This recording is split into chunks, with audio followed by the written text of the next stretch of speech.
from HYSIA and T-Hub for the Catalyst Industries Startup Innovation Conference. A warm welcome to the audience, speakers, our special invitee, and the keynote speaker. May I invite Manisha Sabu, President HYSIA, Infosys, Vice President and Campus Head, Hyderabad, SEZ, and Indore, onto the dais. For the benefit of new audience to HYSIA, HYSIA is Hyderabad Software Enterprises Association. We are a 32-year-old not-for-profit association. We work towards the benefit of the IT industry. We bring in interventions that places the IT Hyderabad industry in the global markets. We work as a fulcrum between the government and the IT industry and the ecosystem. We represent 90% of IT workforce and revenue. I invite M. Srinivas Rao, CEO, T-Hub, to join us on stage. We are happy to partner with T-Hub, which is India's largest incubation center that brings together startups, corporations, government, academia, and investors. Today's program, ESG-focused Catalyst, is a domain-specific platform, and that brings the end users, community, investors, academia, mentors, and advisors onto one platform. And today in this gathering, you get an opportunity to interact with all of these. This program is third in the series that we have conducted. We have already done the FinTech as our first edition and Life Sciences, and this is third in the series. I welcome special invitee A. Ayodhya Ramireddy Garu, the founder Ramkey Group, mentor for startups and entrepreneurs, MP Rajya Sabha. Please join us on stage. Thank you. I now request Kishore Bora, MD, Energy Tech Global, Managing Committee member, HYSIA, and one of the Environment Forum leaders to set the context for today's program. Over to you. Good evening, everyone. Respected Ayodhya Ramireddy Garu, MSR Garu, and Manisha Sabu, President, HYSIA, and my fellow Managing Committee members at HYSIA, distinguished panelists, startup founders, investors, mentors. I welcome you all for the third HYSIA Catalyst event, and you already heard Shanti telling you that as an organization, as an Apex IT organization, we represent more than 90% of Hyderabad IT and IT industry, both in terms of revenue and headcount. And having witnessed a phenomenal growth that is happening society at large, especially in the sustainability space, because sustainability is no longer under good to have category, it is under must to have category for many organizations. Having seen a transformational change happening in that sector, and also looking at various business opportunities that are emerging in ESG sector, HYSIA has put its spotlight on ESG as one of the key focus areas apart from talent and transformation and skill development. ESG is one of the key focus areas for HYSIA team for the term 2020 to 2024. As part of this initiative, what HYSIA did was it has created a ESG forum. And ESG forum mostly consists of subject matter experts from the member companies.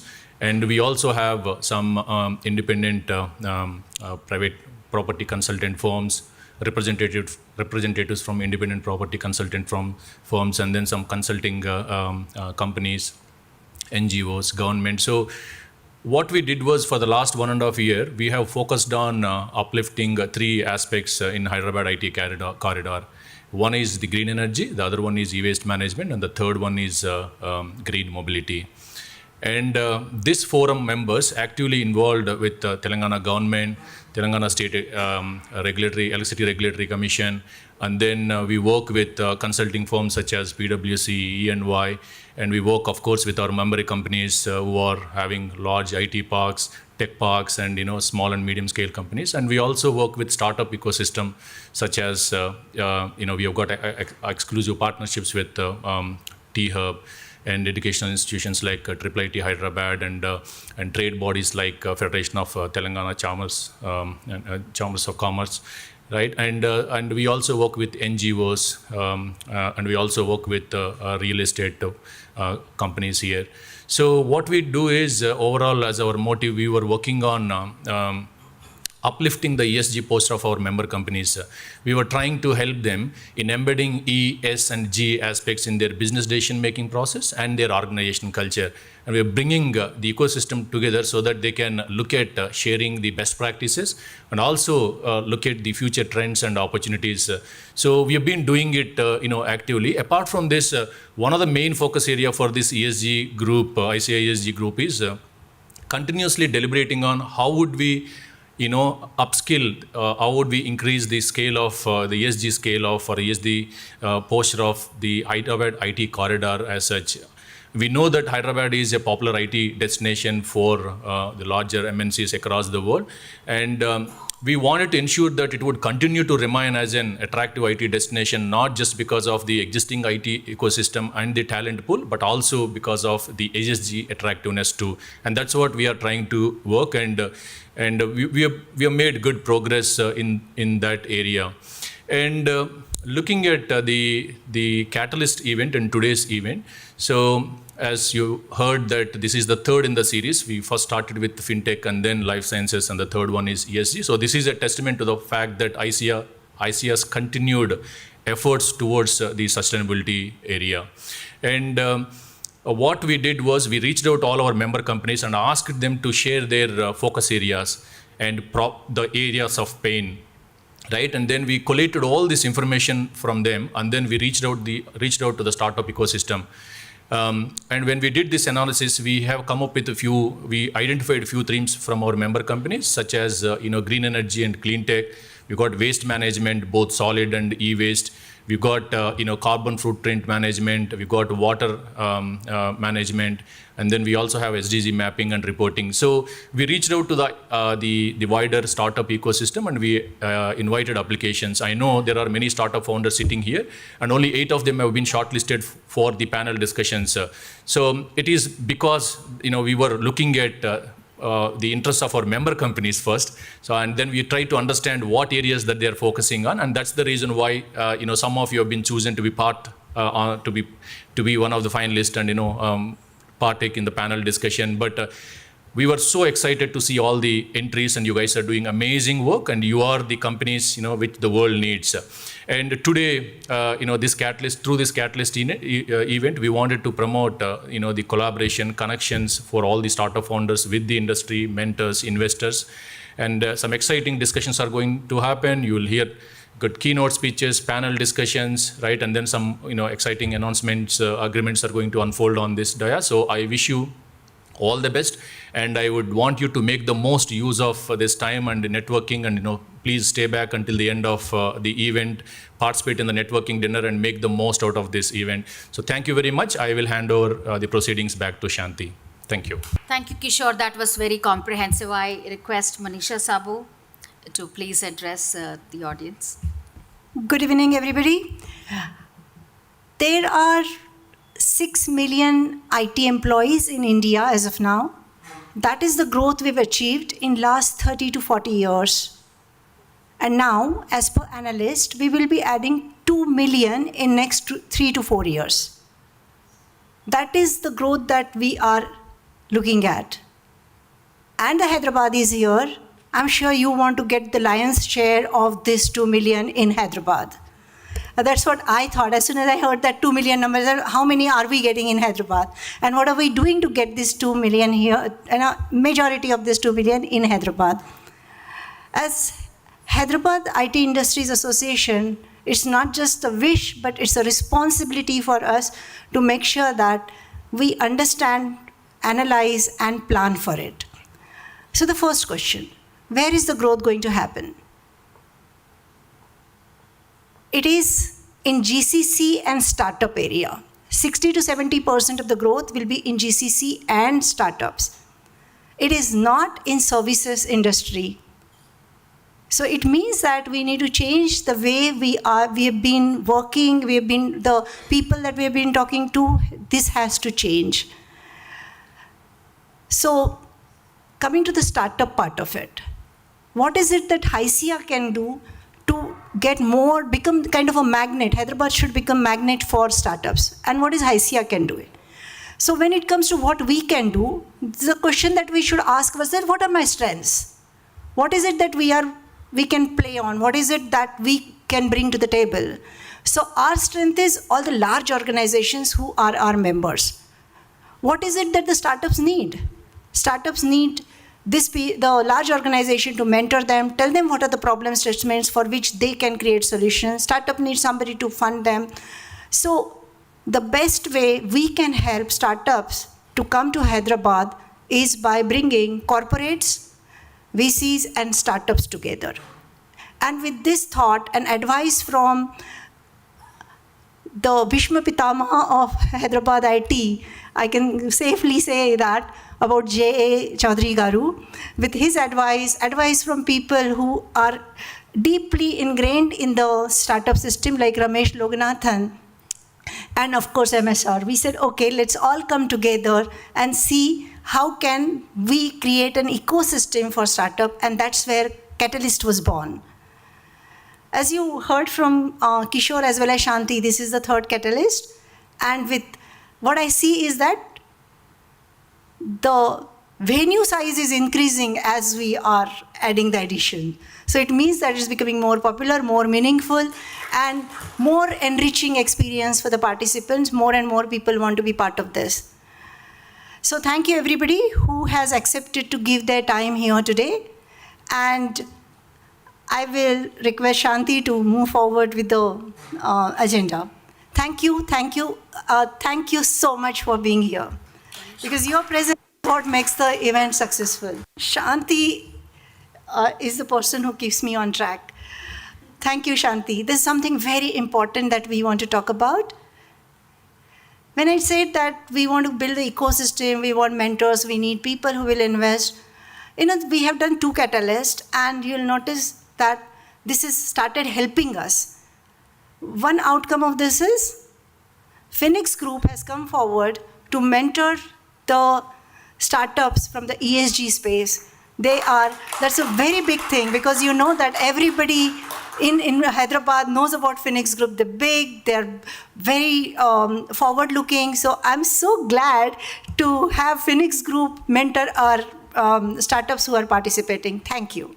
So during our discussions, we had Phoenix Group come forward and offer saying they would want to have an MOU between T-Hub, HYSIA, and Phoenix, so that they can offer technical mentorship to all these startups. So we consider this a very good outcome of the Catalyst program that we are putting together. So the startups grow and together we all grow. So this is a good beginning for all of us. Thank you. May I now request MSR to come and talk to us about the ESG plans. They have several cohorts running. Eager to hear to you. Good evening. First of all, Honorable MP Garu, Sri Ramireddy Garu, Manisha Sabu Garu, and the office bearers of HYSIA, Srikant Garu from Phoenix, and of course, all the startups, the corporates, the mentors, and we have the entire ecosystem here. We also have people from the banks here. So it's an honor and privilege to be here at the third event of Catalyst. The first 2 events, the FinTech and the Life Sciences and Pharma event, went off really well. Most of our startups benefited hugely, right? And this whole, when you're building an entrepreneur ecosystem, essentially when you think about an entrepreneur ecosystem, you need startups, you need large companies who believe in paying it forward, which is what members of HYSIA are doing. You need funding institutions, which could be banks, which could be VCs. You need industry associations, of which HYSIA is a stellar example. And of course, you need media and you need government to come together, right? So I think we've been able to achieve that to a significant extent. So thank you for being here. I just thought before we get into talking about what we are doing at T-Hub, I'm sure many of you would have read, this chap called Taleb. Yeah. So there is a quote from Taleb which I read a couple of days ago.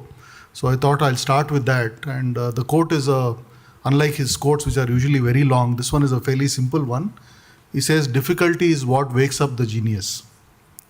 Okay.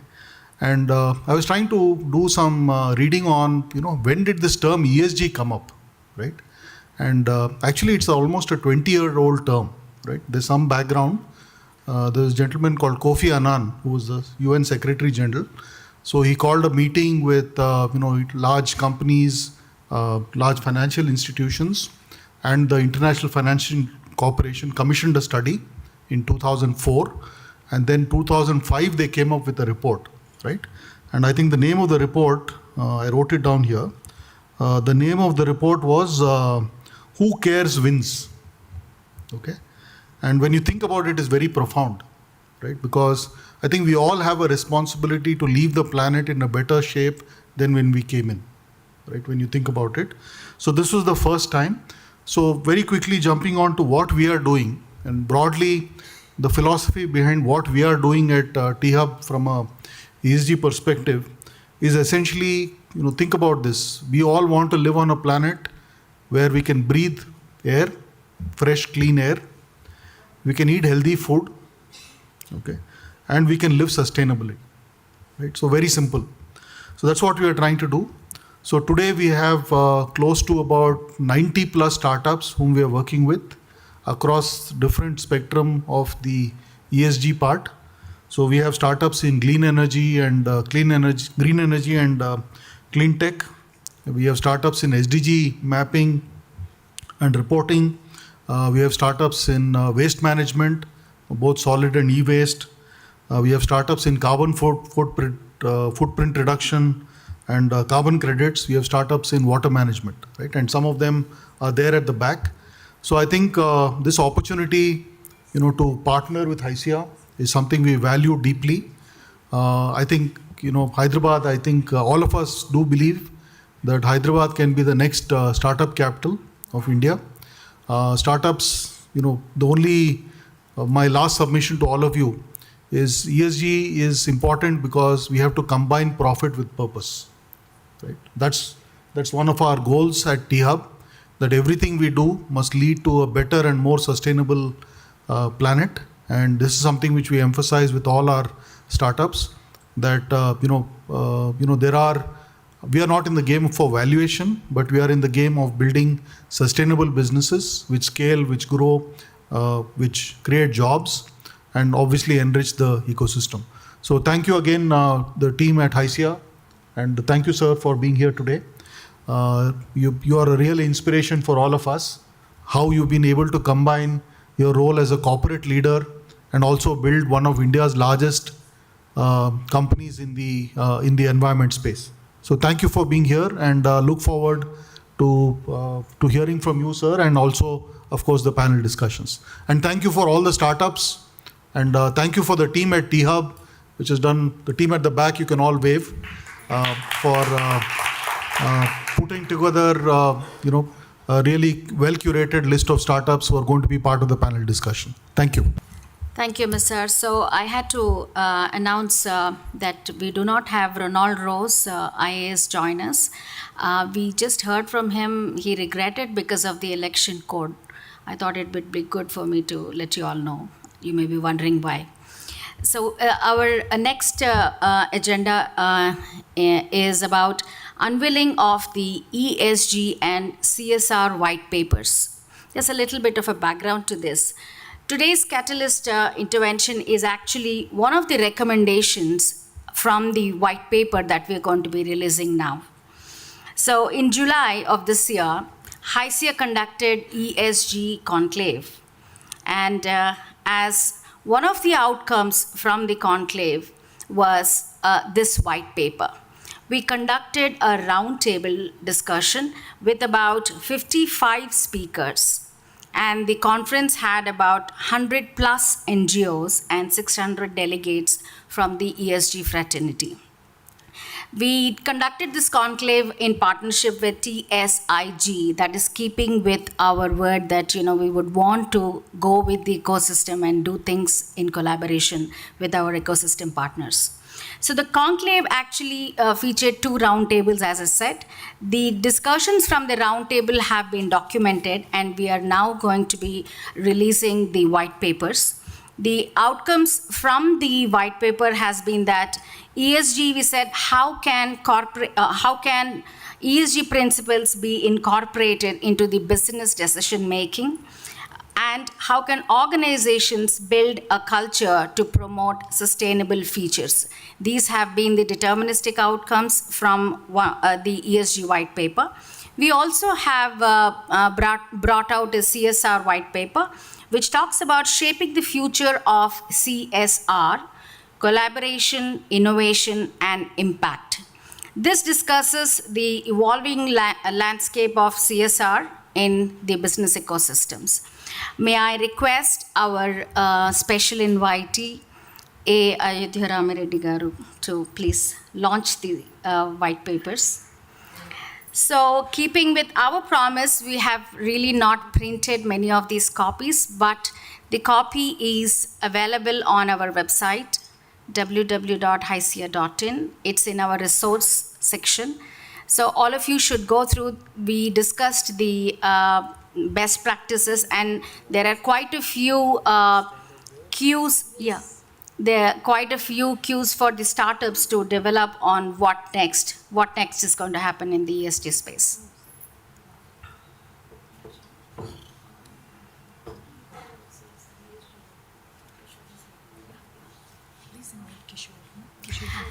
Kishore and Prashant, the leaders from the ESG forum. The environment segment is being led by Kishore, and Prashant is the forum leader for the ESG. The white paper also had a lot of inputs that have come from our ESG forum leaders. One of the ESG forum leaders, Sharif, is also part of us. Satish is here. They've all been working behind the scenes. Please join us. So we also take the stage because we also did our bit for the white paper.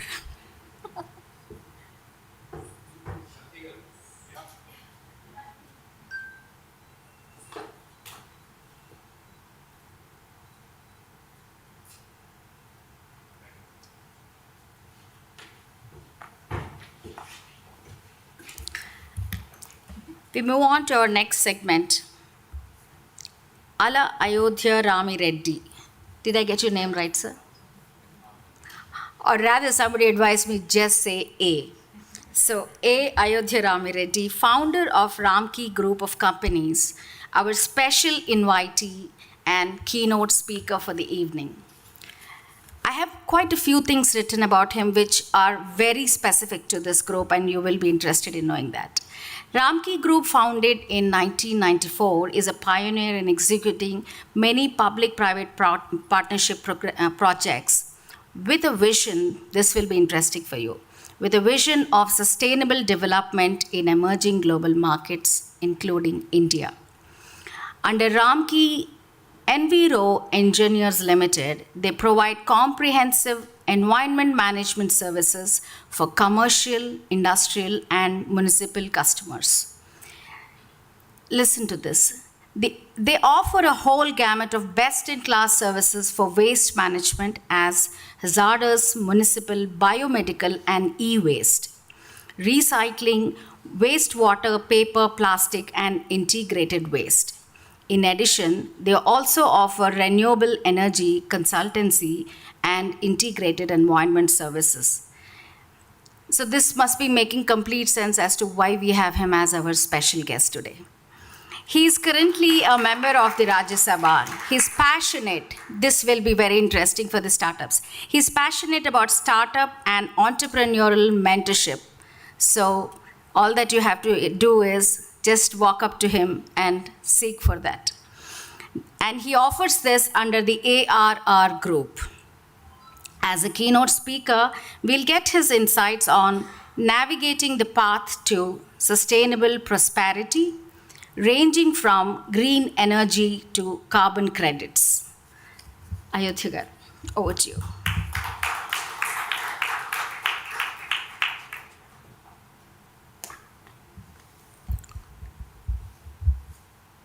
Good evening, everyone. Srinivasrao garu, Manisha garu, the best of the industry here, various stakeholders around mentoring, the mentors, mentees, ladies and gentlemen. I'm extremely happy to be here for this evening function. The program Catalyst, organized by HYSIA, support from T-Hub, and all the invitees here are sitting here with the purpose to see, how all of us can be, most of us, how we can contribute to the growing economic situation, balancing the sustainability while we are growing economically. If you look at India for the last 75 years, we have grown. But if you look at, there were a lot of gaps in our growth. Globally also, similar situations. The time we have reached here for next 25 years for India and for the globe, I think the time has come. While the economics grow up, carbonomics have to come down. So that means there is a real opportunity for every stakeholder to look back and then see how they can improve the environment in the areas where they are working. As you all know, environment is God. All the 5 elements embedded in that. So when I look at myself starting this journey in 1994 to build sustainable solutions for the businesses or the life path which I have taken, everywhere I try to see sustainability as a key goal.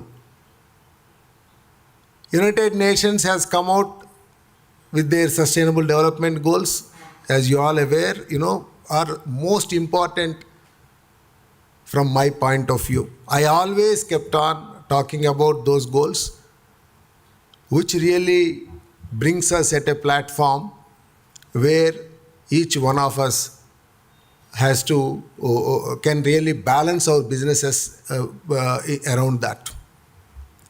Now, my experience I want to share, while I say how India has moving from a 4 trillion to 40 trillion in next 25 years, it is asking for a 10 lakh crores of investment only in the infrastructure space. If you look at that infrastructure around agriculture, manufacturing, services, and the infrastructure, all these 4 areas combinedly, the infrastructure investment that is going to go is to that extent, almost 40 lakh crores of investment every year. In that, coming to the waste management space. Waste management in urban areas and industrial areas. If you look at the solutions around these two, has a major impact. The moment we talk of this building, the entire design, engineering, the products that are going to get in, the entire execution, the operation and maintenance. At every phase, there is a lot that we can save. Here, that is an opportunity for a startup, which was not looked at in the past. Around every industry, same thing, civil infrastructure, environmental infrastructure, social infrastructure that we have built. Most of the places we have never applied our mind. While we had environmental impact assessment, environmental audits, environmental monitoring programs, they have never focused the way it is supposed to be. So means the diagnosis that you can bring in all these 4 areas of investment for next 25 years within India, a huge opportunity around environment, which will bring in the best of the impact on the social aspects. So I have built a business model, whether it is in infrastructure construction or the environment and waste management or the real estate and the agri-farming or the consultancy and advisory, in which Ramki Group, actually now I am only a founder. There is a team, professional team, with the best of board and governance, shareholders are happening. But my last 35, 40 years of journey, my past journey, actually what I have seen in these areas, actually this company and this group has built around that. So when I look back and see from now to next 25 years, looking at these sort of investment opportunities, I think this is the place where I can tell you, if I was doing a 100 rupee business and making a 10 rupee profit, I can tell you with the same resources in place, I can ensure that this business goes up from 100 to 200 and this 10 profit goes to 30. That is the type of opportunities where the entire startup ecosystem has an opportunity to build for themselves. So I just wanted to tell all of you that you are at a right spot. You have the government facilitating, both from central government to various state governments, including Telangana. And then an ecosystem like HICIA and T-Hub, facilitating and hand-holding. I can see putting up the right kind of mentors and subject matter specialists coming in place. The future is fantastic for every mentor and for every startup. But I wanted to tell few things for these startup entrepreneurs. For all of you, there is a good business opportunity. We also know where is that opportunity. We also have solutions. But the issue is, for all the startups, I want you to know that the business knowledge is very important. The knowledge that you have to accrue in terms of identifying or in terms of diagnosing the opportunities in the existing environmental platform, I think, you should, for that you must work in that sector. Just coming from school, it's good, everybody have interests, etc. But my experience I wanted to tell, because from 2006 onwards, I have been, I was mentoring, I was investing around few startups. More than 23 I have invested. Okay, but not a great success story, because my sector itself was not matured enough, and still, a lot of risks in the system, so people were not ready to take up. But I can tell you the time is ready right now. Now it is the right time. So understand the knowledge, for that diagnose, get into the entire spectrum of waste management, water management, wastewater management, air pollution control, noise pollution control, solid waste management, and all the tools of environment for governance. So we have to understand that. Then that adds with the skills that we need to develop. So everywhere, for some time at least, we have to work in that particular area to understand what are those real gaps. Today I can tell you 10,000 problems, for which startups can give solutions in these 4 companies where I have had the experience. There is a lot. In fact, we have diagnosed and we have put them actually. So there is a great opportunity for every individual around and every organization around that. The skills also, there is a very limited number of people. Everybody is looking at how do I create a value, how do I make some money. Yes, we must make money. But end of the day, it has to be techno-economically viable solution. And for that, we have to be time tested. Okay, so certainly the skills that are required for the startups, you must get in and try to understand those things is one thing I am telling. And then finally, my advice to the teams here is this, the attitude with which we are going to work. At every level, hard work, commitment, is certainly very, very much required. And then I can tell you, this country has huge opportunities because we have the best of the talent, there is no doubt. We are also, I have also seen globally so many countries, more than 38 countries where, I had my operations and establishment. So I could see actually where are those opportunities, what sort of opportunities. Now, as a global village, when we look at the solutions that we can bring in around India, certainly they can be replicated in the rest of the world. People are looking forward to Indian brains. You all know that I need not talk much. So, the point is, around environment, there is a huge opportunity. And here is one organization which is India's largest environmental organization, which created more than, 40,000 industries as their clients, and more than 5 lakh beds of hospitals every day they handle, more than 2 million tons of hazardous waste they handle. Every waste there is an opportunity for recycling, recovery, reusing. Every wastewater that comes out, there is an opportunity to treat and take it to next level. And every product that we are going to bring in is going to save lot of these wastages that are already happening in the system. So with these things, a great opportunity for everyone in this space. And this group and around me, actually, now after my retirement from the business, actually, I have now started working with, as a mentor and also as an investor with various companies, and also I have taken a role to work for government of India as a member of parliament in policy making, so, and also law making. So very clearly I have some deliverables I kept.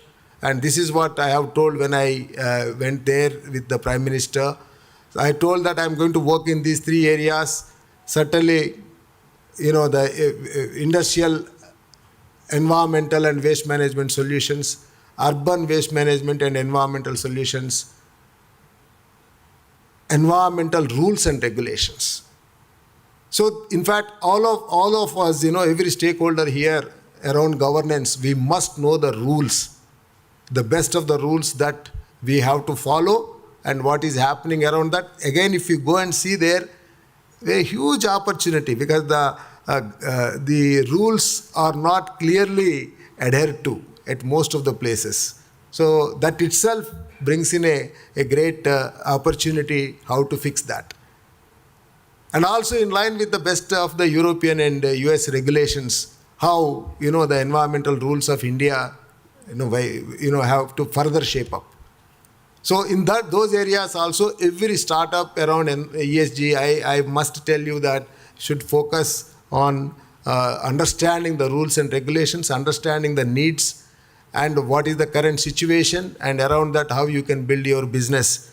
I think a huge opportunity, and I can tell you we are here You know, in Hyderabad, just a few meters away from this building, you know, a huge knowledge and expertise and experienced team. And I'm myself a civil and environmental engineer for 4 decades of experience. And we have seen, you know, what India can provide sustainable solutions to the developing nations globally. So with that, actually, I want to thank everybody for giving me the opportunity. I'm here to take any questions from any of you. And also, after this meeting, also available to spend time with you people. Thank you very much to HYSIA, T-Hub, and all my friends here for giving me this opportunity to share a few of my thoughts. Thank you. I should have mentioned this. In fact, when our team went to invite him, he said he will be interested in being there through the program so that he gets the opportunity to interact. So all of you should take this opportunity. And the message is loud and clear that it's the right time. Get your domain knowledge right, have the right skill set and the attitude, and now is the time to build a techno-economically viable solution. On that note, thank you very much for your time. So we just have a small memory that we want you to take back from HYSIA and T-Hub, so that the momento you can think about both of us and the startups. Can I invite the managing committee and the executive committee members of HYSIA to come on stage? Ramakrishna Lingireddy, the General Secretary, HYSIA, and President Oroprosoft, Prashant Nandela, Vice President, Kishore Bora, Bipin. So Bipin and Prashant, I'll get an opportunity to introduce you again. So, is there anyone here that from T-Hub? MSR, you want somebody else join here? Yeah, sure.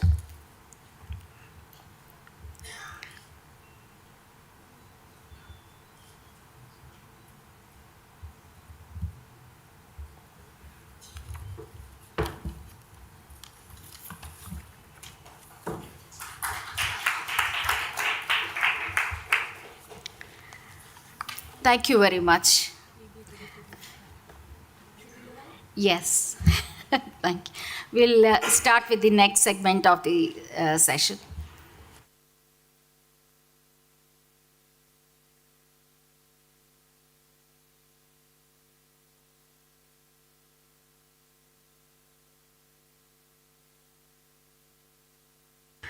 So another star segment of the day, which is much awaited.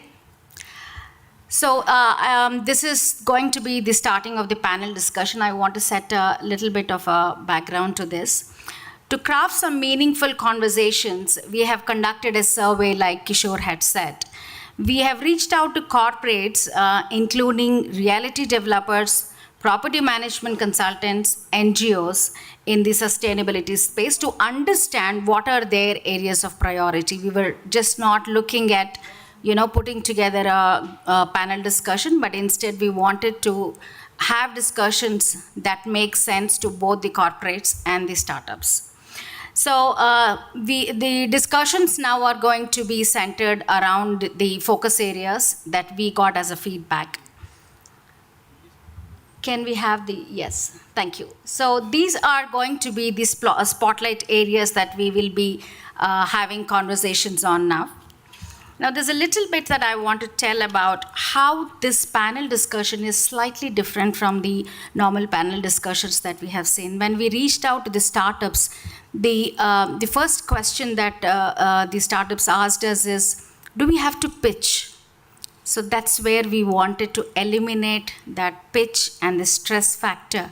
So we said, no, this is not going to be a pitch, but you are going to be involved in a conversation with the corporates on stage. So this is going to be relaxed, stress-free environment. So that's the differentiating factor for the Catalyst panel discussion. So to make sure that we have the right conversations, we also did a little bit of homework in curating the startups that are going to be a part of the panel here. This doesn't mean, like Kishore said, that the others are not something that they should be here, but in a relative game, we felt we will be able to have a meaningful conversations with the startups that are going to be here now. So you can also see the kind of criteria that we have taken up while we curated. Now this, Bipin was very clear that we should inform this to the startups who have all applied so that they understand, they also introspect to see, for future what they could do better. So on that note, I invite panel 1 to please come on stage. Prashant Nandela, President and COO First Source, Vice President HICIA, ESG Intervention Leader, and the moderator for panel 1. So we have 2 panel discussions actually for ease of conversation and giving an opportunity for all these startups. We are doing 2 panels. Each panel will last for 45 minutes, where 20 minutes is exclusively catered for conversations. So the first panel, may I invite Dr. Prafulla Agarwal, founder CEO, Tokera, please. Indrajit Shah, India ESG lead, CBRE. Shiva Tekumudi, founder and CEO, Facilizens.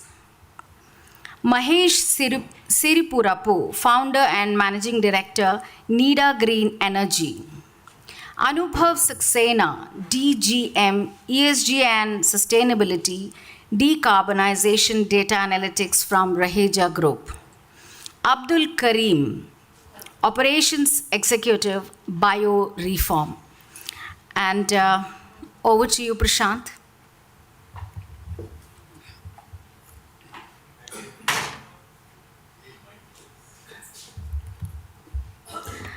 Prashant, for convenience, would you like to sit here? Yeah, I think I'll do that. That's what I was thinking. So if you So it's don't probably mind. easier. Yes, yes. In fact, we orchestrated this also. You do?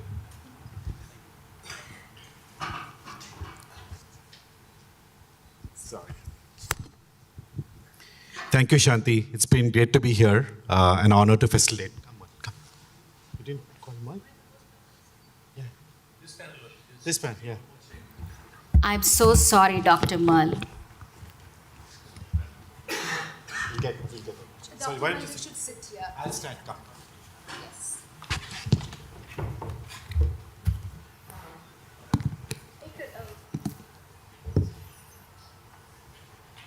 Sequence of extra. How did I miss it? Dr. Merle Fernandez is Director, LVPEI. I'm sorry about it. I did not mean any offense. No. You were very much in this panel. Thank you, Shanti. It's a great honor to be here. Thank you for all the participants in this room. Ramreddy Garu for your presence here, MSR and the entire team, and all the team who's worked together tirelessly over the last 2 weeks to sort of curate this program, get this to where it is. I'm honored to be here to sort of spend some time. The way we'll go to do this is to sort of, I want to take a few minutes to bring in all of y'all to this conversation and spend a few minutes in this interesting topic in terms of what are we trying to do from either solid waste management, clean energy, net neutrality, carbon credits. How do you sort of work together to drive a sustainable environment for future? With that in mind, I wanted to take a minute to sort of, the guests are already invited and we know who are here, but I'll go round robin to sort of, get your insight into the conversation. Dr. Prafulla, you've been here from a startup ecosystem, and you sort of had a couple of use cases that you've been dealing with to convert brown energy to green energy, and aspects around carbon trading and how you can get energy neutrality in the organization. So, while I go round robin, I wanted to get your sense in terms of this tech solution that you built through the blockchain, distributed ledger technology, and how you're using it to sort of drive this globally. It'll be nice to get a sense from you, your mission, your passion, and why this idea, and how do you feel that it's going to make a difference to our work environments?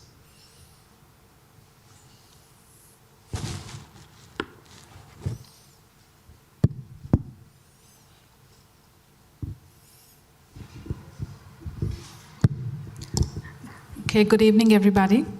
I think on the first note I would like to start is thank you, Ramireddy Garu. You've made a very nice statement that unless we don't have a business experience working as a corporate, as an employee, how do we make sure our startup really aligns to what we bring to the table? I'm a very standout product every time I walk into any startup ecosystems. They look at me, I brought my daughter or my son because I don't look the 20-plus-year-old, a lot of startup owners here. So thank you for recognizing my startup. And at 50, I'm as young as any new college graduate is. What I'm passionate about. Thank you. What I'm passionate about, and I think you can see Tokri, and it's a green heart that's beating. That's what we want to communicate, because sustainability, environment is not only a corporation's responsibility.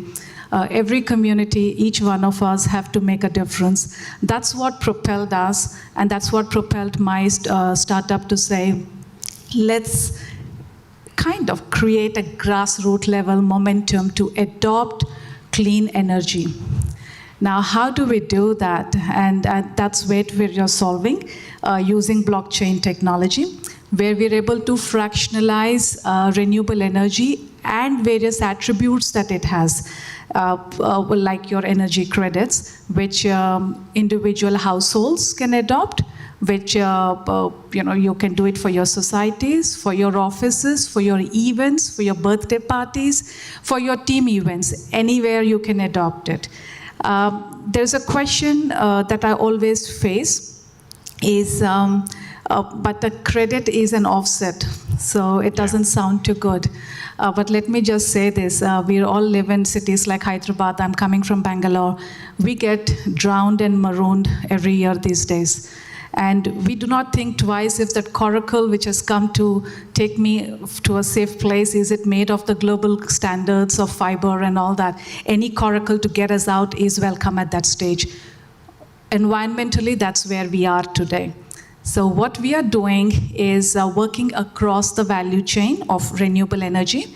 We are in discussions at the DISCOM levels to say, what they procure as a renewable energy as mandatory obligations, start creating an identity for it so that that renewable energy can be still delivered in the hands of end users. So it can be at a cost, I'm not getting into the commercials there, but a blockchain allows that identity creation from generation to consumption. And that's going to revolutionize how each of us will consume renewable energy going forward. I'll end with a very small anecdote. When I was presenting this to the MSC forum in Uttar Pradesh, I had a small scale exporter from Moradabad who exports brass artifacts. He said, ma'am, if I do this, can my son write it in his personal statement as his environment contribution, because he's applying for universities in the US. So that's the kind of adoption that we're seeing. And we're making it very, very simple, not only for adoption, even for your proof. And while we use blockchain, that's at the back end. Let's not complicate it for end users. You see a QR code there. I have a permission from that client right now. You can just scan on it. It'll give you the proof where this particular organization is consuming its renewable energy from. So I will end on that note. Our vision is very simple. We want every heart to beat green. It's each one's responsibility. Adopt renewable energy directly or indirectly, it doesn't matter, because just because we want to only set up power plants, we're consuming a lot of our land, and that's not sustainable either. So let's not be tilted too much on one side, but take a holistic view. And all the best to all of us, that we leave this place a better place. And in conclusion, somebody asked me, this is a 20-25-year journey. When Maggie came, none of us liked that flavors. But today it's become a meal. When Kellogg's came, they said, we're not for this generation. So Tokri is not being built for just this generation. We're talking Tokri for the next 20 years. And that's our vision. Thank you. Awesome. Brilliant, Doctor. So I'm assuming we can, today sitting here, can get access to convert our brown power to green power by tokenized solution, right? Absolutely, Brilliant. thank you. Maybe we should do that, right, at the end of this workshop to show our commitment to clean energy in terms of what we're doing from an organization standpoint. Brilliant. So just one thing teeing up from there before I go to the next panelist here is, this provides access globally. You're able to provide identity across global producers of green energy, or is it localized to India currently? We're delivering that for global producers, distributors, and consumers. You could be anywhere in that cycle.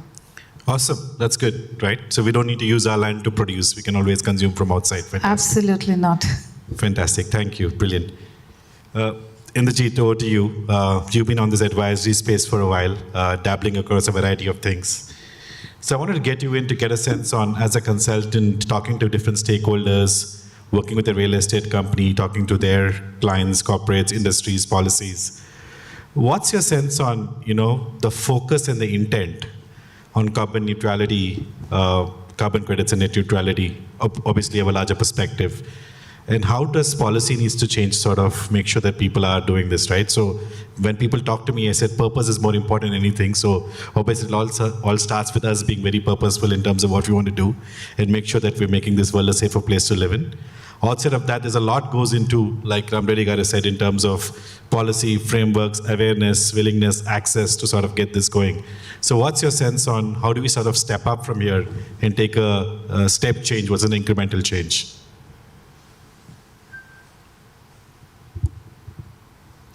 Thanks for that, Prashant. I'd just like to start off with a little bit of perspective about us as a country, right? We are already the most populous, and there was a report which said the real estate sector is going to overtake the agriculture sector in terms of being the largest employer in the country in the next few years. In India, we put out around 40 to 45 million square feet of real estate space every year. Now, what connects these different aspects is about magnitude.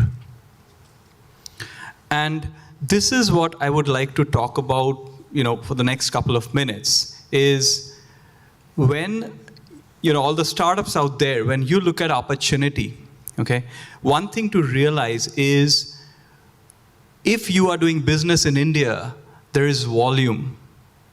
So focus on understanding what are the gaps in this industry and how you can address those through technology, through human understanding, right? I'll give you some specific examples, right? Now, one of the things that, that I saw mentioned here, technologies around energy, water, and waste, right? One of the key challenges that we see in this industry is the fact that developers build, then they sell, right?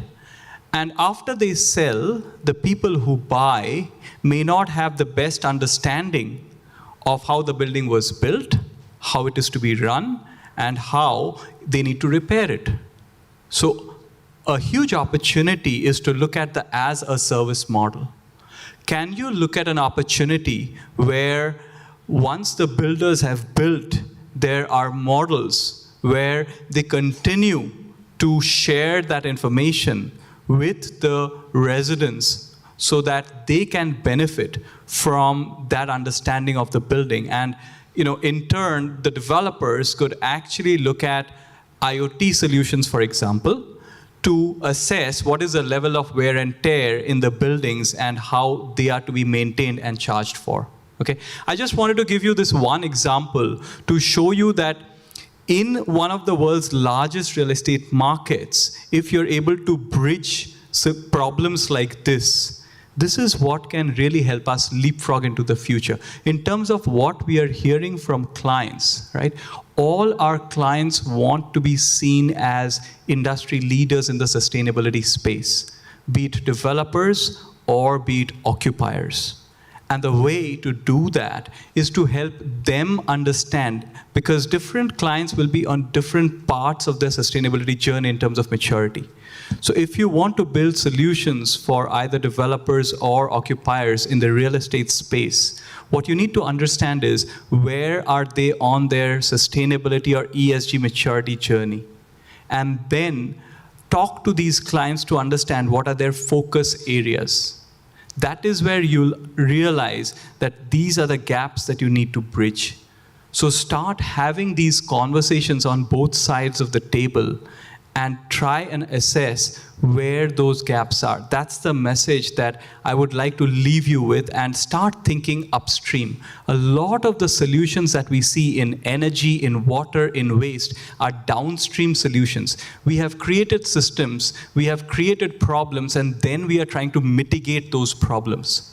Can you think upstream before those problems are created, when we are building the buildings, when we are thinking of occupying those buildings? Can we move those conversations upstream so that we don't make the mistakes in the first place? That's what I would like to leave this audience with. Over to you, Prashant. Thank you. That's very insightful, as always. So what's your thought, right? And you obviously help advise organizations in taking spaces, leasing spaces, maintaining spaces, project management. How much of change management is still to be left to sort of make sure that people really believe in this and want to spend that extra buck at the beginning from a CapEx versus OpEx? Because if you fix it at a CapEx level, then you solve the variability at an OpEx level, right? People have to work through, and maybe there are ideas and thoughts there where we can find a differentiated commercial ecosystem that startups can work with to make that feasible. But what's your sense on that?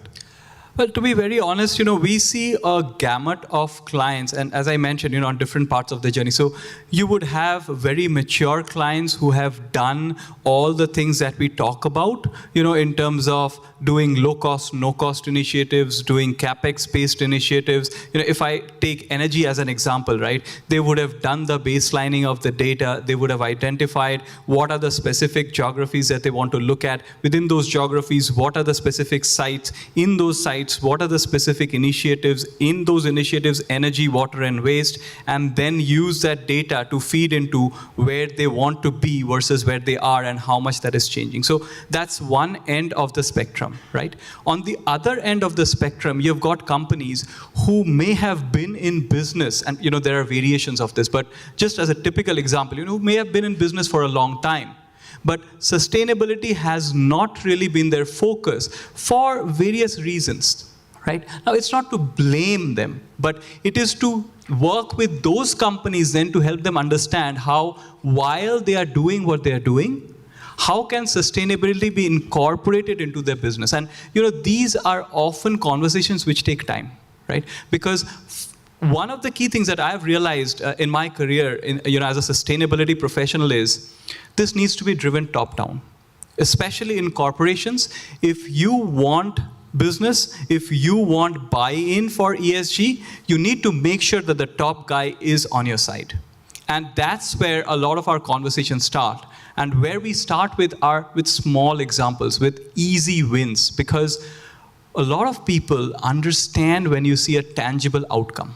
Right? So if you can show proof of concepts, around whatever business you are in, that is going to help the client understand in real terms, especially for clients who are early on in the maturity curve, what is in it for them from a business perspective and then from a social perspective. When I was doing my master's, one of my professors said something very, very interesting. He said, nobody buys a mobile phone because it's green. So please keep this in mind when you're designing your products and services. Yes, people want to be sustainable, but it needs to make sense from a commercial, technical perspective. Yeah. Thank you. I appreciate that. I'll move on to Seva now, the startup from the organization, from Facilians. So you just to this topic that, Indrajit and I were sparring a bit, you sort of build something in the downstream process to sort of look at how to optimize to data analytics and insight and technology. So give us your sense on what drove you to think about this idea, and how tech playing a role in sort of running the building operations in your construct. And what are some thoughts from your standpoint of what's getting you going in that space? Thank you. And good evening to everybody, and then thanks to IC to having me over here. And my name is Shiva. I'm a founder and then CEO of the company. So we are in the business of automating a commercial real estate space in terms of facilities management and then energy and water and utility optimization. The decarbonization is kind of a natural extension to us. And if you really see that, the situation like, 40% of a commercial real estate space is responsible for 30% of the decarbonized, version. That's what, it is kind of, the more impact on the carbon, gases and all the things.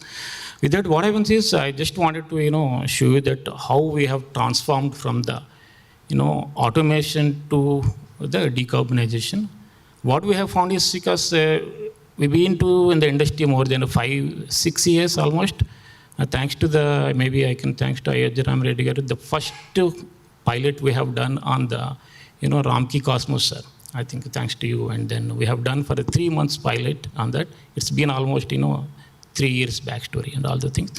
And we are in the, kind of, keeping the sensors and getting the, tons of data and processing it, and then we literally make how to automate the entire facilities management by removing the papers and keeping the data into the picture, which is very challenging because if you go down and sit with the basement of any huge 1 million square commercial real estate space, they have a day-to-day problems and they are least bothered about, sustainability. So you have a tough time to, push the sustainability story as a startup. And we need to literally sit with them and ask for what is their problems exactly. And their problems today is something like, how I can build the tenants. If I take a 1 million square feet having a 300 multiple office tenants, and then they have a day-to-day problem of raising an invoices, doing the bills and all the things. So we somehow gone there and then camped there. And then today we are managing more than 26 million square feet under our portfolio. That includes the major, portfolios like, Gaura Builders, and we have 2 big hospital portfolios like, Ankura, and then even all the things. So what I'm trying to say is like, it is not easy way to getting out there in Indian scenarios of decarbonization unless until you solve the today's use case problem. So we out there. In fact, the CBRE is awarded as a cool, top 5, decarb company in the 3 years back. So I have a connection for almost. And Phoenix Avan is the second pilot we have done, sir, in the Oracle building. And we are working with the Marvin facilities managers, which they are into the T-Hub. So we have seen almost 200 different portfolios for all companies that includes the schools, hospitals, malls, facility management teams, and all those things. We have more than 500 million data points out there into my system. So now the challenge is how I can really utilize those points and create something out of it. That's what the Indian data analytics comes with. Facilities is our brand name. What we call it is the facilities intelligence. So now what we are trying to do is, can I overlay the entire data to the BIM, that is the building information module, which predominantly they use it at a entry level of the buildings. I'm talking so much on the tech, maybe I'm trying to generalize it. Building information system is the one which normally every builder going to use it. It stops there at the end of that before handing over. So we put all the operational data over there and then extend the life for the next 30 years. So overall, what we are trying to do is how we can measure and calculate a carbon emission per square feet with my data and give back to the builder, hey, can you reduce your, the sizability of your chiller, which is oversized today. That way we can help builders. So we can say that facilities management, saying like it doesn't require to go and, do 5 things a day. You can do 3 times so that you can improve the productivity.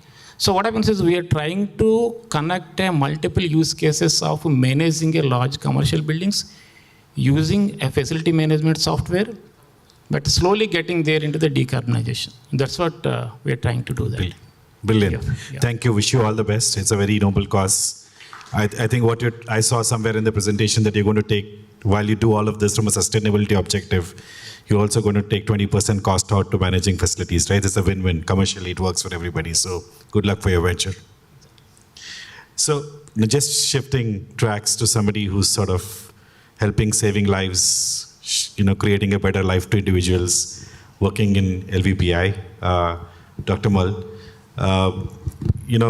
Obviously this is a vast institution which manages, I don't know how many thousands and lakhs of people on a daily basis. It's an institution in itself for good purpose, good cause. I know how they structure to sort of help provide free services to people who can't afford and all of that stuff. So clearly with this purpose that you have with research embedded, with services embedded, I wanted to get a sense on your sustainability objectives and how you think about sustainability and how you're implementing that in your space across all the facilities that you manage today. Yeah, thanks for the opportunity to be here. So LV Prasada Institute, as a lot of you may know, is a not-for-profit organization, and we are currently located in 284 centers across the 3 states of Andhra Pradesh, Telangana, Orissa, as well as a small representation in Karnataka. So our start of trying to achieve sustainability was some years ago when we started with solar energy. And we started off in a small way. We are a not-for-profit organization, as I mentioned. And so everything that we do, even whatever investments that we make, we have to, at the end of the day, look at how are we going to provide service to somebody who cannot afford it. And it was with a very conscious mind that we decided to take this forward. The effort actually took off. I currently lead the Green LVPI initiative in LVP, and that was about investing in solar energy. To date, we've invested in about 1.5 megawatts of solar energy across our centers. I'll talk about the things that we've done and the challenges that we face. So when you look at solar energy, you realize that the amount of space that you have sometimes is a constraint. The government has got certain restrictions on the amount of energy that it actually provides, that you can actually use for solar. So we can actually use only about 80%. And in certain areas which are huge energy guzzlers, like for example in our tertiary centers located in the metros, the amount of space that we have and the amount of investment that we have to make for solar to provide that much amount of coverage is challenging. The other things that we've done, we've looked at rainwater harvesting, we've looked at trying to utilize more efficient sources of air conditioning. We use STPs and treat the water wherever we can, though we would like better solutions for that. But some of the innovative things that we've done are in developing an indigenous electronic medical record, which has done away with paper records, that was developed in-house and is used across all our centers. So even in a small vision center, we have an electronic form of documentation, which also helps us in our research. And we are continuing to innovate in this area. During the pandemic, because of the fact that our patients couldn't reach us, nor could we reach out to them, we developed an indigenous teleophthalmology software, which enabled us to connect with our patients who could not reach us. And that is something that we have been using. So that helps indirectly by reducing the carbon footprint in the sense that the patient does not have to come to see us. Though obviously if you have an eye ailment, you can't actually get treated over a computer screen or a mobile phone. But then that's another aspect. So we've tried to reduce some of the, the visits that a patient has to make with the teleophthalmology that we've set up. And we're looking at, other ways where we can try and utilize solid waste. So we have biomedical waste segregation it's mandatory in all hospitals. But then for the organic waste that's being generated, so there are systems that are available. I'm sure I'll meet a lot of people out here who will help us with the organic waste. But to make it very simple, whatever gardens we have, all the dry leaf that we collect from there is put in a pit. This is going to sound very crude. Put in a pit layered with soil. And after a couple of weeks, we have our own manure. So we generate 2,000 tons of manure for our gardens every quarter. And that's used across the centers. So these are just some of the initiatives. There are other things that we do as well, but I'll spare you that. Brilliant. Are there any ideas in your mind that you're still pursuing going forward? And any suggestions to the startup ecosystem here, what they should start looking at? So I wish that the cost of solar per kilowatt was cheaper. I don't know how we can bring that down. It would be really fantastic if we could get it. Within the state itself, if you have land and you can generate solar on that space, the government doesn't actually allow you to, use it somewhere else. So, then there are batteries which are very expensive. So if the cost of those batteries could come down, that would help us a great deal. But those are just some of the things. Brilliant. No, thank you. Thank you for that. I appreciate it. Going back to our next startup, I wanted to get a perspective from Mahesh. Mahesh, we've been talking in Digit a little bit, and he said, we have to go more upstream than downstream. So clearly we know that tons of plastics is generated every day, every year. A lot of it never gets collected. It goes and pollutes our environment and nature, and you sort of looking at creating alternate sources of packaging that people can use to sort of drive things. So I wanted to bring you in to get your perspective of what's the mission of what you're trying to do, and how do you see you playing into creating a better sustainable future for us going forward? Sure. Thanks, Prashant, and good evening, everybody. And thank you, Haisya, for inviting us here and making green energy and waste management a prime focus. So we are NIDA Green Energy, started in 2016, and our team of technocrats, and our first product was oxyhydrogen gas generator. And we wanted to generate oxyhydrogen and use that as supplementary fuel in internal combustion and external combustion machines. We succeeded to some extent, and because of capital intensiveness, we shifted our focus onto converting plastic waste into fuel. So one of the reasons being, when we approached an industry or looked into the waste that industry is generating, mainly the chair manufacturing industry, right? The waste that is produced was almost equivalent to talcum powder, the granularity of the particles. So those guys did not have a solution, and they were just throwing that in water bodies or landfills, which cannot be separated at all.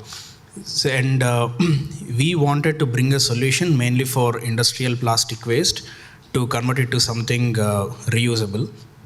And we are not good advocates of traditional pyrolysis systems for some reason, because they generate a lot of flue gases and heat into the environment. So we came up with a zero discharge closed loop batch process system in 2016, and started converting industrial plastic waste into reusable fuels like synthetic diesel, synthetic petrol, and synthetic kerosene. And we worked with few corporates to set up captive plants for them. And 2021, we shifted our focus onto continuous process system, because we always wanted to come out of batch process systems. And we succeeded big time in developing our own design in building a continuous process. Loop back means we generate our own fuel, which is consumed in the technology. So the production cost currently to produce 1 liter industrial oil from plastic waste is very, very less, almost 50% of what we get in the market. So we succeeded doing that. And the main product currently is industry oil that we are generating from both plastics from municipal solid waste and also industrial waste. And based on the applications, we also can use distillation techniques to convert industrial oil to high value products like transport grade fuels, N-octane, N-hexane, etc. So that is what we are doing. We have been vetted by many corporates like mainly cement industries, Birla, Dalmia, and many country executives and political authorities from different countries visited our plants, and then we could successfully present the technology and acquire some letter of intents. So that is what we are doing currently. And to answer to Prashant's question, what is the vision, right? We see somewhere being a big contributor to sustainability goals of India 2030 in reducing the carbon footprint. So that is a goal that we are working towards. Brilliant. Thank you. Wish you all the best for your lecture. Thank you, Prashant. So now, bringing up enough, you've been with Raheja. It's a large developer across multiple cities, and you run the sustainability and decarbonization program. Talk to you a little bit about how you're thinking about this, and how can the real estate space sort of be the lead anchor to sort of show the path that we really care about our environment and building something which is helping us for the future. Give some thoughts on that before I switch on to our next colleague. Yeah. So we started the sustainability journey way back in 2008, in which we constructed our first green certified building in. Currently also we are having very aggressive ESG targets like scope 1, scope 2 need to be reduced by 42%. We are also under the process of disclosing the target for the net zero. Approximately by 2043, we are aiming to be a net zero. But in order to go for net zero, one has to take care of all the 3 emissions, scope 1, scope 2, and scope 3. We are currently doing fine in terms of scope 1 and scope 2. And approximately currently 16% of our energy is coming from the green sources, green power. But when we go further, that we want to become exceed more than 30-35%, we need to look on the scope 3 emissions. Scope 3 emissions currently as a real estate developer is one of the biggest challenge, I would say. First important challenge is the supply chain. A very complicated supply chain, you must be knowing that the real estate companies are having. How to educate the entire supply chain in terms of ESG, that's another challenge. Then the next is waste. Waste is also one of the major challenges that we are facing right now. Good thing is that we have already banned the single use of plastic. We are, on some of the campuses are having bottling plants in which we are replacing the entire use of the plastic bottle with our own glass bottles. Then we are exploring further methods, how can we optimize and reduce the waste. Then another major issue related to scope 3 is the tenant energy consumption.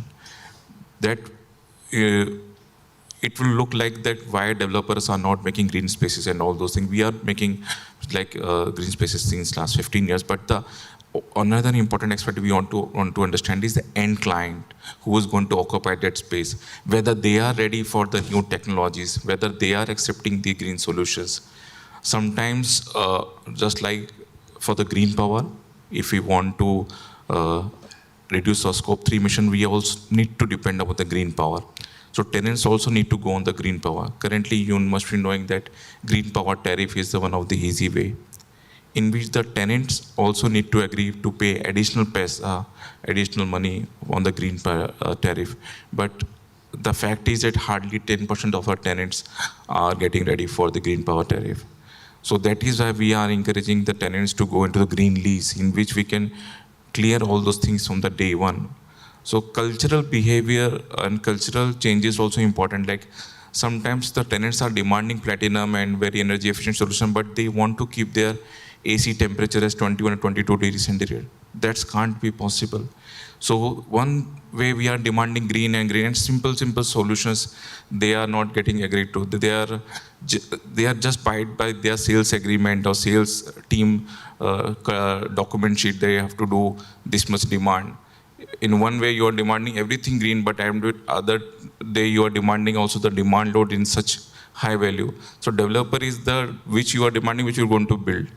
So we also want to make further energy efficient offices, energy efficient solutions. So what we are trying to do right now, we are trying to develop a small experience centers or the small setups at every campus level in which we can explore the innovative products. Otherwise, our tenants will not go directly to the innovative products or solution. So they will first like to experience those products. So that is why we are now in the process of creating such experience centers in which we can showcase these products will work in the large scale development. Then we are going further ahead for the implementing of those strategies. Brilliant. Creating experience centers, awareness, so people can actually live by what they want to achieve is very important. Thank you, Abhinav, for your thoughts. So while I go to my next panelist, if there are any questions, please pass on to Radhika. She's going to capture that and probably bring it on board just to save some time because we have another panel right after this. Yeah, thank you. So, going, it was very informative, right? So now to another solid waste management idea that's come out, right? Abdul Karim and his young entrepreneurs who are doing something really fantastic in this space. So talk a little bit about how you're thinking about your journey. I know you're trying to do something really cool in this space, but What's your business plan like, and how do you think you're going to make a difference? What help do you need to sort of get there, right? Give us a little bit of sense of your journey so far, your obstacles, how you sort of navigated them, what help can the industry at large and corporation at large and policy at large can help you to be successful. Thank you, Prashant, for that. Firstly, it was really inspiring to hear from Rami Reddy sir today. His words were really inspiring for us as a startup. And I'm really proud to be here and with the panel here talking with everyone. Being the youngest to be a part here. Certainly when we started our journey, it was with the vision of the Prime Minister. We heard him keeping the agenda for India, for making India plastic free for the year 2025. And that's where our team thought about how we as an individual, how we as a citizen of this country come forward and take this mission forward. That's the idea, and it's been 1.5 years, touching 2 years soon now. We started Bioreform. It's a manufacturing company. We manufacture bags which are made of corn, which were directly the alternative towards the plastic that we see around. So far, we can proudly say that we have replaced 50 lakh plus plastic bags with our greenie bags. We produce more than 1 lakh greenie bags each day, and have climbed significantly into the B2B market. Whether it was, the small district of Andhra Pradesh till the most famous cafe of Hyderabad, or whether it was G Polarity, one of the oldest players in the market, to Country Chicken, who've started very early. So we've met a lot of people who were having the same vision of taking sustainability forward. While in addressing people, we heard from people telling that sustainability is not just it's not just an option what we see today, but it's more likely being a necessity of the hour that comes in forward. Being student entrepreneurs, we had a lot of challenges coming forward, whether it was addressing the market, whether it was dealing with how the clients would look it forward for. But eventually things ended up being on the route wherein we had the vision clear about making India plastic free. And ever since when we turned back behind, wherein that day when the inauguration happened and then being here, it surprises me as a person itself that we've made it happen so far. But there was one quote that hit my mind that was there. That you never realize the worth of water until the well starts drying. So we also never get to understand truly it's just how sustainability is important for us until we get the most exposure about how the dark nets that could eventually come up with. Noticing about corporates, one thing we saw is how the changes have started to come. We see that the companies have started adapting sustainable products when it comes to their companies. We've seen wood or bamboo being utilized as cutleries have been seen around. But we see there's a slow drop of plastics being utilized, the conventional plastic, right? We found out in our survey, what we made, that even a small company of, let's say, 50 size employee generate as much as 3,000 bags each month. And when you would want to take it forward and look for the bigger corporates, could reach up to 1.5 million bags each month. And that's certainly an alarm and a point that let us realize as a players that the market's big, the vision is even bigger than that, right? People greater than products, greater than price is something that drives us truly, and taking the mission not just with India, not just the consumer market in India, but taking it forward to the globe, because we definitely would want to curate this example from made in India but for the globe is what the Prime Minister said. And truly to remark that point, we are looking forward for the most influential collaborations with people, because the experience that you get with everyone here is something that truly not just defines what we want to do in life, what we want to do for India more importantly, but how we could maybe create the best solution that is originating from India. Yeah. Brilliant. Thank you. That's very inspiring, and good luck for your venture of being a global player. Obviously, not just helping solve India's problem, but creating employment for tons of people. I appreciate that. So it was a good conversation, got in different perspectives. I had a few questions come up from the audience, so I thought I'll take the liberty to sort of talk to a few. One question is sort of about are there any real estate developers in India who are interested to have upstream conversations to tackle the ESG performance initiatives, right, rather than working downstream? So maybe some thoughts, Indrajit, from you or Abhinav? Let me be very honest. Upstream conversations are not easy, right? Because we as a society and, I dare say as a globe, we are used to doing things a certain way, and then when we find problems, finding solutions for that. What we are now discussing about upstream is about changing mindsets. And I'll take a cue from what Anubhav said earlier, is people want everything at the cost of nothing. And that's a difficult conversation. So what you need to do is try and understand what the pain point is and what the customer is willing to pay for it. Okay. Now, that's not a straight answer to your question, but possibly the only way you'll find out is by talking to clients. We are finding clients of late, developers who are willing to have some of these conversations. So, if that's some solace, then yes, there are opportunities that are opening up, but you'll only find out the level of interest when you start speaking to these clients. Just want to add, this good thing is that the government is taking good initiatives. That you all must be knowing that all the listed companies, top 1,000 listed companies, has to disclose now BRSR report, Business Responsibility Sustainability Report. In one of that, now the next year it will go into a BRSR core. Under that, they have put they are putting more focus towards on the supply chain. So due to which the developer like us started now more interaction with our supply chain, supply vendors, and doing the regular exercise with our suppliers. We have made one supplier code of conduct, and like us, all the other leading developers who are into these top 50 or top 250 companies or top 1,000 companies, they are trying to educate the supply chain. So right now it's a good time because recently this change has been started. Now from next year onwards, by default, all the top 10,000 companies have to go with via the BRSR route, in which they have to start talking to their supply chain. So this is a very correct time in which if you want to enter into the business, because right now we are regularly discussing with the key suppliers, critical suppliers, the problem with the developers like us, how to categorize these vendors, how to categorize these suppliers. So we started first categorizing them in terms of tier 1 suppliers, tier 2 suppliers, tier 3 suppliers, critical suppliers.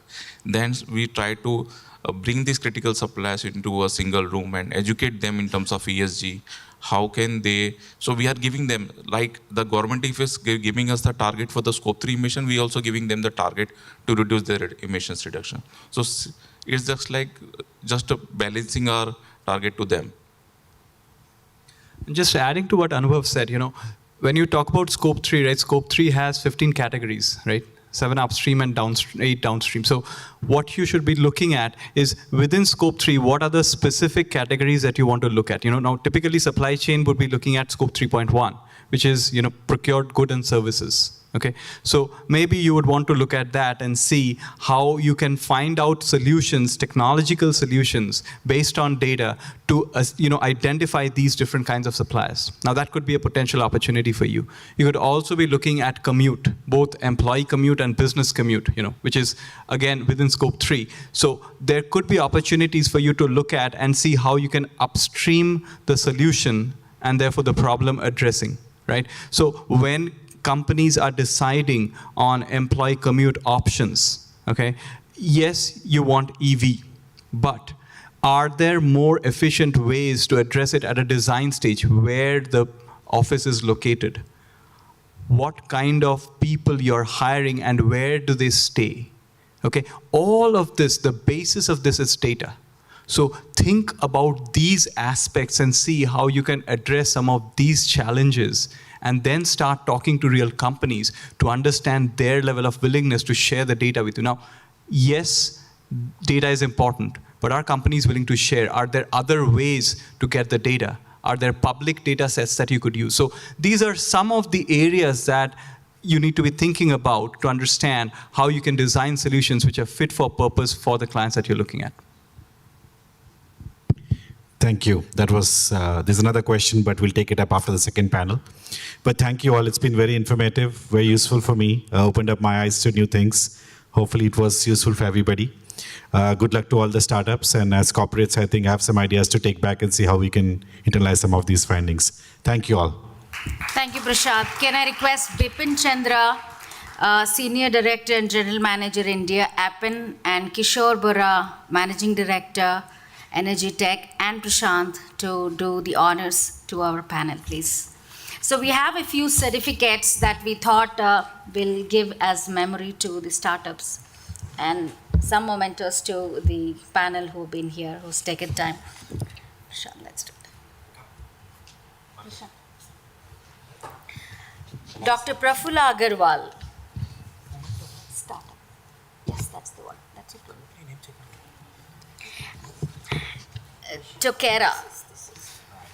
Yes. Indrajit Shah. Bipin Kenai. Shiva Tekumudi, the founder of Facilizens. Dr. Merle.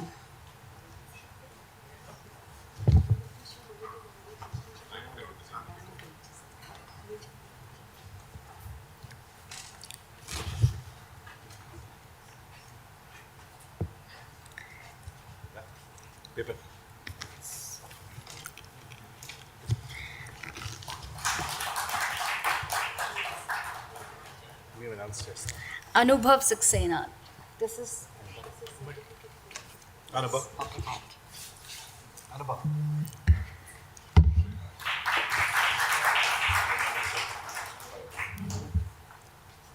It's okay. From what? Abdul Karim, Bioreform.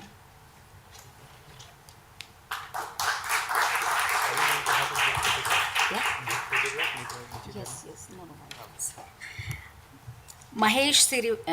Mahesh from Nida Green.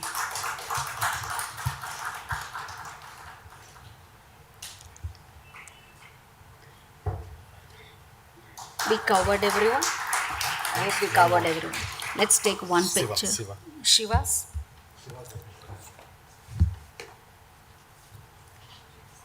Bipin will give this and we'll settle it later.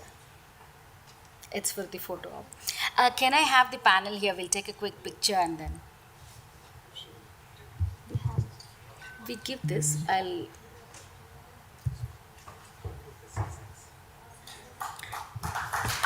With this, we move on to the next panel. The next panel is again going to be addressing the same focus areas. And this panel we have Bipin Pendyala, Senior Director and General Manager, India, Appen, moderate the session. Hitesh Hiran, Co-founder and Director, Greenifit. Arun Murugesh, Vice President, Sales and Marketing, Sahas Zero Waste. N. Chandrasekhar, Founder, Director, Jivol Biofuels.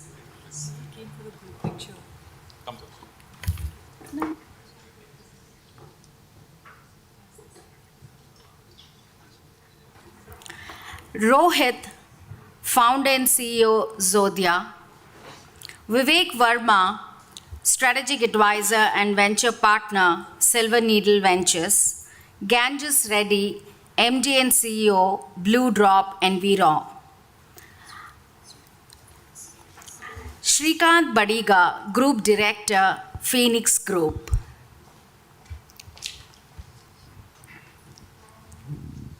Hi, good evening, everyone. And thank you very much for the... Bipin, just a moment, sorry. The first panel, can I meet you all in the lobby there, please? Okay. Yeah, thank you. So we again have a set of accomplished corporate leaders and accomplished startup entrepreneurs as well. One interesting thing that we've seen when we're doing this event planning is and curating is that we do actually have, while we're calling them as startups, the reality is that each one of them have actually established themselves in a reasonably decent fashion and in a sweet spot. So what I'd like to do is that the data that they presented to us for the curation process and the areas that they're operating in. I would like to bring out some of the essence more through a dialogue, right? So let me start with Hiten, right? Hiten's company is actually in a very interesting space where I felt Hiten. Not only are they looking at carbon credits, right? Which is, in some sense, carbon credits is nice because I can show my balance sheet to the corporate saying that I'm net zero carbon neutral. But the reality is that I'm actually not carbon neutral, I'm actually buying. I'm paying for it, right? So Hiten's company actually has gone the next step, which is where they're able to create a framework where the corporates can constantly review, assess, understand what their carbon footprint is. Not only buying carbon credits, but actually kind of constantly monitor, track, and reduce. So Hiten, I'd like to understand, when you do talk to corporates, right? There is probably higher tendency for people to just buy the credits. It looks nice on the balance sheet. But how much is the traction you're getting when people are serious about actually reducing the carbon footprint? What has been your take so far in terms of your conversations with your customers, and how much of a mind shift change are you seeing?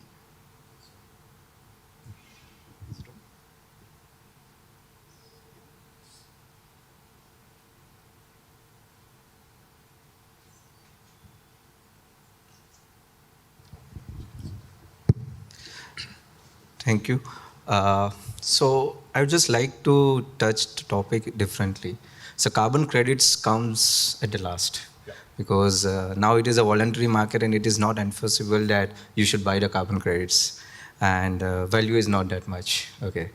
The point is that we all are concerned about saving the environment. We all wish to contribute to environment and reduce the carbon emissions that we have. However, what my journey in the 10 years plus in this industry that we have seen, exactly what you pointed out, how much serious the companies are. If we see around, we all know, we talk about climate change, etc., but the real adoption level is very low. And one of the major reasons is what I believe, and from my experience working in industry, is that as a human tendency, if there is something which has no monetary or strategic incentives aligned with whatever the actions that we take, then anything we tend not to be serious about to pursue it or commit to it, this besides just a vocal support. And this is exactly where, if we make a change, and what we try to explain to the companies is that climate solution can be a investable market. It's an investable assets. And I'll just cite an example of one of my assignment as a consultant for ADB. I had the opportunity to meet many industries in the Rajasthan. 70 plus association and industries, I had interviewed them. And I've seen many companies getting closed down because of NGT ruling of effluent treatment plant not being given to that. Balotra 800 plus industries was closed down. I had opportunity to see Ramki Group's one of the initiatives for one association where it was working fantastically well in Udaipur region. And that is in 2015 I was talking about. But if you see the cost of getting the business closed down, many business losing, okay, that is a cost. So now if you see that the climate solution is seen to be from the decarbonization as an investable market, their adoption becomes very easy. So this is where Granifit has born to help people, society, organizations to take on the embark the journey of decarbonization in a profitable manner and in a responsible manner. And this is what our journey, we did the pilot, and now we are getting a good traction. We are currently managing a distributed, Granifit is a distributed climate solution platform. Currently we are managing a distributed climate asset under management of 11 crore and above, and generating revenue worth 3 crore last year. So this testimony to that, okay, there is a people are becoming aware about it. And it is not only the companies, because if you see the companies like to allocate the resources very carefully. Financial, because the major problem with the climate solution is the capital intensive nature. So one of the model that Ramki Group has pioneered is public-private partnerships. There are other models of asset-light solution, private-private partnerships, something that can be done. And this is where sharing of carbon credit, the sharing of the savings can be done. So it is a win-win for all. And this is where we've seen in the recent months that the people are started accepting these climate assets as an alternate investment asset class. And Sorry to interrupt you. On that thought, something came to mind. See, for example, till recent past, right? Until the government of India made CSR 2% of profits is mandatory, it was not a topic that was discussed in the boardrooms, except for some of the really large philanthropic founder-led companies.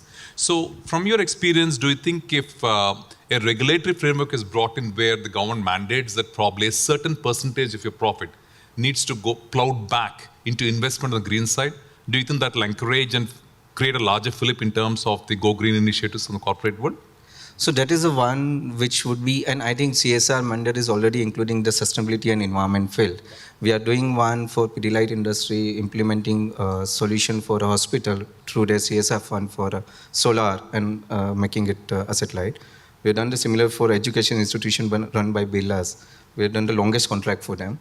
The point here is that one is the regulatory interventions, that is the one side, but the larger impact will come if I tell you, you invest into the solar, though let's say as a scope 2 emissions mitigation, and or don't invest into solar yourself, but invest into someone else's project. You get the carbon credits, you reduce your cost of electricity, you need not pay extra certain amount to DISCOM or your grid to become a green tech. You can still become a green tech. And as Dr. said in a previous panel, there is a limitation. Every state has how much electricity you can consume through solar when you are consuming directly. But when you're going to embark the journey of the greener investment through CSR, through any other means, okay, there is no limit on how much energy you can buy. That is indirect manner of doing it. And this is what we are trying to enable for companies to embark on a journey, mitigate the scope 1, scope 2, scope 3 reduction directly or indirectly. Got it. Thank you very much. I'll move on to you, Arun. You know, you're working on what is called a zero waste, right? But in a practical sense, is zero waste even is it a theoretical concept, or is actually practically possible for a household or a community or a company or a larger industry segment to actually shoot for zero waste? And if so, what has been your experience in terms of building towards or marching towards a zero waste opportunity? Absolutely. Thank you so much for that question. I think the word zero waste is definitely possible. When we say zero waste, it truly does not mean 100% recovery. Even 95% recovery can lead to zero waste. So where we're coming from is, as a waste management organization, been working in this space for more than a decade now, we've actually experimented very fundamentally strong models like decentralized models. Decentralized models works very well in India. And when we say decentralized, for example, the waste coming out of this campus can be solved within this campus itself. It's very possible. How do we do this? First and foremost, fundamental, there's a nice tagline here. Once you mix it, you can't fix it. So let's say the organic waste and the inorganic waste is mixed in one bin. You can't do anything about it. It's not recoverable. But then when you follow the fundamentals of segregation at source, you can actually keep it aside. Now the organic waste can become compost, biogas, etc. The inorganic waste can actually be recovered. As less as 5%, we've shown this through data, as less as 5% can actually go to landfill. And that's very truly moving into the zero waste space. So as a concept, we know decentralized works. And while we are doing this, I think just to add another layer onto just the traditional waste management that we're talking about, there's also another aspect around how well are we doing it? Zero waste is fine. How better can we do this further? So, for instance, let's talk about compliances, be it labor compliances, social security benefits. We're talking about environmental compliances. So that's the next level as we go further. So like we heard on the earlier panel, ESG is no more, it's more like a vanilla version. You now have standards like BRSR, which is taking it to the next level. So zero waste as well can be taken to the next level. We've proven this. We have multiple models on the ground as well. Entrepreneurship as well is definitely something that can come up through the space because we need a services industry. Waste management is as simple as a housekeeping equivalent. You know, the facility management companies, as a service is provided for various institutions or campuses, waste management also can be. But Arun, one quick sort of segue into that. Like you rightly said, waste itself is not homogeneous, right? It's pretty heterogeneous. And therefore, for you to be able to help your customers march towards a zero waste, right? How big an ecosystem do you need? And how many kind of logistics or supply chains that you have to work with in terms of partnerships? And how strong is a partnership required versus a single entity trying to say we can get to zero waste? I think the key here is ecosystem. It's actually quite a complex ecosystem. When you look at the supply chain, waste can sound very simple, but then it can be as complicated as getting into hundreds of categories that comes out of one bin. So one bin of dry waste or inorganic waste that you see out here is actually the source of waste, right? So the entire supply chain that exists from, if you follow the life cycle of waste, it goes from here, it goes to a center, a collection center. From there, it goes to a larger, like a Ramki typically runs, like a materials recovery facility, which is more like a factory for waste management. From there, you probably have 50 categories. So the waste in one bin separates into 50 categories. Further, it goes to value creation centers where you take plastics, for example. Plastics are of two types, right? We know rigids and flexibles. We didn't know that rigid plastics and the plastic covers, the two categories, can further be sorted into as many as 100 categories. So you can see the large tree that is growing out of one bin, and it's growing into hundreds of categories. So I would say it's an ecosystem which is categorized as upstream and downstream. Upstream, you also have the informal sector, the waste pickers, the kabadiwalas, the aggregators, and all the way downstream, you have recyclers. It could be paper, it could be metal, it could be any category. And furthermore, to close the loop with circular economy, you really want to bring that back into the loop. So now you see you're actually extending the reverse logistics and combining it with forward logistics. I would say it's a very complex ecosystem, and there is too much room for as many entrepreneurs in this space as well. Wonderful, and thank you. I'll come back and circle on one. I'll move to Chandrasekhar, because it's a nice segue that we talked about zero waste, and I know your company has been very focused in terms of converting organic waste into biofuels, right? So interestingly, when you talk about organic waste to biofuels, and each one of us look at a tremendous amount of organic waste every day. You look at any of the tech campus that we are around, by the end of 3 p.m. in the afternoon, the cafeteria has a humongous amount of organic waste, right? You look at any Raitu Bazaru in the city, or you look at any of the weekly vegetable markets that are there in various areas, the next day morning, GHMC is trying to clear out, I don't know, maybe hundreds of kgs of rotten vegetables or thrown away vegetables and fruits, right?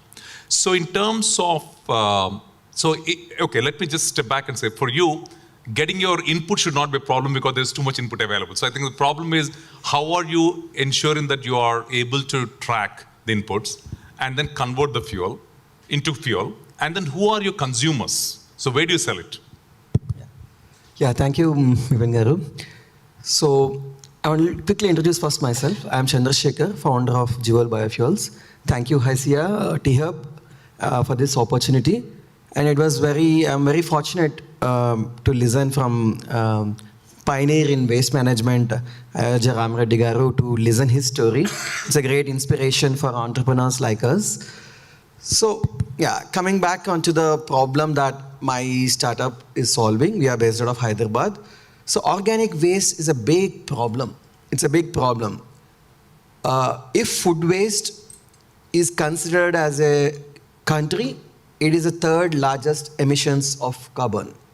So that is a big problem, coming from food waste. If food waste ends up in landfills, it releases methane emissions. And the methane is very dangerous than the carbon dioxide gas. So even in our country, out of 60 million tons of municipal solid waste that is generated, 50% is food waste, organic waste.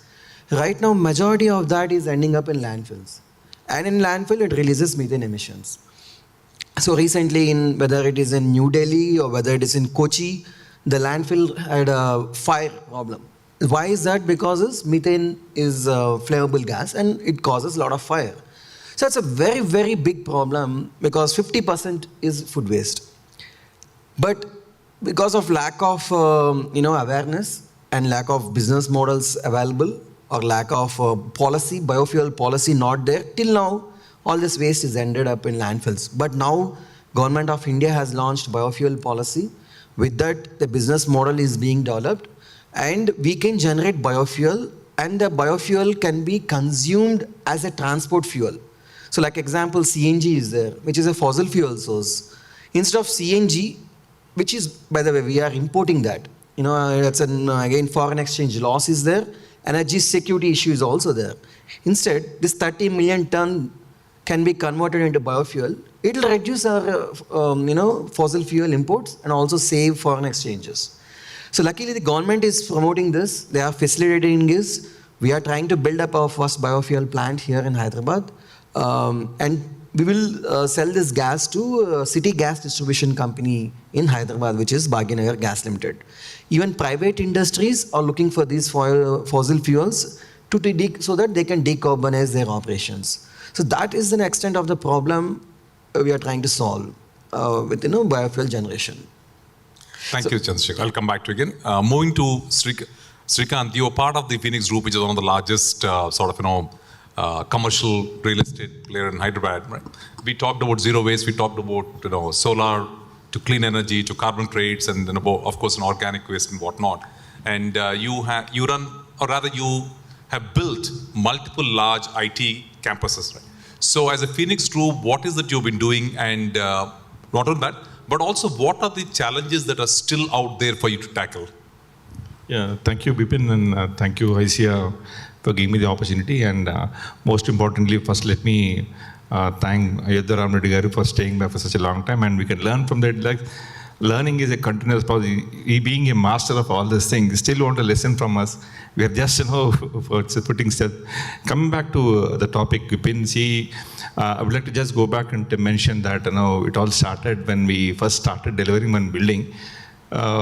Initial days when my business development team was talking to one of the MNCs, they were talking how efficient is a building. My efficient building means, what do you mean? I have 1 lakh square feet, 2 lakh square feet, I can accommodate 1,000 seats, 2,000 seats. They said, I'm not interested.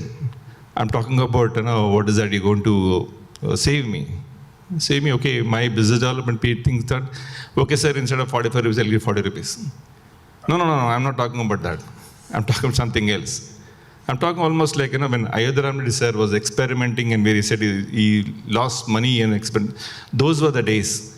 When people started understanding what exactly the green buildings are, ESG and all United Nations terms, and that forget about it. Now, what is that you're going to give to the future? That is what is the entire essence of this particular conference as well. So there where we started, okay, now, then we started understanding. When we spoke to the client, he said, boss, I'm talking about my cost, my camp cost. The moment you take a building, the rent is fine. But how efficient, as far as the energy is concerned, energy is of different resources. So are you going to give the regular thing and say the government is giving to 1 rupee tariff less than other things? No, it's beyond that. So that is when we started getting into this, did a lot of research. We had a separate team to make our building efficient. Now, I would proudly claim that Phoenix is one of the first builders to start with steel constructions in Hyderabad, including residential. And I would like to start from where my earlier developer just trying to search him. Upstream conversations. Upstream conversations are very, very important, which we have been doing it for the last 1.5 decades. So we understand the need of a client, and we tell to our architect and the main consultant, these are the things what we need. It's not steel the structure of the building. It should be when we way forward, the futuristic. When talk, most of the people our building is futuristic. It's not that. Futuristic in what sense? Future in the sense is like I'm saying that. I was also talking to our vendors about supply chain. We were talking about how best you can give me a product. When I buy a mortar with you, a bricks with you, a steel with you, how efficient is your production? So that is the kind of understanding we have. And very soon you will be listening to green steel. You'll be listening to green cement. Very short, because innovation has become an in thing now. We can't afford to wait for things. So no, when talking about Phoenix and innovation go hand in hand. Even in your case, when you started your conversation, ICI, you were talking about e-energy, e-waste, e-mobility, all this put together is my G infrastructure, that is green infrastructure. We are here to deliver that with this entire combination of it. Coming back to the way we plan at our place, like when we talk to the client, because it's a competitive field, my other competitors are complementing my business also. So when we negotiate, we tell them what is this saving 5 years from now, 10 years from now. We charge a rental at a premium. Suppose my other company is giving 65 rupees, I'm giving my space 75 rupees. I'm showing them a profit of 20 rupees down the lane. So that is the beauty of how you design your product. Thanks to the entire once again ECG models and and we don't take this platinum rated IGBs just for heck of it. We do practice it. And we were the first people to showcase it to the Telangana government, Andhra government, and many of the international trade houses, also global bodies, come and done a case study with us. So that particular sense, I was trying to invite T-Hub innovators, entrepreneurs here to do some case studies, and we want to learn from them. So we don't want to restrict ourselves and say, like either somebody said, we don't want to restrict, don't do that particular gamut. World is such mix. So the more and more you think, the more and more you innovate. We really don't know where I'm going to spend now. So that is what is the basic formula what we're going to adopt. So with this, I think there's a huge scope in this particular field. The more and more you work on it, more and more you're sowing for the future. Forget about the millions you earn, but what is the real, ask this about the way asset you give to the future is this what? The environment, the green environment. The children should breathe green, the children should live in a green environment. This is what is the background of Phoenix growing such fast with the fantastic buildings. Thank you, Dipesh. So one add-on question that I have, Srikanth, for you. See, when you talk about the going green, right, the long-term ownership value, I think the case studies are that it's actually good in favor of the owner, right? But as a builder upfront, your capex should be higher than if you're not going green. So as a business house, how do you balance out the initial higher capex versus the customer incentives in the long term and still be able to run a profitable business and still focus on innovation? That's a business secret you're asking me. Still, I would like to answer for the ecology factor. See, just now sir has said, I just learned one word from economics, carbonomics. I'm spelling it right, sir? Economics, yeah, good. Thank you, sir. So, the way when I talk to my client, in fact, they demand me. It's not me I'm offering. Nowadays, MNCs, most of the clients, their awareness is far ahead. So we are learning from them, we are trying to deliver them. So when I'm able to deliver them, there are no questions asked once I deliver them. I'm giving them the product what they need, which is futuristic, which is efficient. Whatever they need, I'm giving 15 years from ahead. So no questions asked. So I'm saving my business secret as well. Wonderful. Thank you very much, Srikanth. That's a beautiful segue for me to ask Rohit, because you talked about the customer perception, not just acquisition cost, but the customers are very interested in understanding the CAM, the running cost, correct?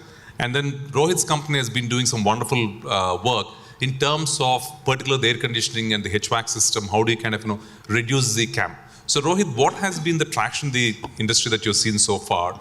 And your work is largely with what? The large tech parks, the hospitality, hotel groups. What kind of traction are you seeing? And how are you able to actually deliver tangible, quantifiable value to your customers? Sure. First thing, I would like to thank ICI and T-Hub for inviting me, and it's a pleasure sharing the stage with esteemed, knowledgeable people here. When we look at energy, right, in Zodia, like internally, so we look at it in 3 aspects. So the generation, transmission, and the usage. So when we started up, it was easy for us to look at how the usage patterns are happening. And a few things which we have found out with respect to energy is, prices are always increasing and things like that. But when you take buildings into consideration, 1/3 of global emissions are from them, and electricity is the major reason for that. So we wanted to look at why, if it is so heavy problem, why there are not many technologies coming up. One thing is, most energy efficient technologies, they require either capex or a lot of infrastructural changes, and this discourages most buildings to take it up because they wouldn't want their operations to get affected. So that is where we have developed our products. So if you can see on the screen, so we have got 2 sets of products which we call them as SaverX and Soul. So SaverX, it's exclusively for large buildings like this, grade A buildings, grade A and B buildings. So what this does is, there is an AI algorithm on the back end which optimizes the usage of HVAC systems. Why specifically HVAC systems? Because in commercial buildings like this, like 70 to 80% energy consumption is from these HVAC systems. And one problem, like as was pointed out earlier, so the thermal comfort, right? So you always want to put it at 21 degrees, say 18 degrees or 22, it's up to the user. But given these scenarios, how do I still save energy? So that is where this product comes into the picture, where it can integrate with your existing systems like BMS systems and still deliver those savings right from day one. And as we were developing this, the other aspect which we have seen is on the supply end, right? So you got multiple machineries or equipments, not just in commercial buildings, in industries as well. And electricity is mostly like a unknown factor, right? You can't see it with the eye. So what happens is, like, you can't even see those inefficiencies happening and things like that. So that is where the Soul product, as the name suggests, it lets you know internally what's happening. And it addresses most of the industries and small and mid-sized spaced buildings as well, wherein they can benchmark their usage, or if there are any appliances that are going to go bad, they get to know things like this. And this wholly operates on a wireless IoT network. But yeah, so as we were developing this, what we found was how do we make sure that it is scalable enough as well. So one thing is, we work with companies who hold a portfolio of buildings, but we also work or partner with companies which are into facility management, BMS providers, utilities, not exactly in India, but because they are state run, but with utilities as well, or HVAC OEMs as well. So wherein we have worked with 2 of the companies where they provide these room air conditioners, which we see in all our homes. But how do we make sure they are energy efficient as well? You might have seen this BEE 5-star. So if you don't mind, Rohit, I just interruption. So you're essentially kind of talking about a business model where you are, quote unquote, nearly guaranteeing savings, right? So in terms of business model, are you actually still asking the customer to pay you, or are you saying that I'm going to save you X and therefore we just split the savings? What's been your model, and where is the uptick coming from the customers? So one thing which we have observed is we wanted to remove that capex part. So that is where we have been operating on OPEX part with a refundable deposit to start off. And the other thing which we have observed a few months ago is when we price our products based on the savings. Because most of the clients we work with, they have these budgets for the products they procure with respect to climate and things like this. So you wouldn't want those numbers changing every month, because energy consumption is always going to change. So what we do is like a subscription, a fixed amount every month, and there the client will save. Wonderful, thank you. So Vivek, we've heard a lot about business models. We've heard about the cost, the capex, and the opex, everything. And coming from venture capital side, while everybody talks about green, right? But you as a VC firm has a mandate to always give anywhere from 20 to 28% IRR to your LPs. So in terms of the VC world, are you seeing some genuine interest in investing in ESG space, or, to put it very bluntly, still a lip service? What's your take on that? I think it's beyond lip service now. However, I think there is still some more work to be done, because a lot of the companies who are coming and presenting themselves as solution providers, and I think a lot of them are exceptions here, so I don't mean people who are here, but a lot of them are still scratching the surface. And I think there is a need to deep dive to understand what is the work going on. And I go back to the question you had asked earlier about, let's take an example of statutory compliance, for example. I think as a country, we started work in plastic, which is the largest space, for example, starting a regulatory change which happened about 4 or 5 years ago with EPR being introduced. And today in the plastic world, EPR is a very large space. But having said that, and I think many people who understand that space well, I'm sure Mr. Rami Reddy will understand that space well. Today, the true work happening in EPR space versus a lot of places where there is a paper trail around EPR happening, and how much of it is the real work and how much of it is just a paper trail. I think that is where the secret, so to say, lies. And I think a lot of the investors or the VCs or PE funds today are wanting to understand that space better, to understand that is this real work happening, and are we in line with utilizing technology to the best possible manner in studying, understanding, analyzing, and looking at the future so that a scalable model can be produced there.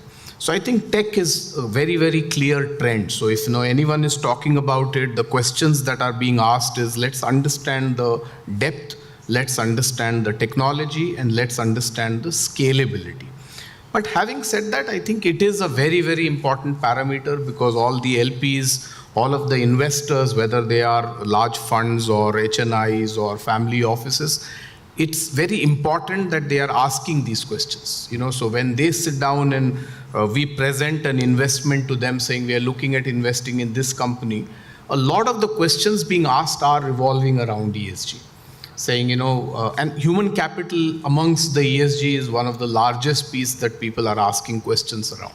That what kind of work is being done on the human capital? Are they following the rules? Are they doing all that? And I think one last piece, while still staying with statutory, is also to look at the future. Because so far, most spaces statutory is seen as present or the past. Right. Whereas in the ESG space, I think the need to have an eye on the future is far more important. And going back, let's say, to the EPR topic, today EPR is only on a certain category of waste.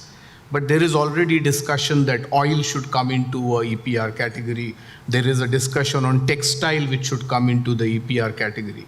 So our startups and our companies already beginning to look at those sectors, because that's where the future lies. Plastic is important, but a lot of people are already in that space. So I think those would be what I would think are the thought process going on. But having said that, I think ESG is a very, very critical perspective when you look at it. When I wear a investor's hat, I think it is a very important risk mitigation tool. It's a very important brand tool, because a lot of you go and study the litigation that has happened on a lot of the firms, whether large or small. If there was a very cadence, governance-oriented ESG that was applied, then a lot of them may not have happened. And I think from that perspective, investors are very, very keen and looking at that. So in fact, what you said, it's very interesting that you're seeing that a lot of the LPs are actually kind of wanting to understand the ESG space and are looking at the human capital, right? Which is very, very encouraging. Having said that, I'm sure it's also encouraging for a lot of startups in the ecosystem. If you were to just drill it down, right, and say what are the 3 things that a startup entrepreneur should think about before they come to pitch for a VC funding? What are the top 3 things in your mind? So I think one very clearly is a solid, transparent reporting and a matrix mechanism, so that they can go deeper than just we are ESG compliant or here's what we are doing. And we saw some of the startups talk about it. For example, the HVAC, and you were talking about the background checks that you can do. What is the energy conservation and how you're measuring it and what does it result in? Or even what Shrikant talked about from a long-term perspective. So one is that what is the measurability that you can bring and demonstrate to people. The second, I think, is transparency. That what and how are we getting the data? where is the data coming from and how much can we trace that data. So is there a traceability, or is this a manual data that I'm feeding in and then showing you a bunch of graphs at the back? So the traceability is the second piece. And I think the third piece is the human aspect of it. That, what people are going to ask is that, what are we doing? And this is where I think that, the three levels, the scope 3 comes in very, very interestingly here, that, what are we doing around that?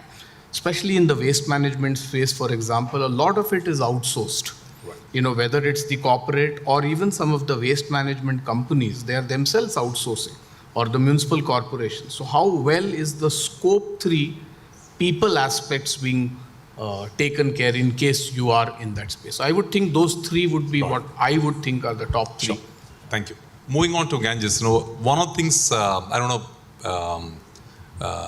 where I read it, but I distinctly remember that there was a paper I was reading where they said the last 2 world wars were actually fought because of economic reasons. And the expectation is that whenever a 3rd world war, if it ever happens, would actually be fought for water, right?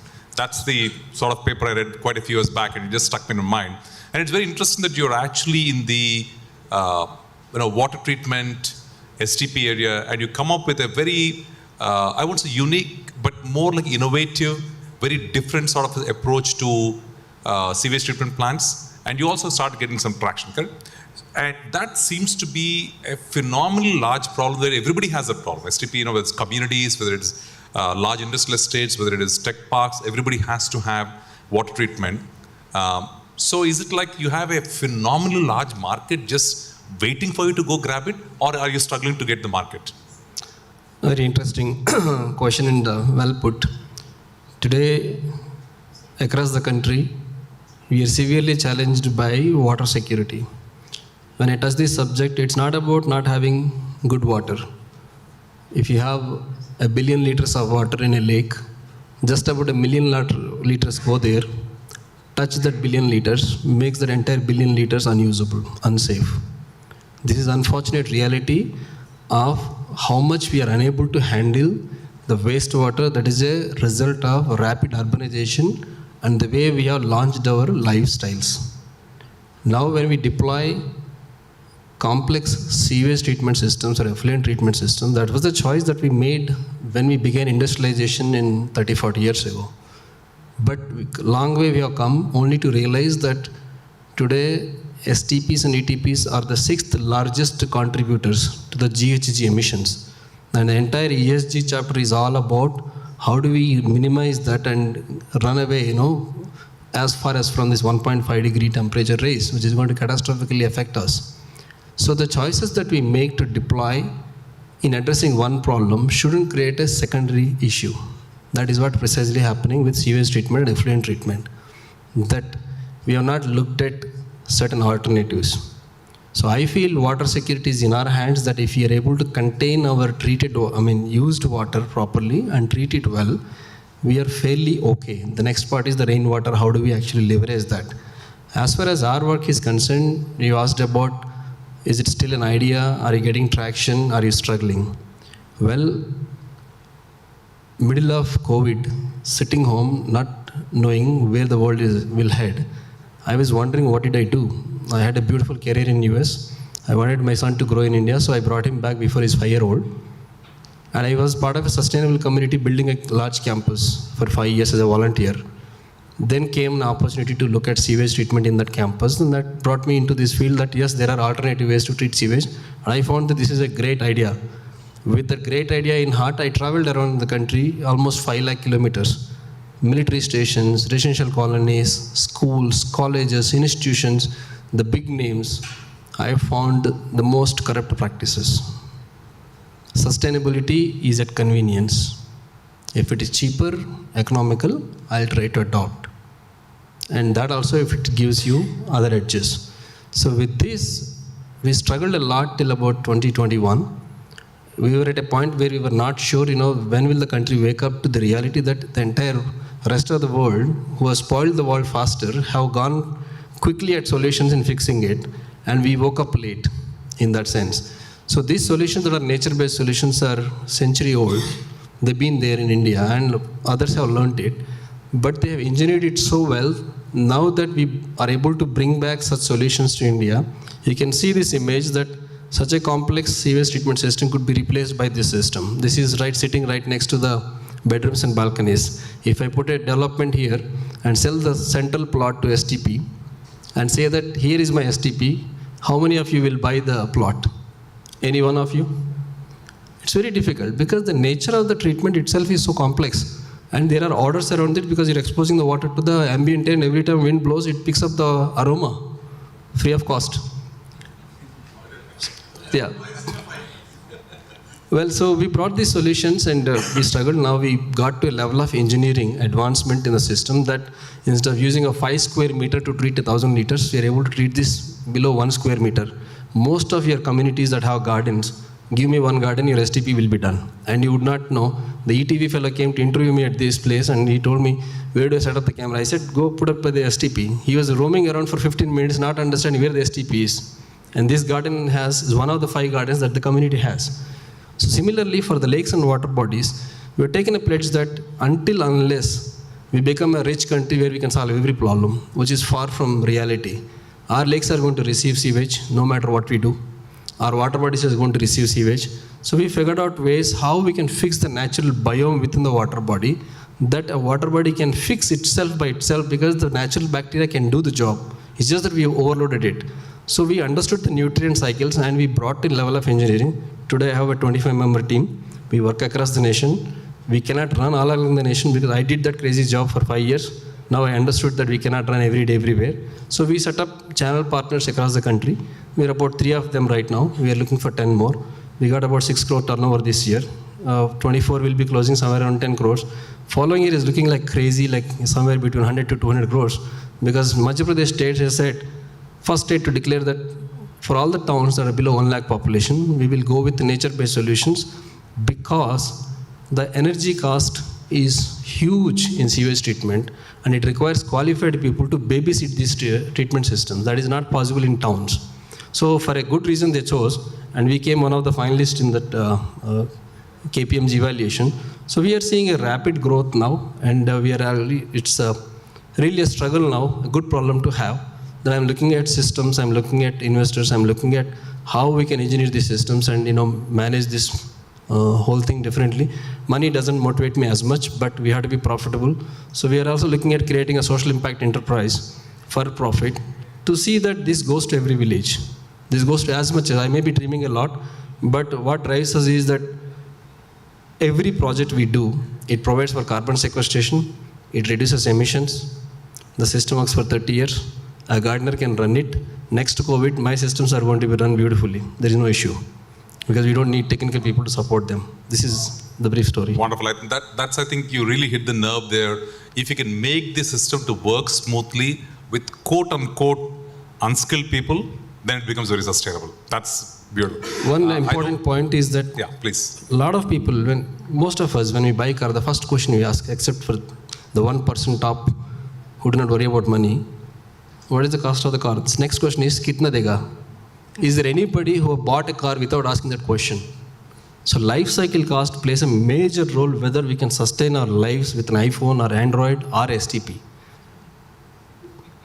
A 1 MLD of sewage treatment plant today costs standalone 3 crores, but it takes 13 to 14 crores in 15-year lifespan to run it, which most of this upstream between CBRE coming and taking over the STP from a developer, they will realize how much money is going to drain out of their corpus.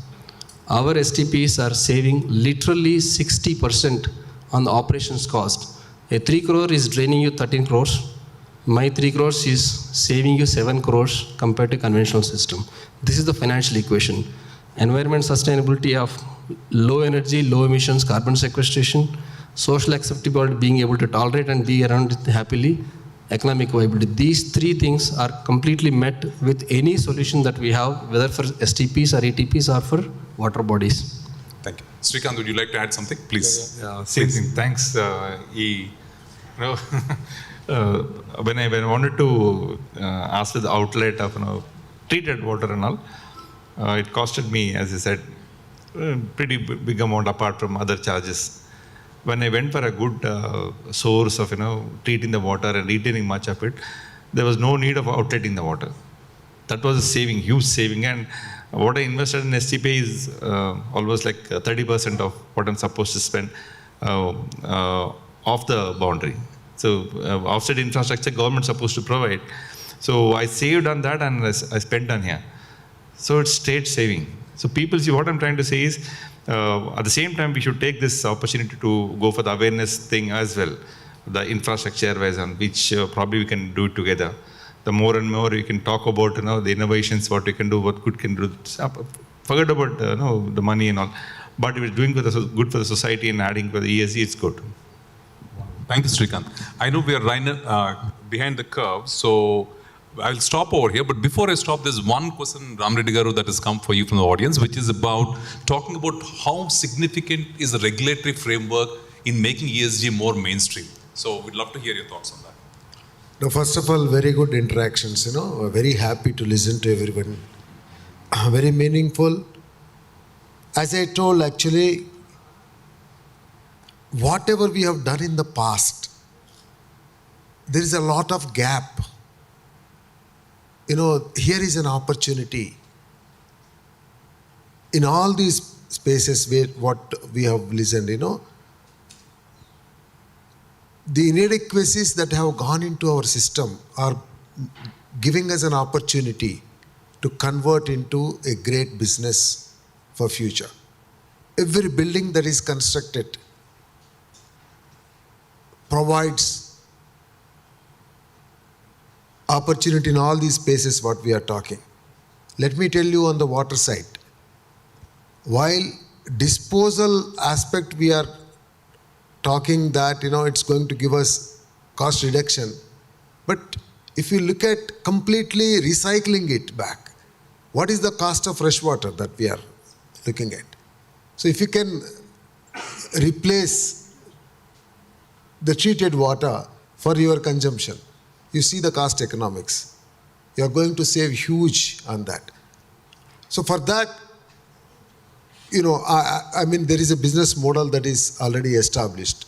So you can certainly look at it. On the waste side also, zero waste. Actually, this is the only way we have to move forward, especially for our country. Because if you look at China has built big,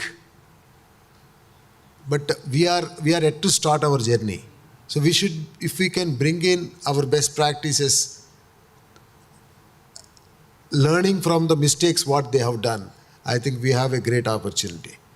Coming back on the regulatory side, I must tell you, Government of India is certainly now in the last two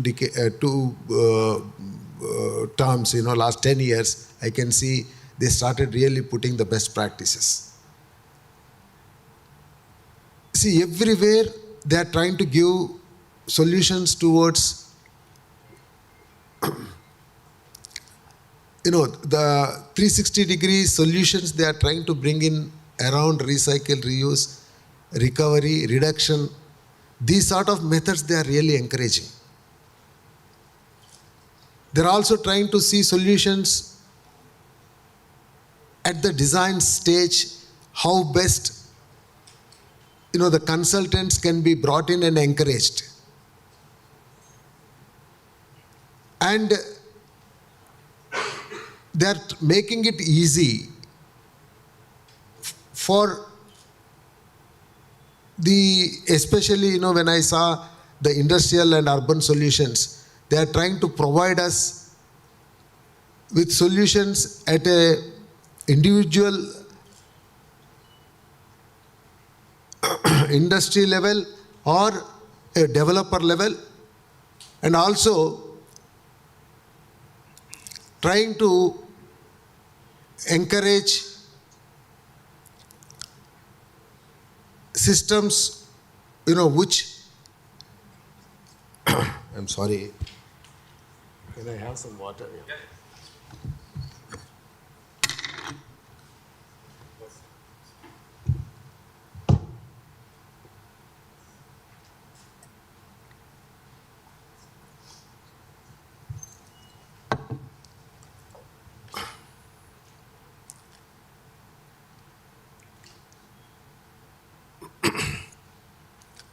certainly at a policy level and the government level, regulatory level, I saw solutions which are really encouraging the industry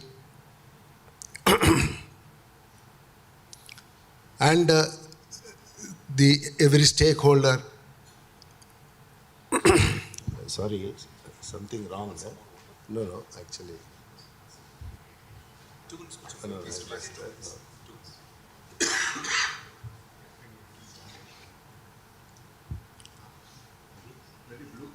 No.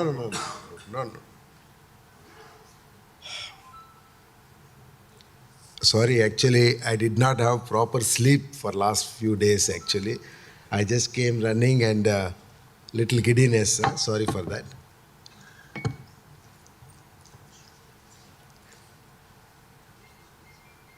Regulatory level, I can tell you every rule that is getting framed is coming handy for the industry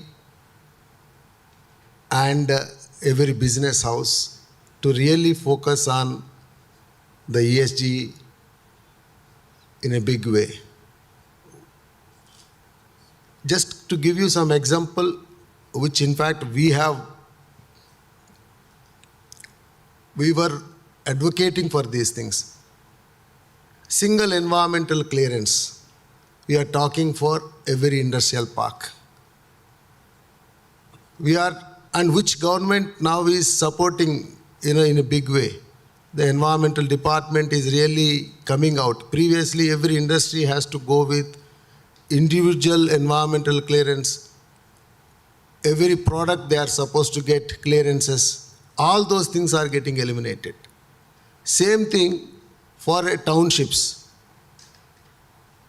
The entire environmental solutions are being worked out, keeping in the sustainability in mind. So I can see that the actions and the initiations that are coming from government are really going to support the industry in a big way. Thank you very much. Thank you.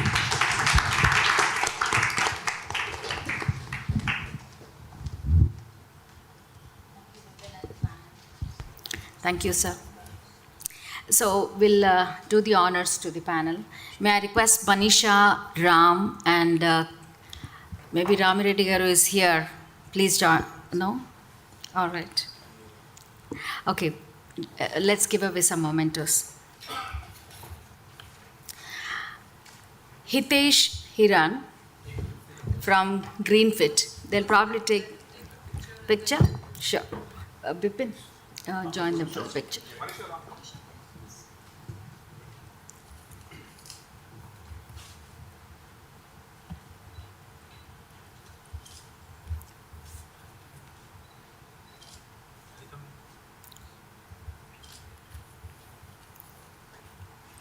Hitesh Hiran, Arun Murugesh from Sahas Zero Waste. Thank you, Arun, for taking time to come from Bangalore for us. N. Chandrasekhar, founder of Jivol Biofuels. N. Chandrasekhar.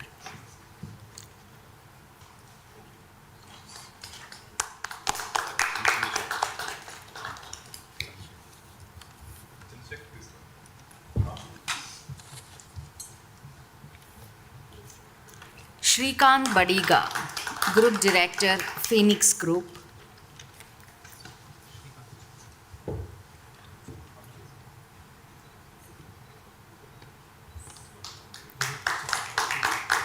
Rohit, Founder and CEO, Zodia.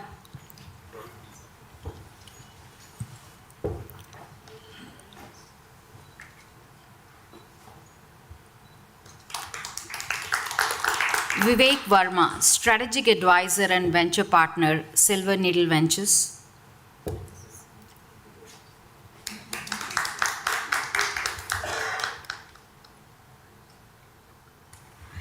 Ganges Reddy. Did you change your name or is it really Ganges Reddy? that was the difficult part. I was in the US for a decade. I couldn't say Gangadhara properly. I got to Ganges and I came to water. It sticks well now. Good, and it's true to what you're doing. MD and CEO, Blue Drop Enviro. Thank you, Bipin, for this wonderful panel. With that, we come to a close of today's program. Sorry, we have gone beyond our schedule, but I just have one last announcement to make before we close.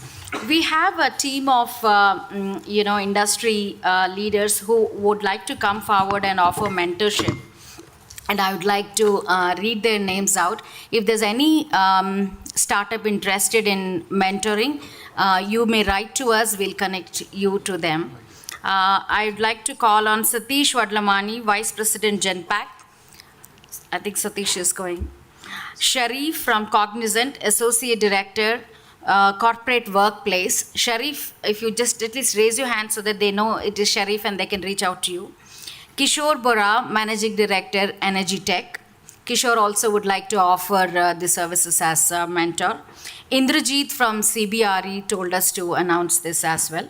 And Vivek Verma from Silver Needles, the venture capitalist partner. Right. Thank you very much. And with this, I would like to invite Ramakrishna Lingireddy, our General Secretary, HICIA, and President, Oroprosoft, to give us the vote of thanks. Thank you. Here. It's a tough job standing between the networking session and conclusion of this. But thank you everyone for your participation, and I extend our heartfelt gratitude to all the esteemed speakers, panelists, and attendees for making this event a remarkable success. We sincerely thank Kishore, MD of Energy Tech, Manisha, Kishore for setting up the context, and Manisha for her inaugural speech. And we also sincerely appreciate MSR Garu for sharing his insights regarding the startup ecosystem from Hyderabad and its focus on ESG. And many thanks to our special guest, Mr. Ayodhya Ramireddy Garu, for enlightening us in terms of the opportunities that we have at this point of time where the world is looking for solutions from India. I would like to thank Prashant and Bipin for successfully moderating our panel discussions, which are very enthusiastic and interesting. And this kind of program, as we mentioned, this is the third in its series, requires a significant preparation and dedication. And we would like to express our sincere gratitude to the following individuals and also to the organizations who have helped us to make this happen. Bipin Pendiala, Kishore Bora, Shanti, and Neeraja from HICIA Secretariat, and the entire HICIA team. Shravan, Varsha, and Rajesh from T-Hub for their assistance in reaching out to the startups. Then special thanks to Satish Vadlamani in terms of inviting our special guests for today and making it happen. We are also deeply appreciative of our essential outreach partners, including ISF, NASCOM, FICCI, CII, FITCI, TMFC, IIIT Hyderabad, D-Labs, ISB, TIE Hyderabad, India Partners, Succeed, Innovation Fund, Hyderabad Angels, and Edu Ventures Park. We thank our sponsors for the invaluable support in bringing this impactful programs. The industry pattern sponsors Broadridge, First Source, and ServiceNow. Ecosystem partners ICICI Bank, NSL, and Rahiza Mindspace. Annual platinum sponsor Mallarity University. Annual gold sponsor HSBC. We appreciate all your participation and very interactive session Looking forward for you to join the networking session, and I would say in a more relaxed setting than sitting here for a long time. Thank you, and let's work together for a more sustainable and prosperous future.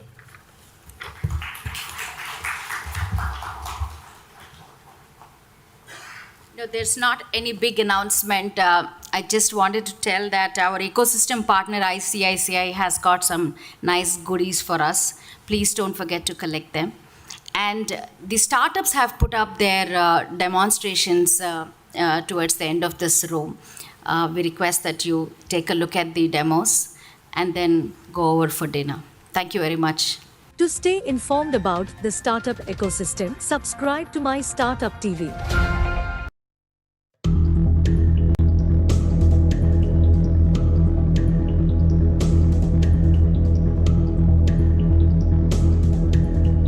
I would kindly request, without any further delay, I would like to invite Dr. B.V.R. Mohan Reddy, sir, for his session. At the outset, let me first congratulate IIT Entrepreneurial Cell for taking this initiative of promoting the entrepreneurship awareness in the country. I also like to congratulate Vardhaman Engineering College, our principal, Professor Dr. Ravindra, for facilitating this event at Vardhaman Engineering College. Those two things, or several things are there which are big passions of my life. One, of course, is entrepreneurship. As I wind down in my life, the big ambition in my life is to promote, evangelize more amount of entrepreneurship. I'll tell you why in a moment. The second is that I'm very connected with the IIT system. If I have an opportunity to stand in front of all of you today, I think it's the learnings that I got from IIT Kanpur made that difference to my life. An enormous amount of gratitude I have for the teachers, for the institution. And one way of giving back is that I wanted to get connected back to the IIT system. And I did reasonably well. I run 2 IITs as the chairman of the board now. The first one is IIT Hyderabad. I've been the chairman for the last 11 years. And even without some amount of resistance, I wouldn't say too much of resistance, there was some amount of resistance, I still got an extension for 3 more years. So I'll be the longest standing chairman for an IIT by the time I finish my term. That's only a small part of my giving back. I also run IIT Roorkee as the chairman of the board for the last 4 years now. Amazing fact I did, which with all modesty and humility, I'll share with you. There are 5 Gen 1 IITs, that's Generation 1 IITs as they're called. These are considered to be the strongest pillars that this country has.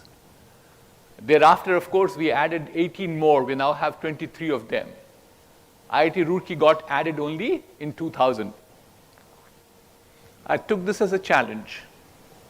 We displaced one of the 5 IITs from the top and made IIT Roorkee as one of the top 5 engineering institutions in this country.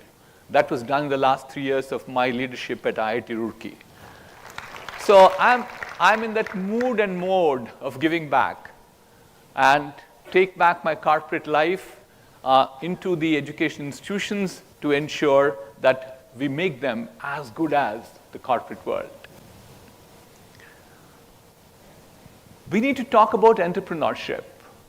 And let me start with the first thing. Why do I think entrepreneurship is so important? And I also like to share with you, I like this to be interactive. I'll ask questions, but if you have questions for me at any point of time, please raise your hand. I'll be more than happy. We'll have some mics into the audience.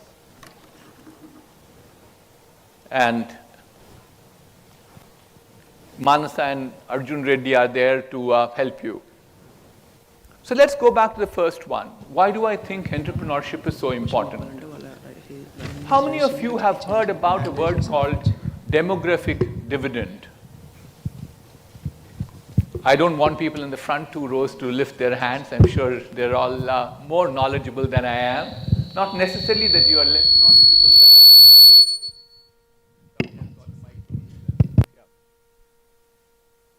So from the audience, anybody putting up their hand up saying that what's demographic dividend?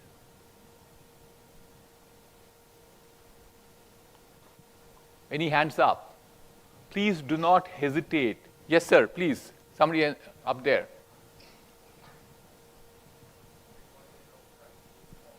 You should tell me who you are first. I'm assistant professor, Yes. Triple department. Okay, go ahead. Still, I'll allow you to speak. Sir, this demographic dividend means it is the advantage of having huge population like India, China. We are having that advantage. So much manpower is available. That I think. You got it wrong. Huge population is not demographic dividend. Refine your answer if you like. I'll give you one more chance. Huge working population. Thank you. You got it right now. Thank you.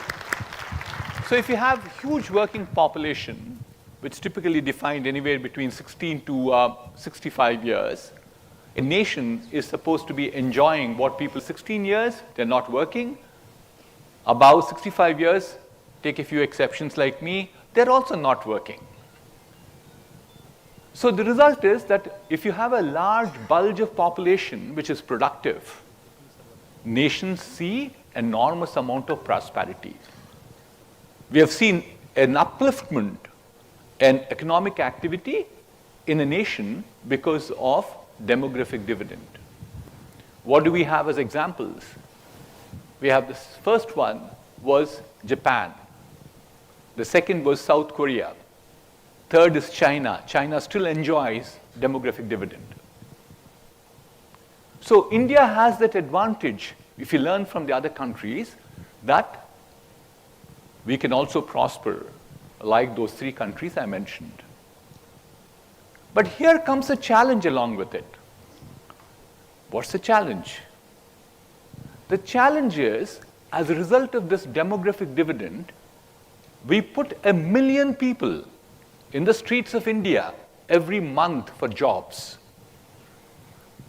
So these are not just people, will be produced, they'll graduate, find jobs, they will start, become productive, they uplift the economic activity of the nation. They don't. So therefore, there is tremendous amount of demand for jobs right now. I talked about 1 million jobs every month, 10 million jobs approximately per year, or if you look at this window of 10 more years ahead of us, at least 10 more years, we require 100 million jobs. And there is enough of evidence all around the world that net new jobs in any economy are created by new companies, small companies, and medium companies. Existing large companies create only 40% of the jobs. The rest of the jobs get created by the startups and the entrepreneurs. So you can understand the type of pressure that we have as a nation today to create those 100 million jobs or 10 crore jobs in the next 10 years coming from the industry. That's the need that we have in terms of entrepreneurship. So therefore, let's be clear that all of us have to work towards this goal of saying we have to become employment generators and not employment seekers. That's what we need to do. Let me move on. I need to watch my time, yeah. Let me move on. So what is entrepreneurship? Any hands going up? What is entrepreneurship? Who is an entrepreneur?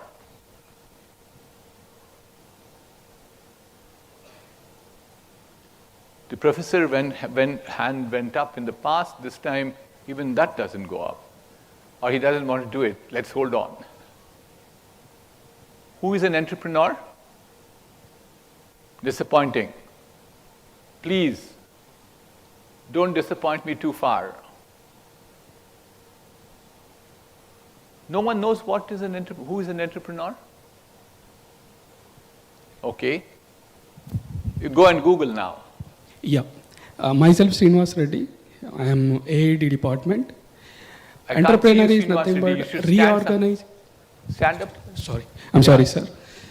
Myself, Srinivas Reddy, CSE AID department. Entrepreneur is nothing but organizing the resources in best way to giving the comfortable to the toward the society, making the comfort and reorganizing the resources. Companies do that too. So we can't call the companies as entrepreneurs, right? Yeah. So how many of you have smart mobiles with you? Lift your hand up. How many of you have already Googled this word called entrepreneur? Be brave. Boss, I'm not going to kill you. I'm not a tiger here to eat you up. How many of you have Googled it? Nobody. You're not using the internet system well. So if you go and Google it, in the interest of time, let me move on. You'll find entrepreneur is a person who has an idea and he likes to make use of this idea as a business for getting an economic benefit out of it by taking risks. So look at the definition that I just said Google, because that's anyway the Bible. So therefore, but then even otherwise, it will be the same thing. It's a person who has an idea, who wants to take risks for making it a business for getting substantial economic benefit out of it. That's what an entrepreneur is. So therefore, if you look at entrepreneurship, that's Google's definition. But to me, entrepreneurship is much beyond that. Closer to home, I'll take my example. I did a startup. I did a startup 32 years back. 1991, 1992 is when I did my startup. And of course, these 30 years of story that I have, my business story, it's not my personal story. I wrote a book called Dreams to $1 Billion. Life is so that I wrote this book. It took me about 2 years to write. It's already a year old. It's a national bestseller. I saw it also in the lobby. If you guys are interested, go buy a copy of the book and read it yourself. But more interestingly, it also has become the national bestseller. And what's more important than that is that I started as an entrepreneur, and I did take risks. I built a company for the economic benefit. You may be curious, what's the economic benefit, Mr. Reddy, like? I started this company with 20 lakhs of my money. That was $80,000 in US dollar terms. Today, that 20 lakhs or $80,000 is valued in the stock markets. We have two companies now. One is a daughter company or the parent company, and both are listed. So these are not made up numbers of mine. If you go and go to the stock market and see the price, you'll find them. Between both of them, they're valued at 25,000 crores. That's what entrepreneurs can create value. It's not just me. Many other entrepreneurs have done this. So you leave apart that part of the definition. There's a lot more than that. Entrepreneurs participate in nation building. Number one, we created 18,000 jobs, 18,000 high-paying jobs in 18 countries around the world. We talked about it, how important employment generation is for this nation. Creating 18,000 jobs certainly is something which is credible. Creatables, sorry. The second one, many of you may not be familiar, at least a few of them who are sitting in the front rows may be familiar. is in 1991, 1992, this nation was precisely in the same situation as what Sri Lanka is today. What is the situation in Sri Lanka? We are unable to pay for, they are unable to pay for their foreign debt that they owe to other countries. India was exactly in the same situation, brink of a disaster. The Prime Minister was Mr. P.V. Narasimha Rao, the Finance Minister was Mr. Manmohan Singh, and I keep saying sheepishly, they were smuggling gold out of India to Bank of London to pay for the debt that we had. They liberalized the economy. They came with new policies. But who executed the policies thereafter? It's the entrepreneur who executed the policies. It's the Infosys, the HCLs, and the Science who worked together to make sure what is the result of it today? This country has $580 billion of foreign exchange surpluses with us, reserves with us. So entrepreneurs contribute to nation building. A third one is that if you look at innovation, can somebody help me? What is innovation?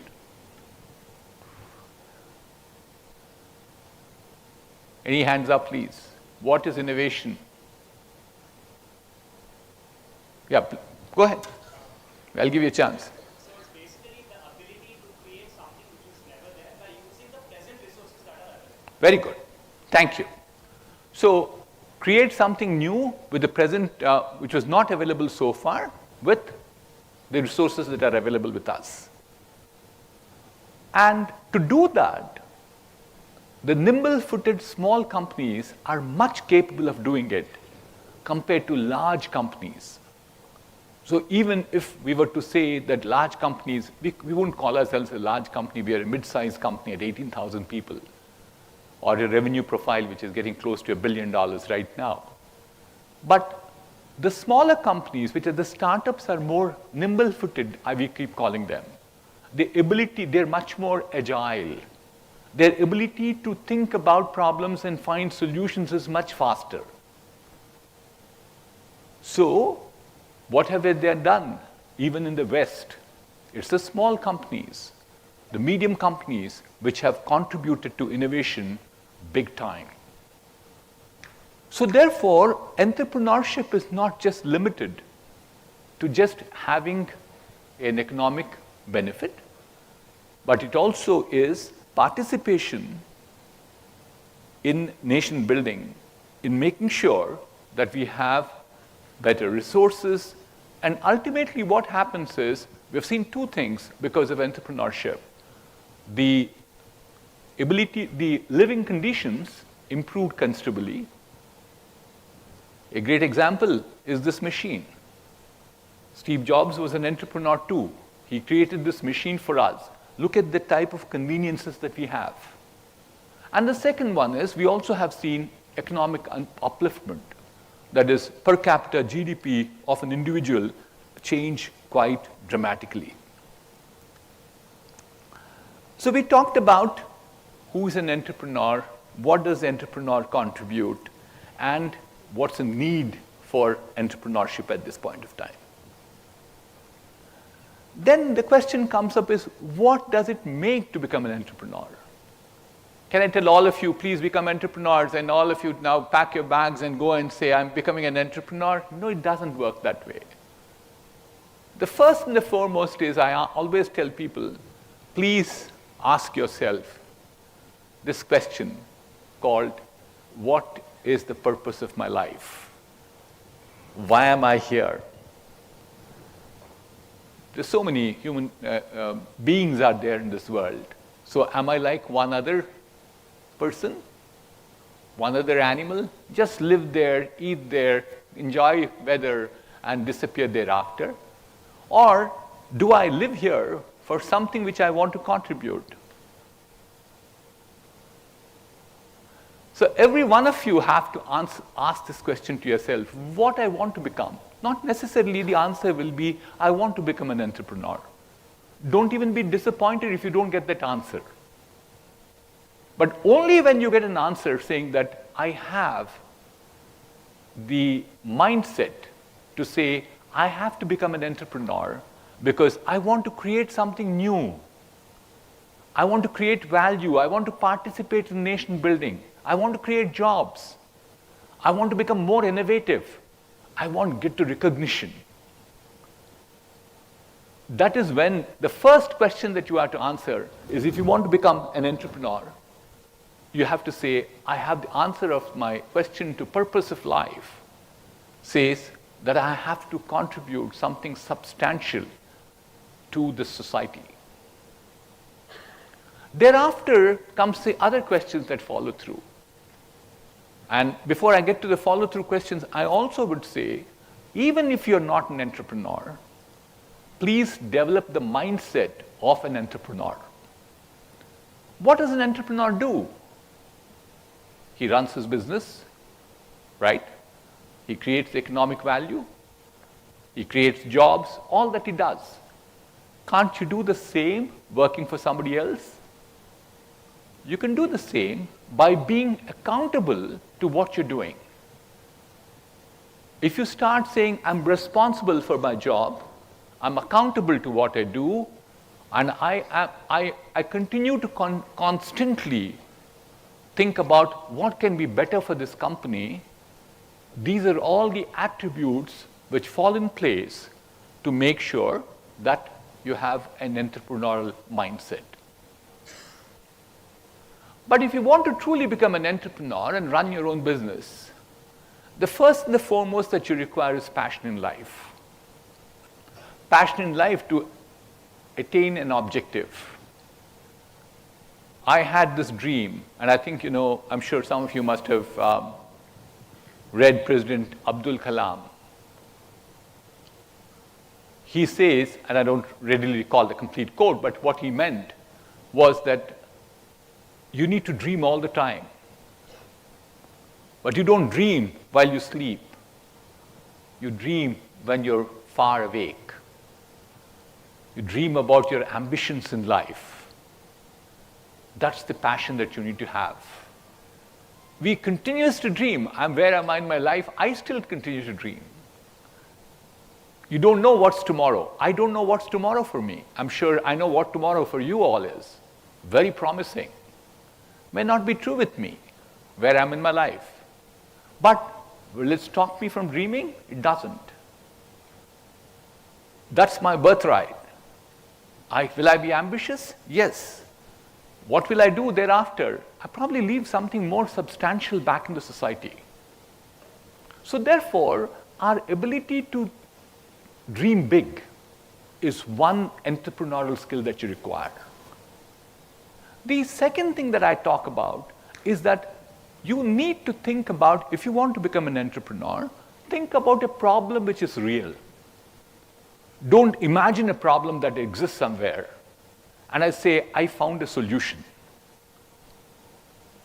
Go back, you'll find so many of them. Yesterday or day before yesterday, I was listening to this gentleman, trying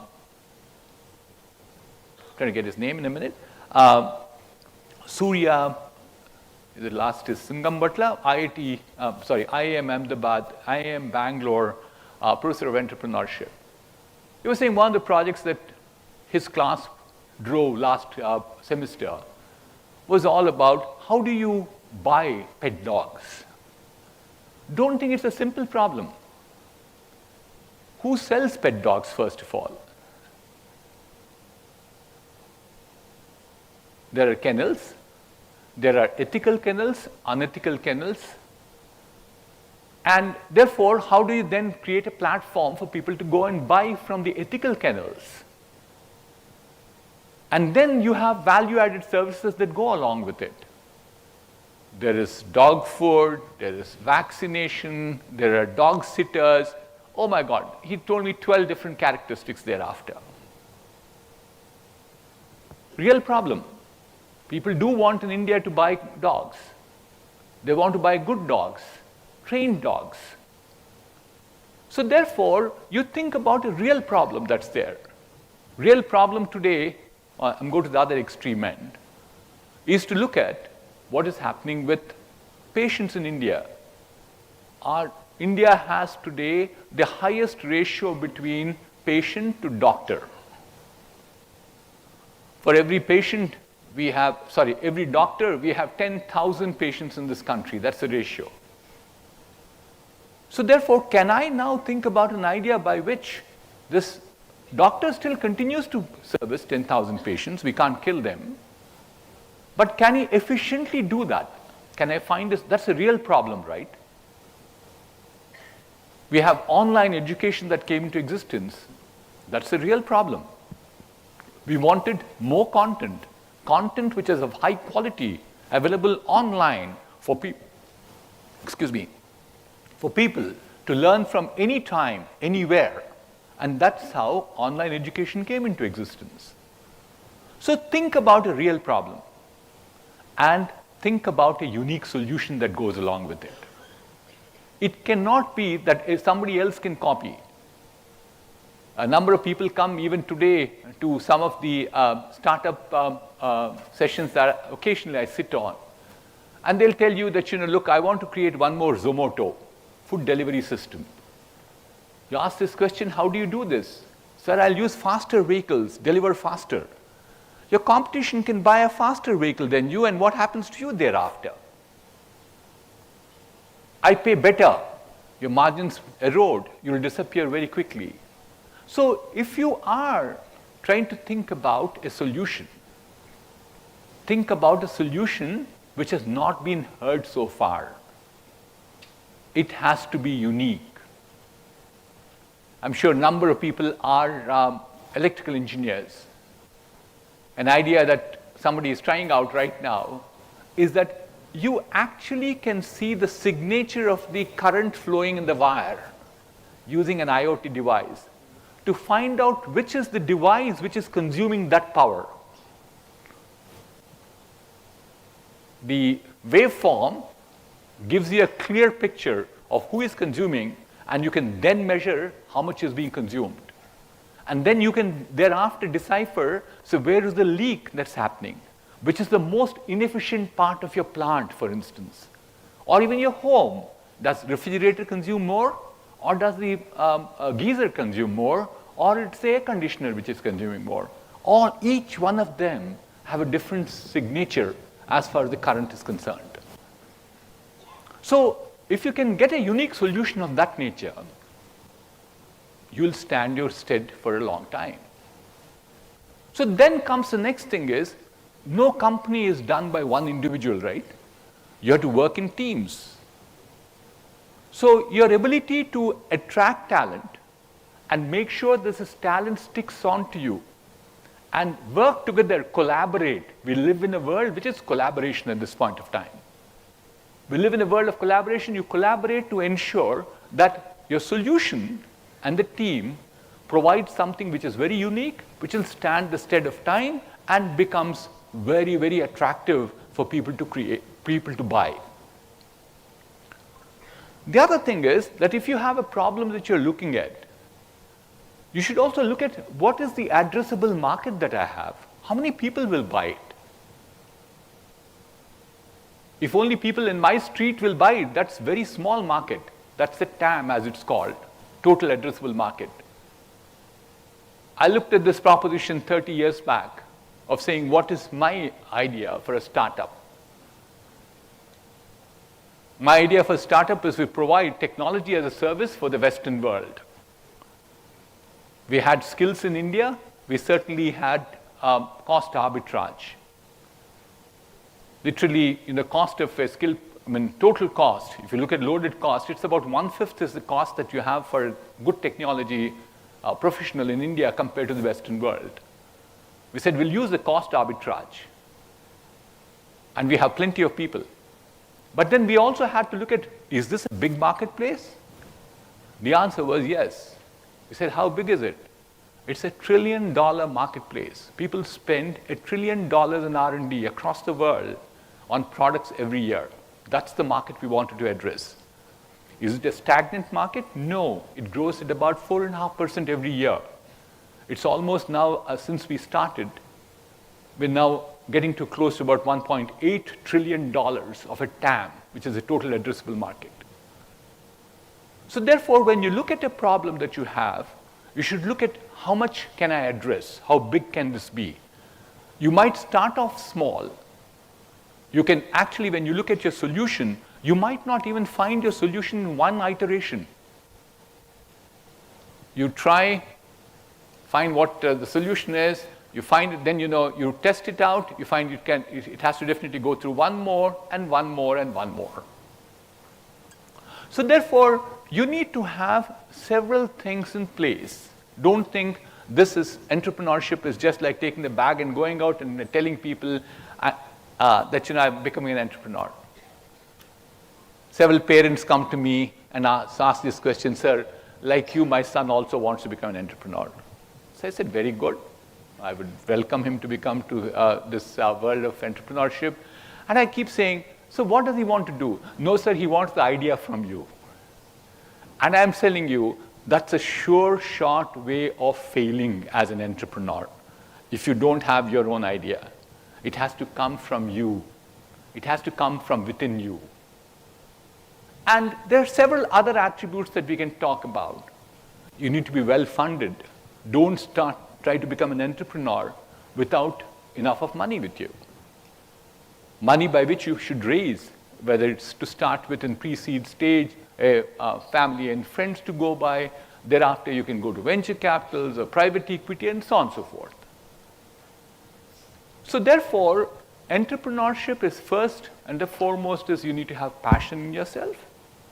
And thereafter, a number of attributes that come in, including, of course, I think I could have missed mentioning a couple of very important ones, is that you have to have the ability to take risks.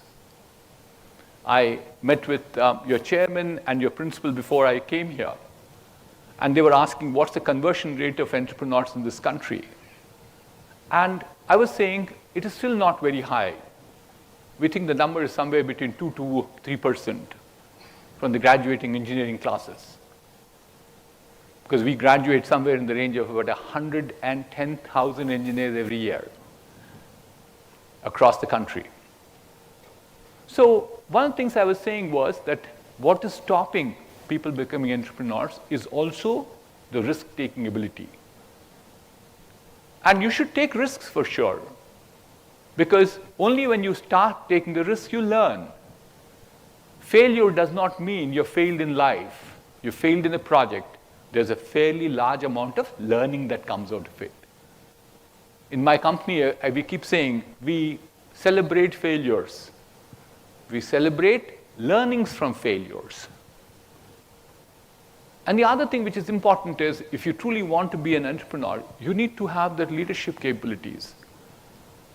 Because there's nobody else to go and ask, saying that, what do I do in this situation? They might give you advice, but they won't take a decision for you. Or the other one is persistence, because the moment you come back with a failure, it cannot be that you say, this is all it, I'm packing my bags and going away from here. Persist with the idea. Several times in my life, last 30 years especially, I've been in the professional area for 50 years now, getting close to 50 years. I graduated out of IIT Kanpur in 1973. So it's just about 50. And then, of course, I went back to school again to Michigan. But there is nobody behind you in terms of trying to take a decision for you. You're the final decision maker. They can give you advice, all right. But you can't be saying that somebody will give me advice, no. So you need to have that leadership quality of saying, I'm a good decision maker.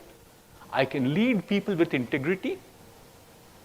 And I have the skill in making sure people collaborate and cooperate. So think about entrepreneurship. Think about it as not something which is very difficult, but think about it as something which you need to be prepared before you jump into it. Certainly, what do I see as the ecosystem now? I'm going to stop in another 5 minutes, and then I'll open the floor for all of you. Yep, I should stop, right. What do I see as the ecosystem is far, far different from what people like me saw, or people like me even ahead of me saw. Actually, I had this ambition of becoming an entrepreneur much earlier than when I started. I actually was a professional. I worked for somebody for 18 years. Literally 8 years I was a line manager, but thereafter I became a CEO of a company at a very young age. For 10 years I ran the company, which was a computer system integration company, before I decided I'll be on my own. But what we are seeing at this point of time is that the ease of doing business has changed quite dramatically. If you go and read my book, I talk all about how the license Raj used to be in the good old days. And there's some hilarious stories I talk about. But today it's much better. Ease of doing business has dramatically improved in this country. We certainly have seen infrastructure improving also quite a bit. In summer months, even in a city like Hyderabad 10 years back, by whole offices, we have several facilities in Hyderabad. All around Hyderabad facilities, there used to be diesel generator sets. Why? Because there was no power. And so we had to run diesel gen sets all around us.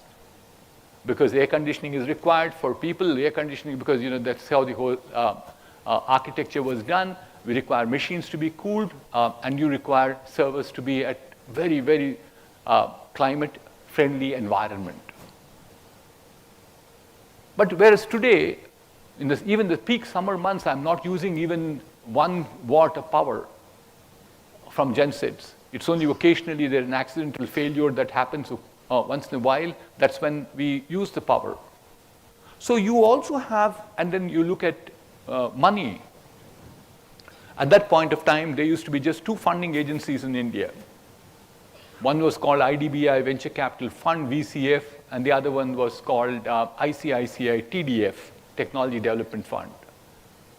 Whereas I assure you, they're dime a dozen at this point of time in terms of providing you funds, so long as you have an idea which can be tested for time, a solution which is going to be addressing a large market, a solution which has got a large, unique distinction by itself.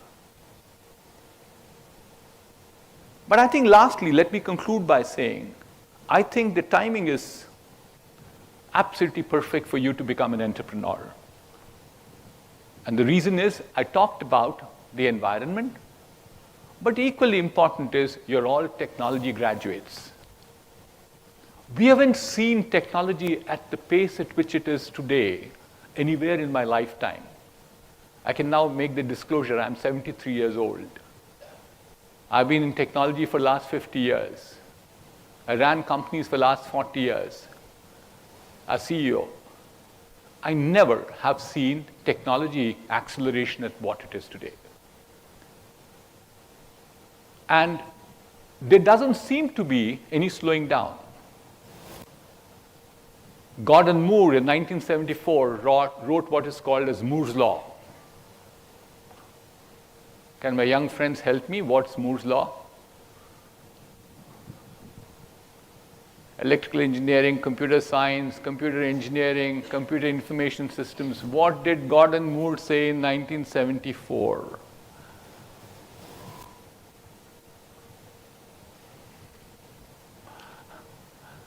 Dr. Ravindra, I am disappointed.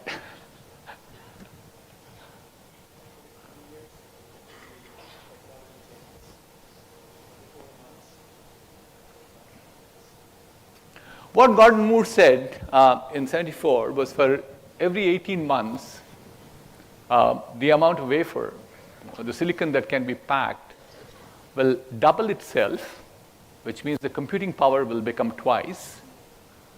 It will become half in size and half in cost. 2 times the power, half the size, and half the cost. In 2003, 30 years later, people went ahead to say whether Gordon Moore was right or wrong. And they found Gordon Moore was wrong. Why? It doesn't take 18 months any longer. It takes less than 18 months for computers to become twice as powerful as they were. They're becoming cheaper. They're becoming smaller. So therefore, what we think is now, even if you look at future, we said 2023, now we are in 2003, now 2023. Even now, it's the same thing. Quantum computing coming in, we'll see a quantum leap in terms of power of technology. How many of you use ChatGPT? Very good. Are you doing your homework using ChatGPT? Yes, be brave if you want to put up your hand. Yes.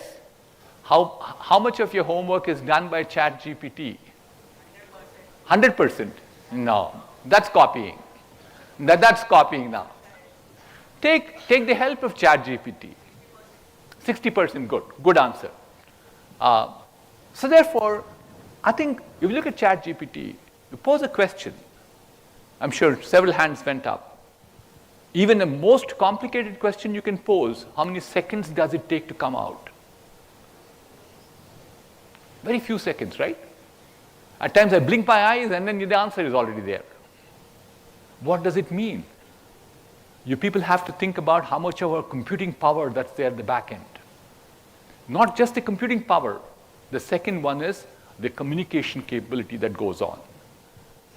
The ability to communicate is something which has also become a thing that is integral part of our lives. How many people have used a landline? How many of you? Wow, that's impressive. The other day I showed my granddaughter a landline machine and she said, how do I use it? It had that rotary ring and she didn't even know how to do that. I belong to a generation where I'm glad some people lifted their hand, but I belong to a generation I waited for 7 years to get a phone. And today we saw most of you putting up your hands when I said, do you have a mobile phone or a smartphone with you? But tell me one thing, how many of you have 2 phones with you? Put your hands up, 1, 2, 3. Number of hands have come down in the recent past. Why is it? Because the dual SIM phones have come in. Look at the luxury you have. And to give you a flavor, because of connectivity, the ability to communicate has increased so much. There's 7 billion people in the world. 5 billion people now have a mobile phone or a smartphone. About 80% have smartphones out of the total phones that are there. But very important is the fact now machines are communicating with machines. And they're all on the same network as you do. So what is happening is that 20 billion things and people communicate at this point of time, and the power of that network it's called power of 2. That is, if you and I communicate with each other, it's 2 people, 2 to the power of 2. The power of our network is just 4. Now think about a 20 billion square. That's the power of the network the world has with it. Equally important is the speed of communication. I'm sure you people have heard about 5G technologies. But what we are working in IIT Hyderabad right now is 6G technologies. With 5G itself, we today have latency less than 1 millisecond that I can do online surgeries. It's not online consulting. I go back to that question I raised earlier, where a doctor is servicing 10,000 patients. If you give them an ability to now do surgeries online, it'll be much faster. Somebody else is prepping them before the specialist comes to do the surgery. So communication is improving. We're also seeing these ugly looking devices called sensors. They become dime a dozen. And they can sense many things better than human beings, especially on vision.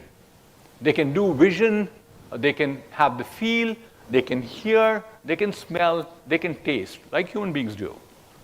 And doing better in certain, especially in case of vision. They can see X-rays much better than a common eye of a doctor.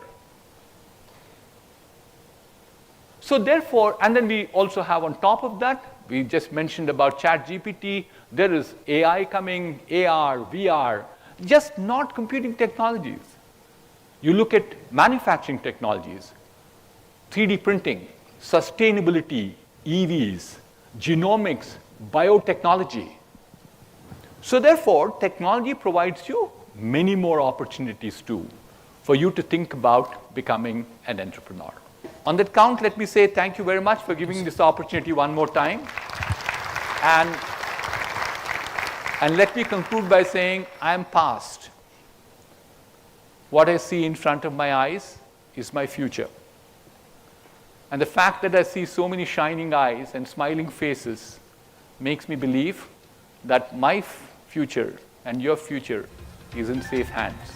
God bless you. To stay informed about the startup ecosystem, subscribe to MyStartup TV.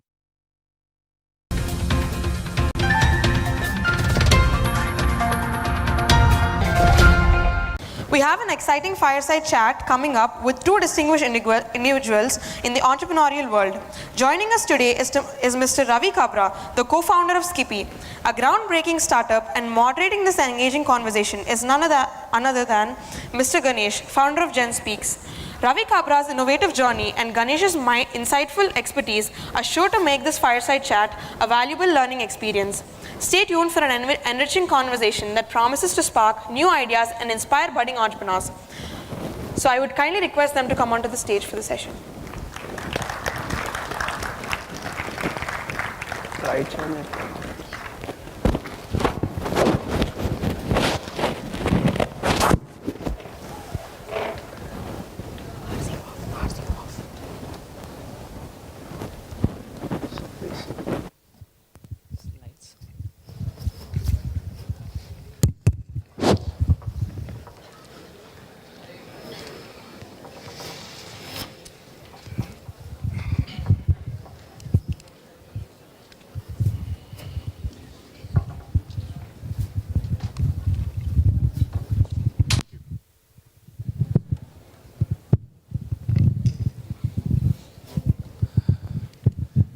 Morning, guys. Did you have your lunch? Good. I won't find people sleeping on the seats then. In case if your friends are still outside, happy to see them. Come inside so that we can have a better interaction. I know I'm taking his part over here, but that's what I always do. How many of you guys have actually tried Skippy? Just a handful of you. Don't worry, we have set up a stall for you guys outside. That's the incentive you get to stick around. All right, so after the session, I'm sure you guys can enjoy Skippy after the session, which will give you some more energy to work around.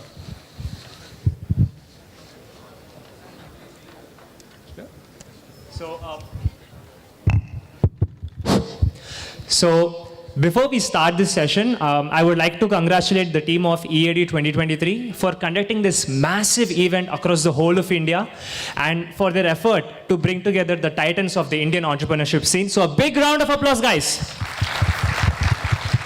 And also, I would like to thank Manasa, Arjun, Mr. Vamshi Kurapati as well, who is not here, for giving me this opportunity and this space to sit over here and interact with such huge enigmas in the entrepreneurship field right now. So thank you for that. And so the time has finally come. We are having the fireside chat with Mr. Ravi Kabra, the co-founder of Skippy Ice Pops, and I guess the only co-founder to bring in all the 5 sharks to invest in his startup. So a very big round of applause, guys. Yeah. So, sir, before I got on the main stage yesterday, I was talking to Mr. Bharat, your team member, and then I asked him a question. What is that one quality that defines Mr. Kabra as an individual? And he answered with the word saying perseverance. And from all the interviews and podcasts that I've been through, I've understood that, you have this quality of being very cool, very composed, and I feel that you know how to handle yourself under pressure. So from where did you get that quality? And also, is this an unlabeled benefit of Skippy Ice Pops? I guess so. But yes, I think for every entrepreneur, perseverance is the only word which will keep you driving. It's very important to understand that life of an entrepreneur is not going to be as easy as it seems all the time. There's going to be ups and there's going to be downs. And when you're on the top, you'll find everything is working great for you. you touch the sand and it turns out to be gold. But when you're on downside of your business, when things are not going great, even in your personal life or in your professional life, perseverance is the only thing that I could probably think of. Because you got to keep pushing yourself. There will be at times that will break you down completely. You will feel like you want to sit down and just think about winding up, crying, or even you're under so much of pressure that you will probably even think about giving up. Unless and until you are very persevering in terms of ki nahi karna hai, it is going to be a very hard journey for anybody. And I think that is what drives me as an entrepreneur. I know as every brand will have a good time and a bad time, Skippy will also have a good time and bad time, but perseverance as a leader of the pack is the only thing that can drive me. My team wants to see me continuing to focus and continuing to push all the time. And yes, I've been a very calm guy. Probably at the stage of today, yes, you might find it so. Maybe come back to my office, you might find a different Ravi there. But yes, got to be cool. My product is cool, so I got to be cool as well. I stay that way, and that helps me work. Because under pressure, if you tend to succumb and show your vigor in terms of anger or anguish, I don't think that's going to be benefiting anybody, neither just me from a health point of view. So I try to stay calm under the pressure and try to find a solution out of it. And perseverance is something that keeps driving me inch by inch, even if I'm like really, really vexed up with things, but still keep pushing myself every day. Well, that's amazing.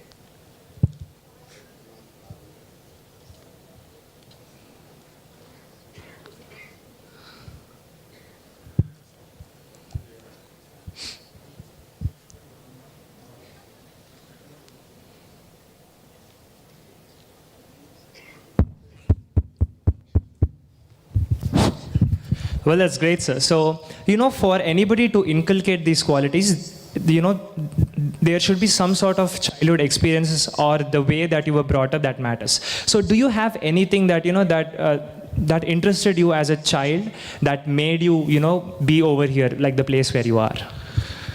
See, it's very important. Sometimes we fail to understand the family brought up that we actually come up across. As a kid, I've always been on a dining table where my father and my mom used to talk business all the time. Aaj itna bada problem ho gaya, aaj utna nuksan ho gaya, aaj itna profit ho gaya, and stuff like that. So we have been raised in a family where we always speak business throughout the day. And after business comes a question ki, beta aaj din kaisa tha? That is a secondary question for my father. He had been very focused and persevering in terms of his ambitions. But that does not need to stop anybody from dreaming about being an entrepreneur. I'm not saying that only because you come from a family business you can be a good entrepreneur. Please, I'm not even advocating that statement here.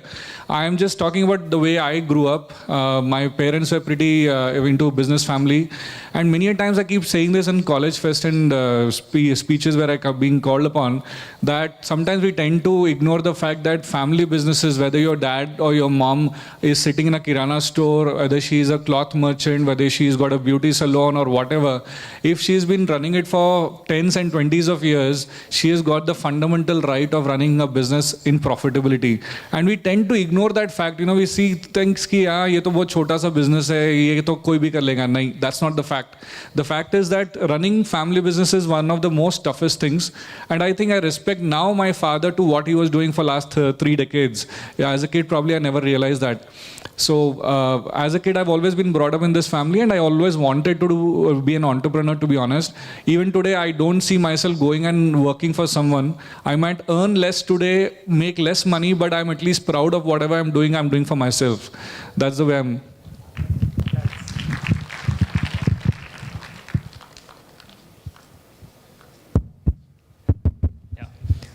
Yep.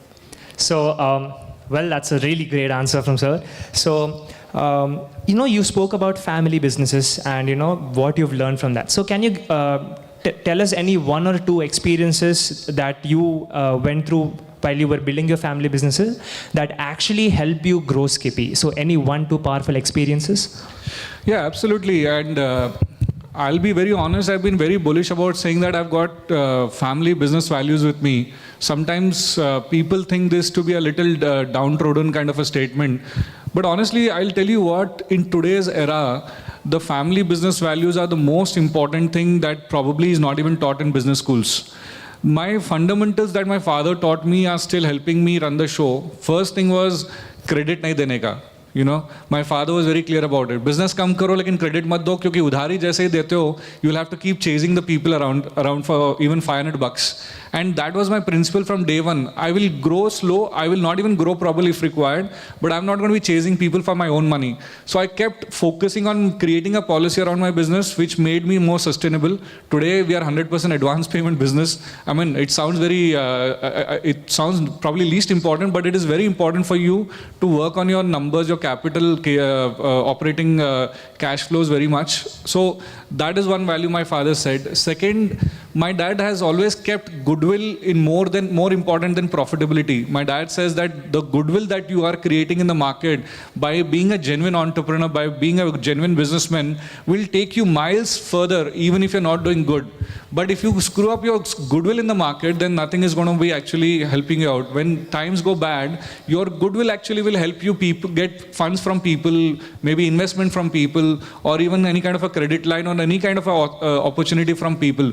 But goodwill was very important for him.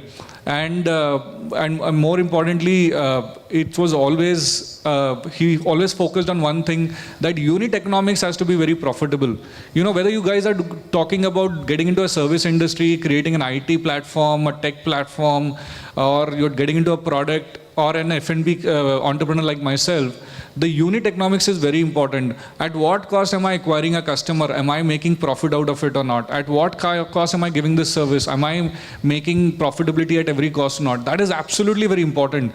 People today tend to forget the basic principle of business, which is making profit. We are just talking about giving service, giving a solution for a problem that we think it is important. But everything to be sustainable, like how we talk about recycling a plastic today, making planet Earth very sustainable, business needs sustainability, and that can come only from profitability. So that is the unit economics that my father focused. Based on these three principles, I think I started off my business. And by God's grace, we are doing decently enough today. Decently enough is a very small word over here. But then, yes, sir. So, so I'm asking very bluntly, so were there any mistakes that you've did in the past that, you know, from which you had massive learnings and that you applied in Skippy right now? Yeah, I think, see, firstly, to the audience, I am going to be very raw and blunt in whatever I say. I do not like to sugarcoat anything, because as a young student in a college, I believe that you should be guided in the right path. I don't want to glamorize everything and put you on a path and only later you realize ki yaar kya kar diya maine. So yes, coming to your question, absolutely, there were a lot of mistakes that I've done in the past. First of all, when I was in my father's business, we were into manufacturing of biscuits and exports of a lot of F&B products, right? One of the mistakes that I always did was I assumed that I was growing the business. I did not give the credit to my father, because say my father was doing X crores of business or X number of business. I made it to X square or X to the power of 3 or 4. But I always felt that it was me who was doing the entire thing. But I forgot the fact that the fundamental base of the business has been laid by my father. I was only growing on top of it. Like it's like laying down the foundation of an apartment and then adding 2 more extra floors on top of it. That 2 extra floors started to hit my head. I thought that I was doing amazing work there. But for every successful entrepreneur to grow, the fundamental base of a business is very, very important. Whether you're joining your dad's, your mother's business, your family business, or whether you're starting something of your own, the fundamental is very, very important. And apart from that, this thing what happened, I'll go a little in detail, is, based on that proud thought that I am building the business, I started something of my own. And unfortunately, I crashed onto it. I literally burned a lot of money, made huge losses. And that is when I realized that it was not me who was building my business, but rather my father's business was getting built and I was just contributing to it. So I've learned a lot of mistakes. One of the most important business ideas that I've learned is do not scale up too fast. If you try and scale up too fast, the chances of you shaking across your path and crashing down is much more going to be higher. Probably look for a small growth, slow growth, but a strong growth. That is very important. That's great.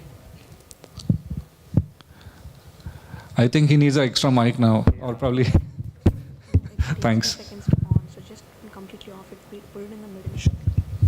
So, well, that is something that we all have to learn, to never scale as fast as possible, slow down, and also take your time. So now, sir, let's talk about Skippy. So how did the idea of Skippy come into your head? How did you plan on commoditizing a market, a multi-million-dollar market in the West, and how did you come up with the idea and how did you do that? Firstly, correction, it's a multi-billion-dollar market out there, not a million. So see, how many of you guys want to be an entrepreneur going forward? You have got some ideas that you're already thinking through, right? Awesome. So see, the good trait of an entrepreneur is that you will always keep looking for ideas. You will walk across the street and you'll be like, hey, why don't I create this kind of an app? Why don't I create this kind of a tech product and stuff like that, right? Similar thing with me. I was living in Australia. I wanted to come back for personal reasons back to India. And like I said, I never enjoyed working for somebody else. Though I was working for somebody else in Australia, that's a different story.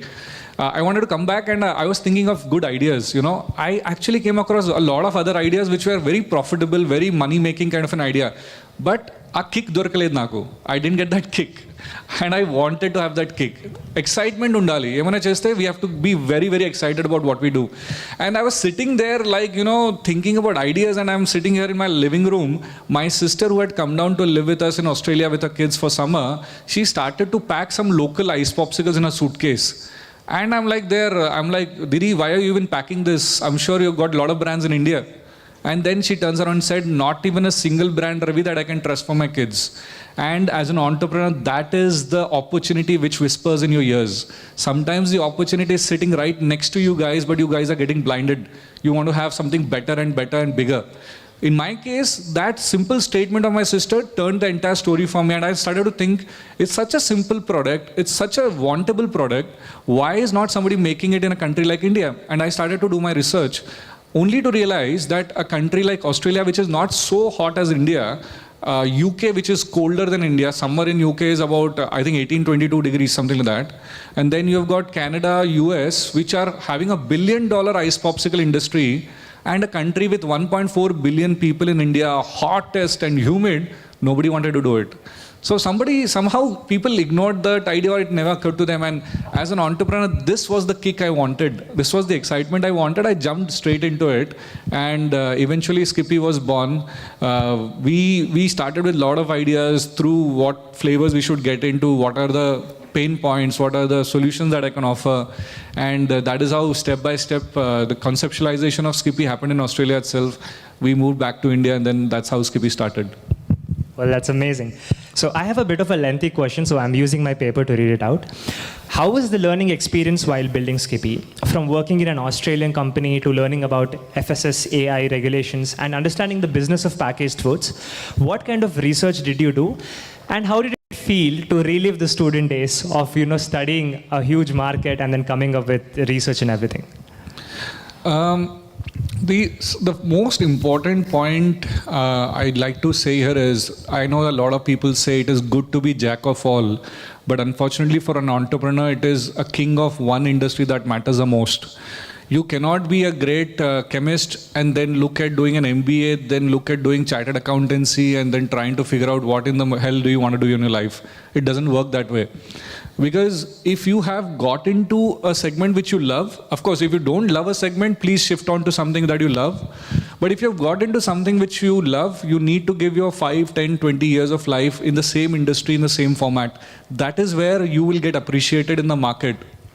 Imagine if I had 5 years of experience doing chartered accountancy with numbers, 5 years of experience where I was working for a construction company, and then 5 years of work of some other advocate or something. People would have thought me to be crazy. But the consistency, what we did was, I have got 17, 18 years of experience in the F&B space itself. Anuja, my co-founder, and my wife, she has got another 14 years of experience in the F&B space itself. So we have built our complete understanding and expertise in a particular industry. Today, if somebody comes and tells me, Ravi, can you build a fintech startup? I will tell you I'll be the biggest disaster in that, because that's not my expertise. I love the F&B space. I've built myself on the F&B space, and that is why I could understand how to develop this category. So coming to your question, yes, this is how I think I realized that what are the standards of FSSI, or what are the basic standards, what are the pain points in the industry that I need to answer. So just to give a little depth understanding, when I was sitting in Australia, even before coming back to India, I knew that first of all, India mein, if I start selling Skippy in a frozen format, I will never succeed, because logistics in a cold storage is very expensive in India, very, very complex. So that was my first pain point that I had written down on a paper. Second, I have said very clearly that, okay, in case if somebody is biting on the ice pops, it should not be as hard as an ice cube, because then it will start hurting your teeth and the entire experience of enjoying Skippy will fade away. So that was my second point, that when consumers buy the ice pops and they bite on it, it should be soft and crunchy. Then the third point, I was observing that India had evolved into a consumer state which believes in natural, organic, healthy supplements and stuff like that. So that was our third pain point that we had written down, that it should not be anything synthetic or artificial which people are hesitant to consume. So that is what we met down. And then we talked about branding, because people love packaging and branding these days. So that is the fourth point. So this is how your 15 years of experience and expertise in particular domain will help you. If you are a tech geek and if you believe that you are great at technology, stick to it if you love it. And you will realize that in the next 10 to 15 years, your value in the market will go exponentially high. You will see that if you're getting into an entrepreneurship, you will be able to find solutions like this, because you know what the problems are in the first place. So that's how I focus on being. In a personal life, I want to play all the sports, right? I'm not good in any sport. I'm good in average in all the sports. But when it comes to professional life, I wanted to stick to just one domain all the time. What Sir said is very profound. And also this is what Sam Altman, the CEO of OpenAI, and Mr. Naval Ravikant also says. You have to play long-term games so that you can adapt and be better at what they do. So I have one more question that I wanted to ask you, sir. So can you tell us about any key business decisions that you have taken while building Skippy? Also, can you tell us how did you come up with those decisions? Did you use any mental models, or did you have anything in your head while you were going through the decision? As a startup, one thing we all will always have common, we will never have funds. Let's agree to that, right? Father nunchi, mother nunchi oppu teeskoni, we have started something, and we'll always have that pain in our heart that we have to return back those funds. So funds has always been a problem there. But in terms of what I have learned, is that what your question is, right? Exactly. I think the first and the fundamental important thing, guys, whoever is starting off, please understand one thing. Do not start a startup with the hope of getting an investment. This is very, very, very important. Guys, please come out of the myth that investment is standing outside the door for you. You will go there and you will get it. You will not get it. 97% of the people who get into startups will never get funded. That is the statistics I'm talking about, okay? If you look at India, there are tens and thousands of startups coming every year. Today, Startup India, the website has got 87,000 startups registered. Let's understand that not 87,000 of them are getting funded. So first of all, the myth that investment is right next to you is a myth. Do not start a business because you are assuming investments will come to you. It will not. I have been to a lot of colleges where students believe that I've got an idea, I'll work on it and investment to mil jayega. Nahi milega, boss. It is 1 in hundreds of people who will get investment. Second important thing is whatever business you are getting into, like I said, think from a family business point of view. Get your fundamental process and procedures right. Think about profitability on day 1, not after day 100. Because profitability is only what is going to make you sustainable for a longer time. Look at all these big brands. I don't want to name them today over here on this platform. But the guys who were hero back then now are struggling to survive. You would have heard tens and hundreds of startups who have already closed doors because they were not even profitable. They couldn't sustain their own growth. एक चीज I want to से this in Hindi, investor का पैसा business बढ़ाने के लिए चाहिए, business चलाने के लिए नहीं. You understand the difference? Business बढ़ाने, for a growth you need an investment which is understandable, but business चलाने के लिए यार आज मुझे सैलरीज देना है, आज मुझे रेंट देना है, आज मुझे वो देना है, उसके लिए इन्वेस्टमेंट कभी रेज नहीं करते. So guys this is very two important learnings. I would say today, in today's scenario, they call it as a funding winter. We all have heard this term, right? Today, only those businesses are getting funded which are profitable. Investors are running towards them, ki yaar aap profitable ho, I want to invest in you. And these profitable businesses have the nice, time today to decide which investors they should pick money from. So if you guys are profitable, if you are making 1 lakh rupees profit, 5 lakh rupees profits, doesn't matter. But profitability will give you a long run. In that run, if you believe that now it is a time for you to scale pan-India, pan-global level, that is the time you should reach out to an investor, and every investor will be interested in funding you because they know the fact that irrespective whether I give him funds or not, this bugger is going to make his business $1 million business. That's very important. That's an excellent answer, sir. So looking ahead, where do you see Skippy going 5 years or 10 years down the lane? This is a very interview kind of question. Where do you see yourself in 10 years down the lane? But then, 5 years or 10 years down the lane. Look, I think the way we have positioned ourselves, first of all, guys, how many of you have seen Shark Tank India, or how many of you have seen us on that? Good, right? I had made a very clear statement even on television that we are not a health brand. I'm not going to be selling a popsicle to you and say, have this popsicle and you will grow 2 inch taller, or you will not have diabetes, or you will not have this and that, right? I have positioned myself very clearly that we are a fun brand. People want fun in life today. After COVID, hundreds of F&B brands started all talking about health, and unfortunately 95% of them are so horrible to taste that after a bite I cannot have the second bite. Do you guys agree with me or not? Yeah? So we positioned ourselves very clearly that we are a fun brand, and we've started to add to the fun story by adding more and more products. And we are an offline brand, which makes us more sustainable. Today, all the D2C, online only, yo-yo kind of brands are struggling because they are not profitable. D2C, it's very difficult to be profitable. We are offline brand, and the way we have grown today, so pre-Shark Tank, we were a team of 14 people. Today we are close to about 280 to 300 people across India. We were in about 800 or 1,000 plus stores pre-Shark Tank. We are in 22,000 stores today. We are doing more than 8,000 pin codes through Zepto and Swiggy as well. So I think the structure is perfectly aligned. If you ask me what in the next 5 to 10 years, I cannot say what is happening in the next 10 years, but at least in the next 3 to 5 years, I think we will be a 1,000 crore plus brand in terms of our revenues, which is very much possible because our fundamentals are right, our team is aligned, everybody understands that the space that where we are playing is a very, very unique category that we are trying to develop. And 20 rupees कौन खर्च नहीं करता यार आज if somebody wants to have an ice popsicle, he will not think कि 20 रुपए के लिए मैं loan लूँ या क्या करूँ. He'll bring out 20 rupees and have it instantly. So I know that the entire India, 1.4 billion people are my customers today. Uttar Pradesh, if I take Uttar Pradesh 22 crore population, 2-3 European countries समा जाएंगे उसमें, right? So I am very confident. 4 to 5 years that is the number we are aiming at, probably 1,000 crore. Whoa. Thank you. So thank you for bringing up Shark Tank, sir, because that was my next question. So scoring investments from all the 5 sharks, it's obviously an incredible feat. So could you share your initial expectations from Shark Tank, and what do you think convinced all the 5 sharks to invest in you? Firstly, my disclaimer, okay?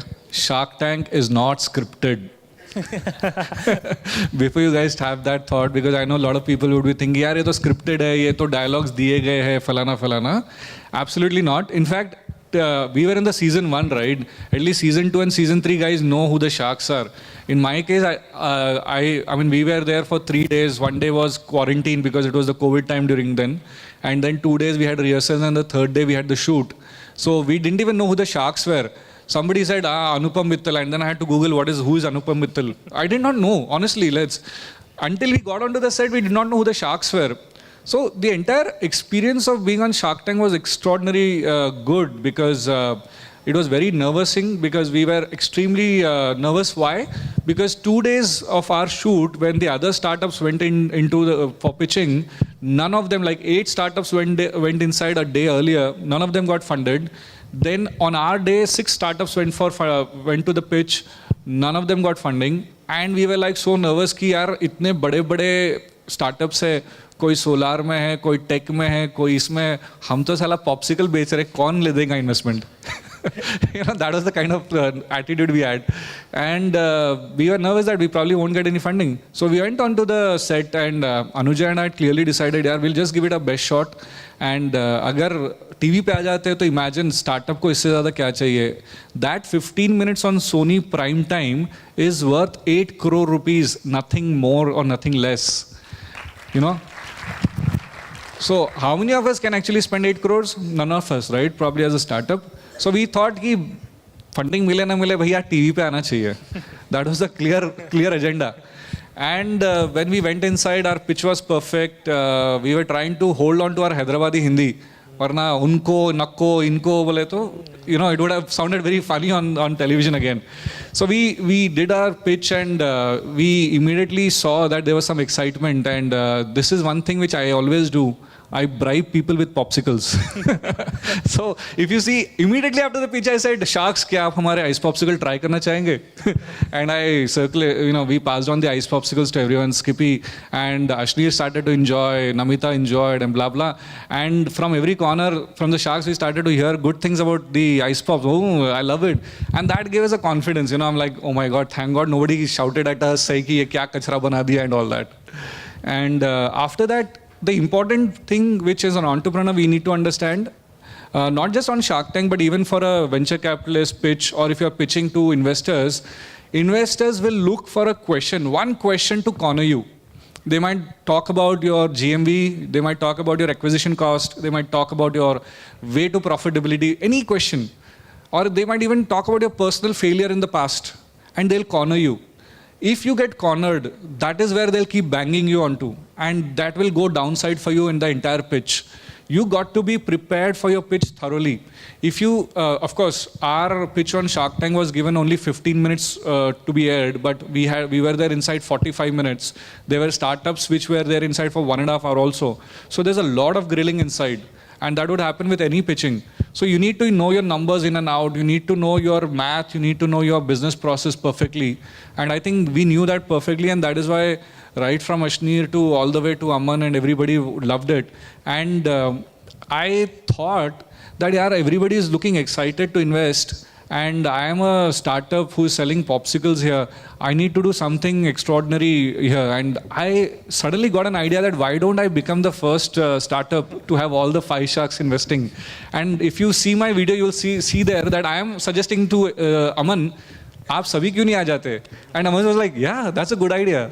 And that is how I got everybody on board, and it created the maximum buzz a startup could get across India. That's an extremely smart way to do that. 5 sharks, 1 go, full marketing. Absolutely. Free of cost. Free of cost. And I have this doubt specifically. They give, 1 crore for 1% equity and something like that. And then do they actually give you a lot of time to go out, sit down, discuss, call up your people, do the math and then come back? Or I hope you're not recording this. Just kidding. So look, it's basically that it's a win-win situation for both of the investors and the investee. When you are working hard in growing your brand, obviously the sharks would also want to associate with you, because they would also feel pride and pride that I have mentored this brand and they are growing XYZ. At the same time, we are happy that they are connecting with us, and we feel privileged about it as well. But sharks are very straightforward and clear that they will give time and efforts to those young startups who have just probably passed out of college, who needs a little more of hand-holding. And like I said, Anuja and I have come with 30 years of experience ourselves. So in a very casual, candid way, Anupam had told me, Ravi, हमने Skippy के बारे में सोचना छोड़ दिया है, because I think you guys are doing what doing good enough, and you know what you're doing. So rather we will spend our time with those guys who are needed more.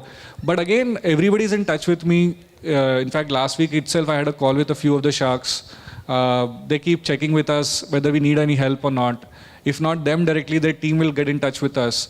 So it's a great exercise for us in terms of mentoring as well. There are a lot of times when you hit a roadblock, you're hitting a wall and you do not know whether I should do this or I should do that.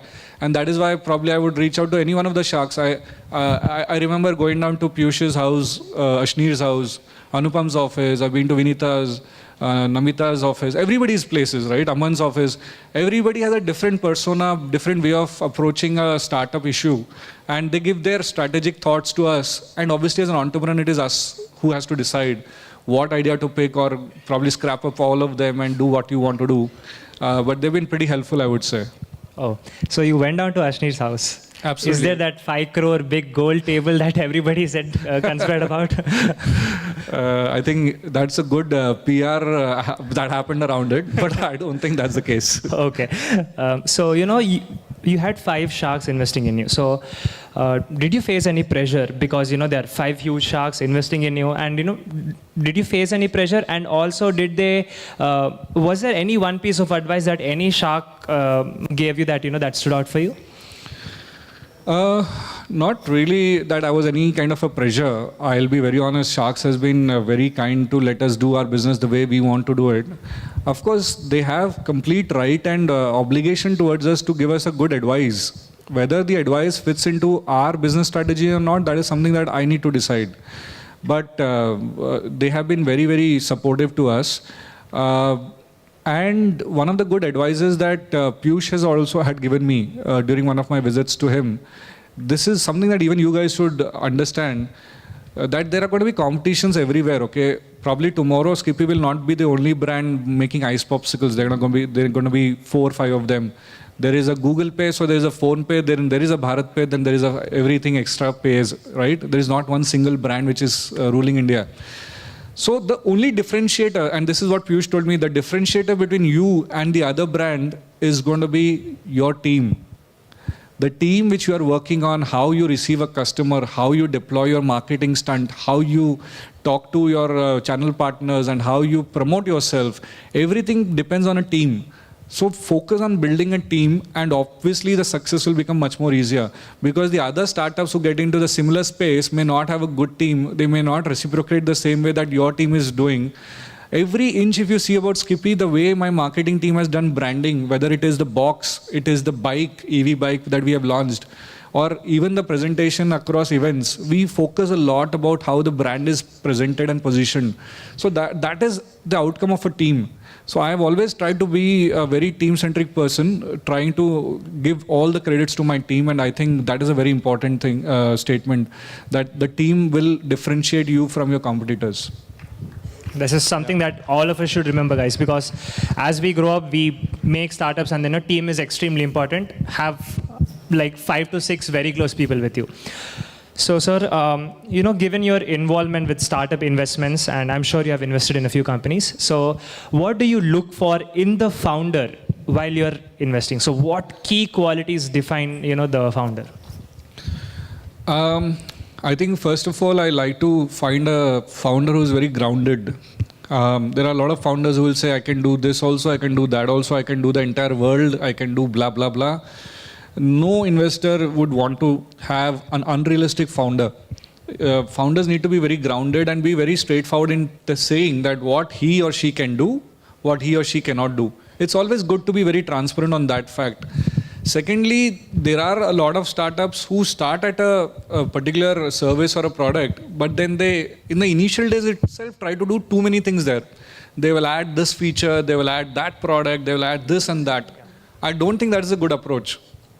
First thing, get your basics right. Grow your building, your platform or your business to X level. And then once you start making good revenue, you become a little sustainable, then you try to add more features onto it. So I try to talk to a lot of founders to tell them and guide them that, don't jump into too many things on day one. I mean, when I launched Ice Popsicles, I did not launch the corn sticks and the cream roll and blah, blah, blah all together. First, we took at least 2 years of time to get stabilized with the Ice Popsicle business. Now we have started to add other products, right? So that is the right way to go.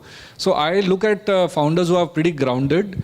Second, people who are not trying to do too many things, because too many things will spoil the entire broth itself.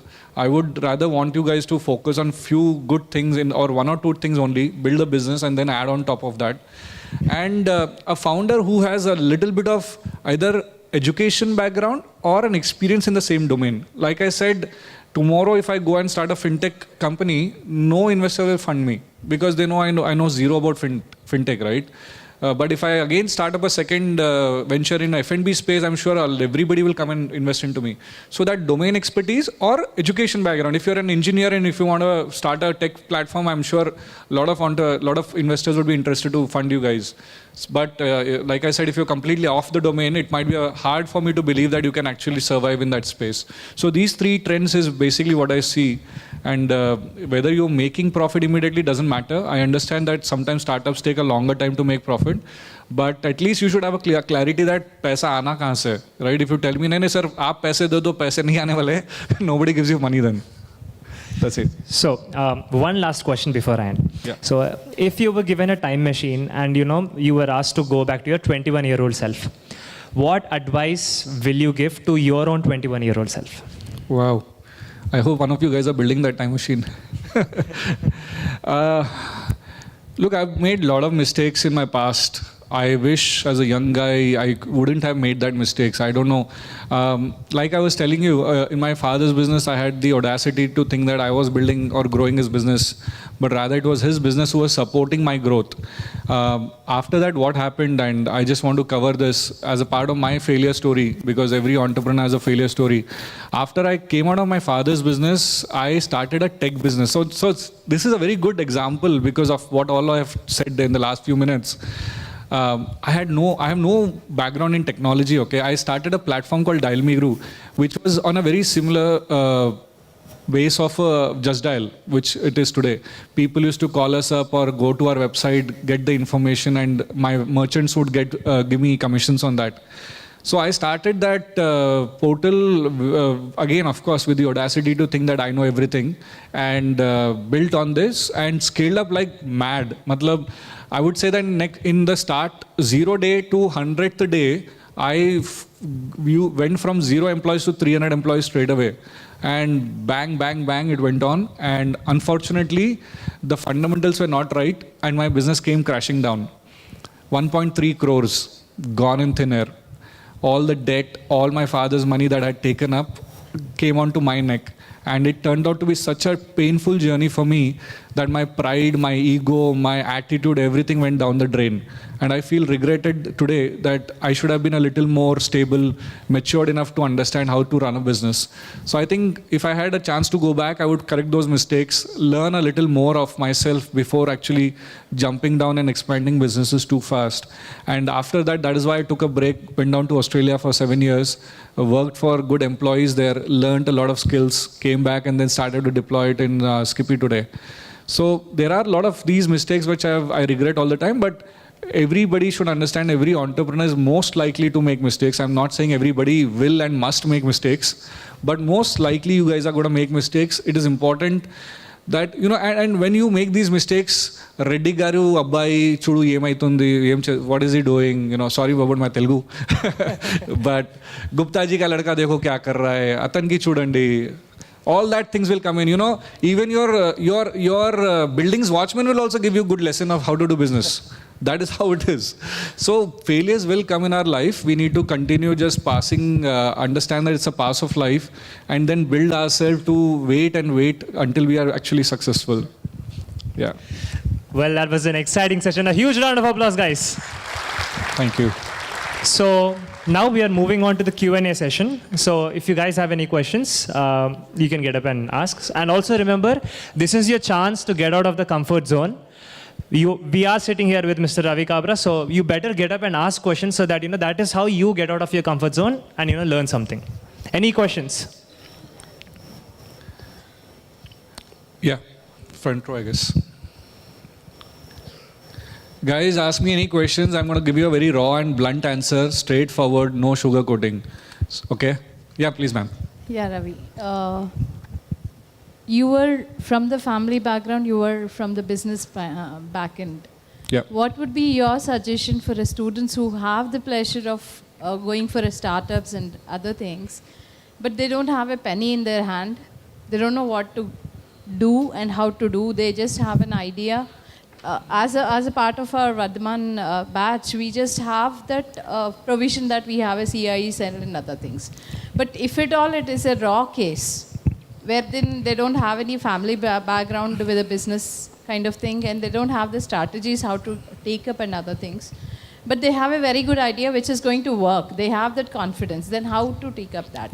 Yeah, ma'am. Thanks a lot for that question.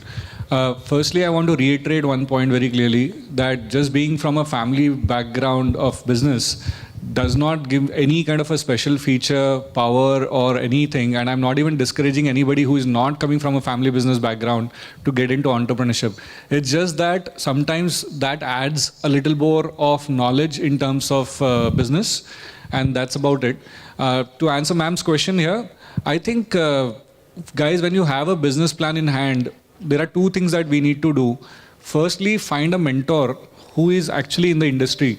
It could actually be a business person who's actually doing the tech business or F&B business or construction business or whatever. You need to find a mentor who could be having 10, 12 years of experience, 20, 25 years of experience. I think anything beyond that is too senior for a startup. So these kind of mentors will give you a good hand in shaping your business and understanding the fundamentals of where you could be going right and going wrong.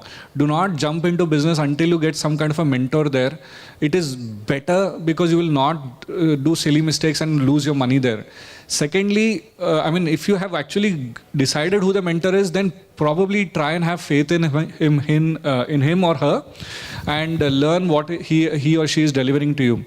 The second thing I would say is that with bare minimum money, which you can borrow from friends and families and fools, this is how we call it, friends, families and fools, you will have to borrow basic amount of money and get a prototype or a basic basic level of business up and running, where you can show to the world that, okay, I'm making 20,000 rupees a month, I'm making 50 or 1 lakh rupees a month, and work on that continuously until you realize that, okay, this is now perfectly correct. Because at this point, when you are certain that you are making basic profits, now you can go to a bigger investor and ask. And this investor doesn't have to be institutional investor. It could be an HNI. It could be really your Guptagar Abbai. It could be anybody who has little bit of net worth, who can trust you and give you, say, 5 lakhs or 50 lakh rupees, and then go to the next stage. Businesses are built in stages. It is not built across like a moonshot, right? So you will have to first get a mentor, get the fundamental business shape and right, then probably ask money from friends, families and fools. Then go to a little bit of HNI guy or girl who can have trust in you and give you 10, 20 or 50 lakhs of check. Build on top of that. Then go to an angel investor who can give you 2 crores to 5 crores of check. And then go into a VC, then go into a PE. So these are stages of business that we'll have to go to. And many times, unfortunately, the friends, families and fools money that you have taken will actually get burnt out. You will realize that you have made a fool of yourself or made a fool of them. If you got your fundamentals and business right, then you will be able to repay back your family and friends also. So this is how I would say, in very gradual steps, people need to see. There is a term called proof of concept, right? POCs. We need to see how businesses are, consumers are accepting your product or not. I'll give you an example of mine, and Anuja's just a little extended on your topic. Anuja and I, when we returned back from Australia, an NRI couple, you know what we did? When we thought with the idea of ice popsicles, you know, every uncle and auntie came up to us and says, "Kya tu ye pani ka flavored water bechenga kya ab?" You know, everybody has a different version. So what we did, in a simple white plastic pouches, without name, without brand name, without FSSI number, we got our ice popsicle ready, put it in a thermocol box with lot of ice. Me andar ki IMAX telsa, Prasad's IMAX. We stood in front of Prasad's IMAX and started to give free ice popsicle to people who were coming out of after watching theatre. And 40 to 50 ice popsicle went away like this. But I told Anuja then that, Anu, this is India, free mein to sab jata hai yahan pe. Let us see whether people will pay money or not. 20 rupees I started to charge them. In the next 20 minutes, 60 to 70 popsicles got sold out. And that is how I said, this is a proof of concept. A startup needs to hustle. हमें करना यही है. We have to be the watchman, we have to be the packer, we have to be the loader, we have to be the CEO. Everything we have to be. And that is a gradual growth. Even we cannot afford marketing, consultants. We cannot afford people to do great designs for us. We cannot do market research with Nielsen's or anybody else. So we are the market research ourselves. I hope that answers your question. Thank you. Yep, next question. Hello, sir. This is Sufyan. So a few minutes ago, you mentioned that only 97% out of 100%, 97% will not get any investment. And so, what's your opinion or suggestion for me to get in that top 3% to get investment? So, I think if you want to be in the top 3%, then you have to get everything right. You have to be a dynamic entrepreneur. You need to know your business in and out. You need to be an expert in your domain. And you need to give a clear projections of growth into your investors. That, this is a 5,000 crore market, out of which you can achieve 500 crores or maybe 1,000 crores of business. How are you going to give them an exit? How much multiples of money they are going to be making out of you? All these parameters have to fit in very well.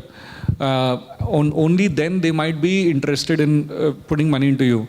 One of the very important things, guys, everybody should understand, most of the VCs do not invest in business, they invest in entrepreneurs. Because when you start off at A, you think that this is a business model and this is the business you want to get into. But as time goes on, your business will suddenly move into a different style, different domain, different product altogether. So they know that only a good entrepreneur can transit from from they are today to where they are after 5 years. So they invest into an entrepreneur, his skills, his mindset. So I think that is where you should focus on yourself. And again, there is no reason why everybody should go for a venture capitalist funding or anything. Guys, family businesses are one of the best. Manchiga double teeskovali, jeblo pettukovani, Mercedes nadpiyali. That is one of the best businesses to get into. No reason why we need to have investors. Okay, thank you, sir. Thank you, guys. Any other questions? Can we pass on the mic to the back? I'm Stanley, sir. Few in the back as well. Yeah, please. I'm Stanley. My question is, what are the fundamental concepts that we have to learn before starting a business? I think, like I said, the fundamental concept is you should be a domain expert. If you are a guy who understands textile perfectly because you've been working in that domain, I think that is one of the industries you should get into. You need to be very thorough in terms of identifying where is the gap in the industry, what is the problem, and how are you going to give a solution to that. Unless until you know this, you jumping into a domain will actually backfire you.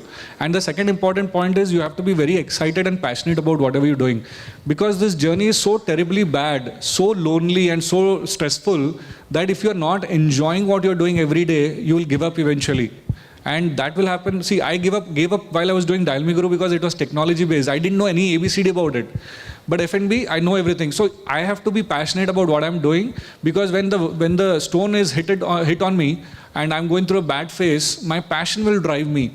Ki bhai thoda aur kar le, nikal jayenge isme se. So that is important. Thank you. Yes. Afternoon, sir. I'm Laksh. Hi, Laksh. First thing, I love your product. Amazing. Thank you. So one thing I'd ask is about the sharks. I'm sure the sharks must have been really nice, but who do you think got you an edge over the others? Who helped you the most? And the other thing is, does Skippy plan anytime to go public? Anytime soon? Okay, first part of the question, who's my favorite shark? Something similar to that. I always say, जिसने भी invest किया वो सब मेरे favorite है. ठीक है. ऐसे दो favorite बन जाओ. Everybody has a different perception, the way they see Skippy, the way they talk, and the way they pursue their thought processes. Ashnir is a man of numbers. Piyush is a man of vision. Anupam is a man of all industries. He understands business in and out. Namita understands how to scale up businesses because she comes from a strong business family. So Vinita has got a different perception because she herself is a startup today. So everyone has a very different view about a problem and a solution towards it. I think I cannot categorically say who is my favorite or not. Whether Skippy will become an IP or not, whether we'll go public or not, I think it's too early to talk about that now. We are just growing as a startup. 4 to 5 years down the line, like I said, if you are achieving the 1,000 crore number, then why not? But at the moment, I think it's a dream too far for now. Thanks. Good afternoon, sir. My name is Dhiren. I wanted to ask, what does a person do when he fails in his business? Like, failure is something which almost happens to everyone. It's not like you succeed in your first business. So, where do you go from there? How do you get back into the race? See, I think one of the most important points that people tend to avoid is face the failures. I face it very strongly. Honestly, like I told you, आपको building का watchman भी ज्ञान देगा. I had to go and face everybody in my family, my friend circle that I have messed up, you know. Because no matter whether you try to avoid it, it will keep daunting onto you and it will hurt your ego, your pride and your self-esteem so badly that you will find it very difficult to come out of it, because you're trying to cover up your mistakes by adding more lies to your statements. नहीं ऐसा नहीं, मैं तो अच्छा कर रहा था फलाना. I don't know what. I strongly believe that when you get into a failure, it is very good that you come out and say, I did the failure, I was bad, but I think going forward I'll rectify myself in the next venture. That will give you confidence, and also it will cut down all the gossip which is going on in the circle of yours, which demotivates you. I have seen a lot of entrepreneurs who will start avoiding social circles, they'll avoid going to events and parties because people are talking about them. I would say rather go walk into that circle and say, bhai, నేను చేసేసిన ఏం పీక్తో ఇప్పుడు, talk like that. అయింది ఖతం. What am I supposed to do after that? This is how your attitude should be as an entrepreneur. Nobody is super successful. There are very handful of people जिसने पहला business शुरू किया, startup शुरू किया, and they have made millions of dollars. Most of the people, look at the sharks, they all talk about their failures, right? Everybody has got a failure behind them. So don't worry about it too much. Let it come and go. Don't try to avoid it. Cool. 1 second. After this, can you pass the mic to the person behind? He's been the last asking. row. Backbenchers are always difficult to reach out to. Yeah. Good afternoon, sir. Before stepping into this particular Skippy, if you got an offer letter from top tech giants like Google or Microsoft, what would be your choice? Will you, with offer letter of 50 to 60 LPA, what would be your choice? Will you opt for that particular job or continue for this particular startup? You were saying after I finished Skippy or no, before? Before. Like I said, I have never been a person who would want to enjoy jobs. And unfortunately, my industry, I'm not from a tech background. Google offices, I know, boss, they've got Cadbury's and lunch and dinner, everything over there. My industry from where I come, unfortunately, we're not pampered that way. So there are not any F&B players in the industry who would pamper us that way. So I would probably, me as a person, I cannot do a job over here. The reason I chose to do a job abroad in Australia is they have a very good work-life balance. So it made me very comfortable in terms of working in Australia and learning from those brands and those companies, which probably I couldn't do back then in India. I know that things in India have changed drastically now. So maybe now if somebody had offered me some great position, I might really think about it seriously, maybe after Skippy. But prior to Skippy, no, I was very clear that I wanted to get my entrepreneurship started. And even after coming back from Australia, I never thought that I will go and work for Google or Microsoft or somebody else. I was very clear that I will start my own stuff, and this is what I did. So for example, taking myself as example, if I have an idea about a startup and I got an offer letter from tech giants, what would be your opinion? You cannot do two things. This is what happens, most of the guys will be like, na dagar manchi offer letter kuda undi, startup kuda cheyali, what should I do? If you're not sure, see, there is no age to do a startup. We know the story of KFC, right? He started at 60s. Yes. There is no age for a startup. You are not sure about it, don't pressure yourself to become a startup today. Go and do a job. Learn something. 4 or 5 years down the line, once you become confident, please do a startup. I am 42 today. I have started at 40, Skippy, right? I'm not old enough. I'm not going to die tomorrow. I mean, assuming so. But you can start anytime. So don't be under that pressure. Do a job if you're not sure, and then come back into startup ecosystem once you feel confident. Yes, sir. Thank you. Thanks. There are a few hands in the back as well, last rows.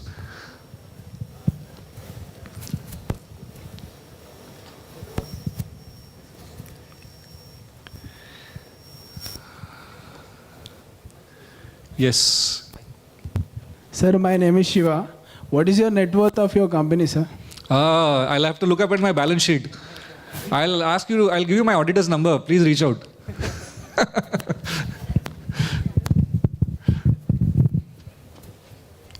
Smart move by there, huh? Hi, sir. Yeah. Hi, sir. Sir जैसे आपके scipy brand RCB को sponsor करे ना? Really? ये मतलब लोगो देखा था sir. मुझे पता नहीं था. नहीं जर्सी पे देखा था. नहीं, it was not us. We have not reached there yet. IPL कौन सा भी टीम को स्पॉन्सर नहीं करे. नहीं किए सर. थोड़ा फंड कर दो, कर देंगे. Not yet. I think you've got it wrong. We have not sponsored. Fund कर दे. All right, sure.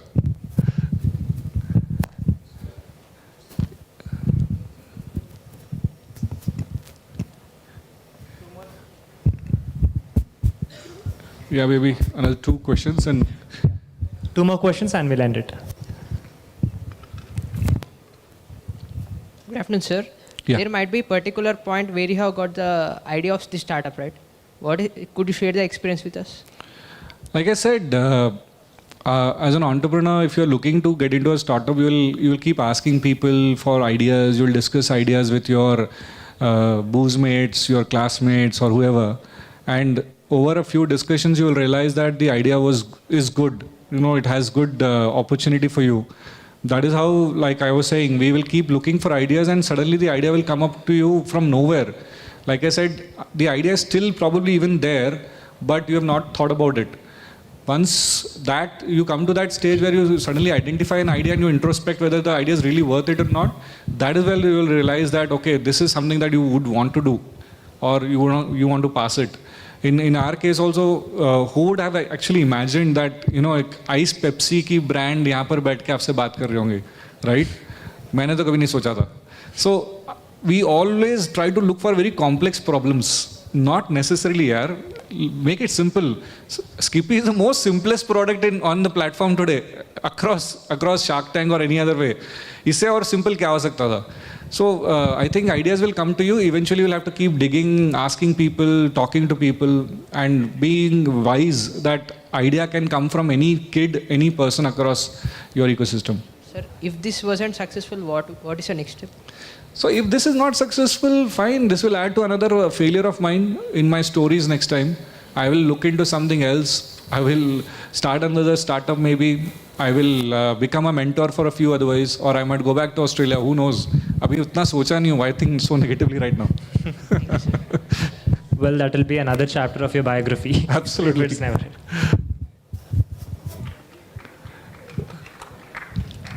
Thanks, guys. Yes.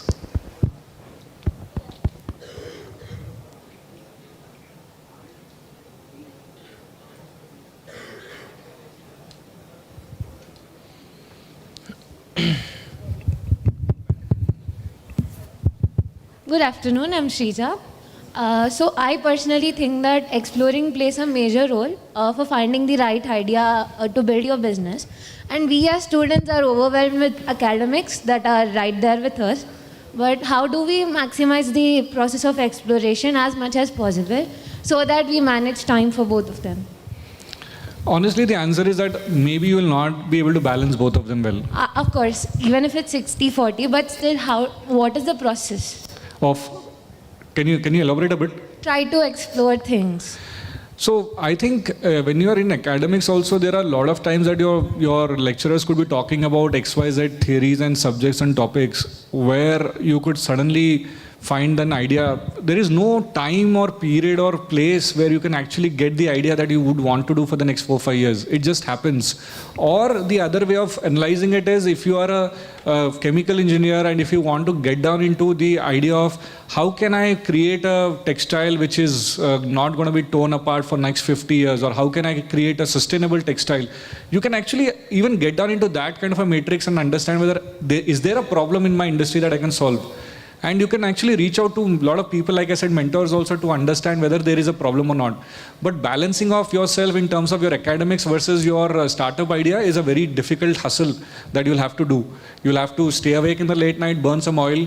You'll have to get up early in the morning, skip your yoga classes or whatever if you guys are doing, and then get into this kind of a thought process. It's a tough journey. It's something like you're asking me that, Ravi, how am I balancing my work and life balance? I have no balance there. It's only work. Simple. Yeah? Thank you. Thank you. One last question.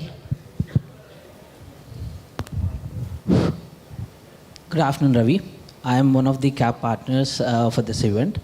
My question is, when are you available so that I can pitch for the investment?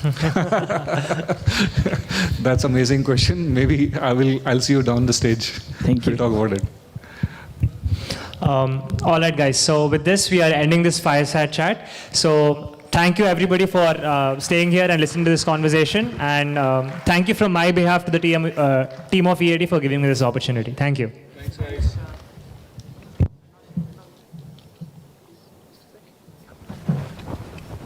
Thank you, panel, for this engaging session. We would like to express our gratitude for wonderful insights shared with our esteemed speaker, Mr. Ravi Kabra and Mr. Ganesh. So just stay back for our felicitation. We kindly request Padmini ma'am, you present a token of appreciation to our speakers as a gesture of heartfelt thanks from their valuable contributions to this event.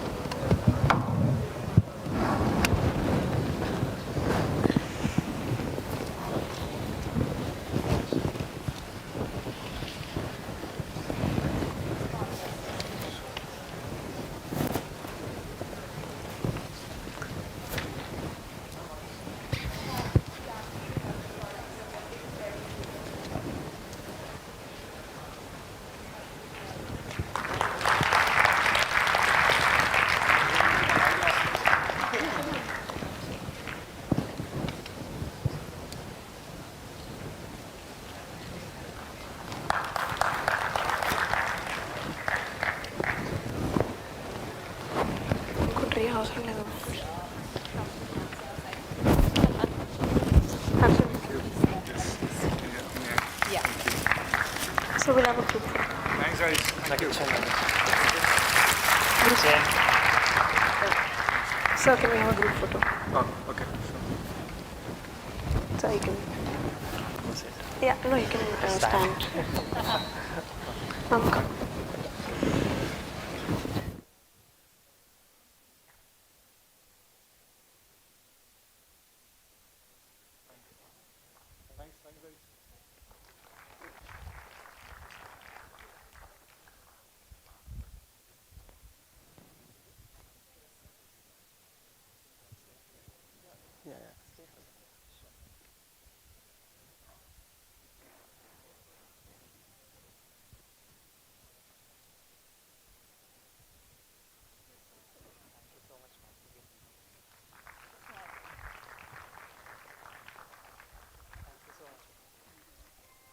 So one more from our side. This is from, Arjun, you can do it. Thank you, ma'am. Thank you. This is great.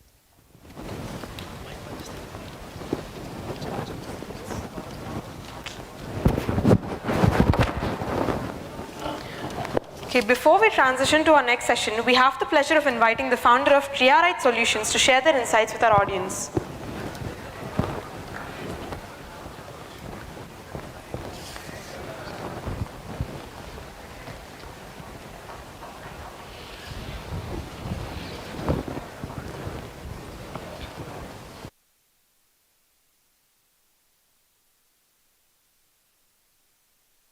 Kindly request Mr. Kishore to join us on the stage.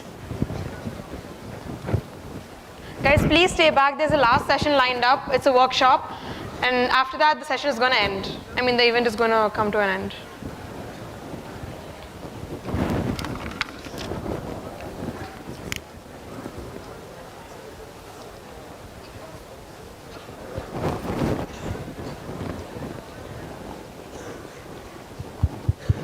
Yes. You can use this for the presentation. This is the next slide. Okay? Like your PPT will be played. Mayur, Good afternoon, people. You guys can relax for 5 minutes. I'll not take much of your time. It's only 5 minutes. And this is important as well. So I have heard some of you guys asking a question, how do we balance the time with your academics and also with the exploring new things and all, right? I could say this can be helpful for you on the same. So we are Triarite Solutions. This is an edtech platform. So we started this year. It's been just 8 months maybe. Yep. I've started it in the month of February, and this is my 7th startup.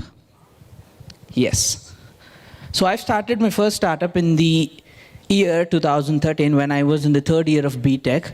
I'm a computer science graduate, and that is into home tuitions. You all know about home tuitions? Probably everyone might have taken one home tuition in your lifetime. Okay, maybe you are brilliant. The below average students would know about this. So this, I used to supply home tuitions. So this has come into my line because I was a home tutor. Yeah. So I worked as a home tutor with one academy. I am not giving the name of the academy. It's an academy, one of the academies. I worked there. And they've charged me 500 rupees. And they didn't provide me any home tuitions for 6 months. Because that's the registration time I had. And yeah, they haven't given me not even one single home tuitions. And I paid the registration fees of 500 rupees, which is like waste. And then another academy, another 500 rupees, and even that's a fail. And then I thought of thinking of people like me who've paid 500 rupees all the time, who've got nothing as a service from the academies. Then I started registering my own academy, Nandan Academy. Nandan is my friend's name. He's not here now. He met with an accident, so he's no more. So I started it with my friend's name, Nandan Academy, with 0 registration fees and giving them the service right then and lifetime.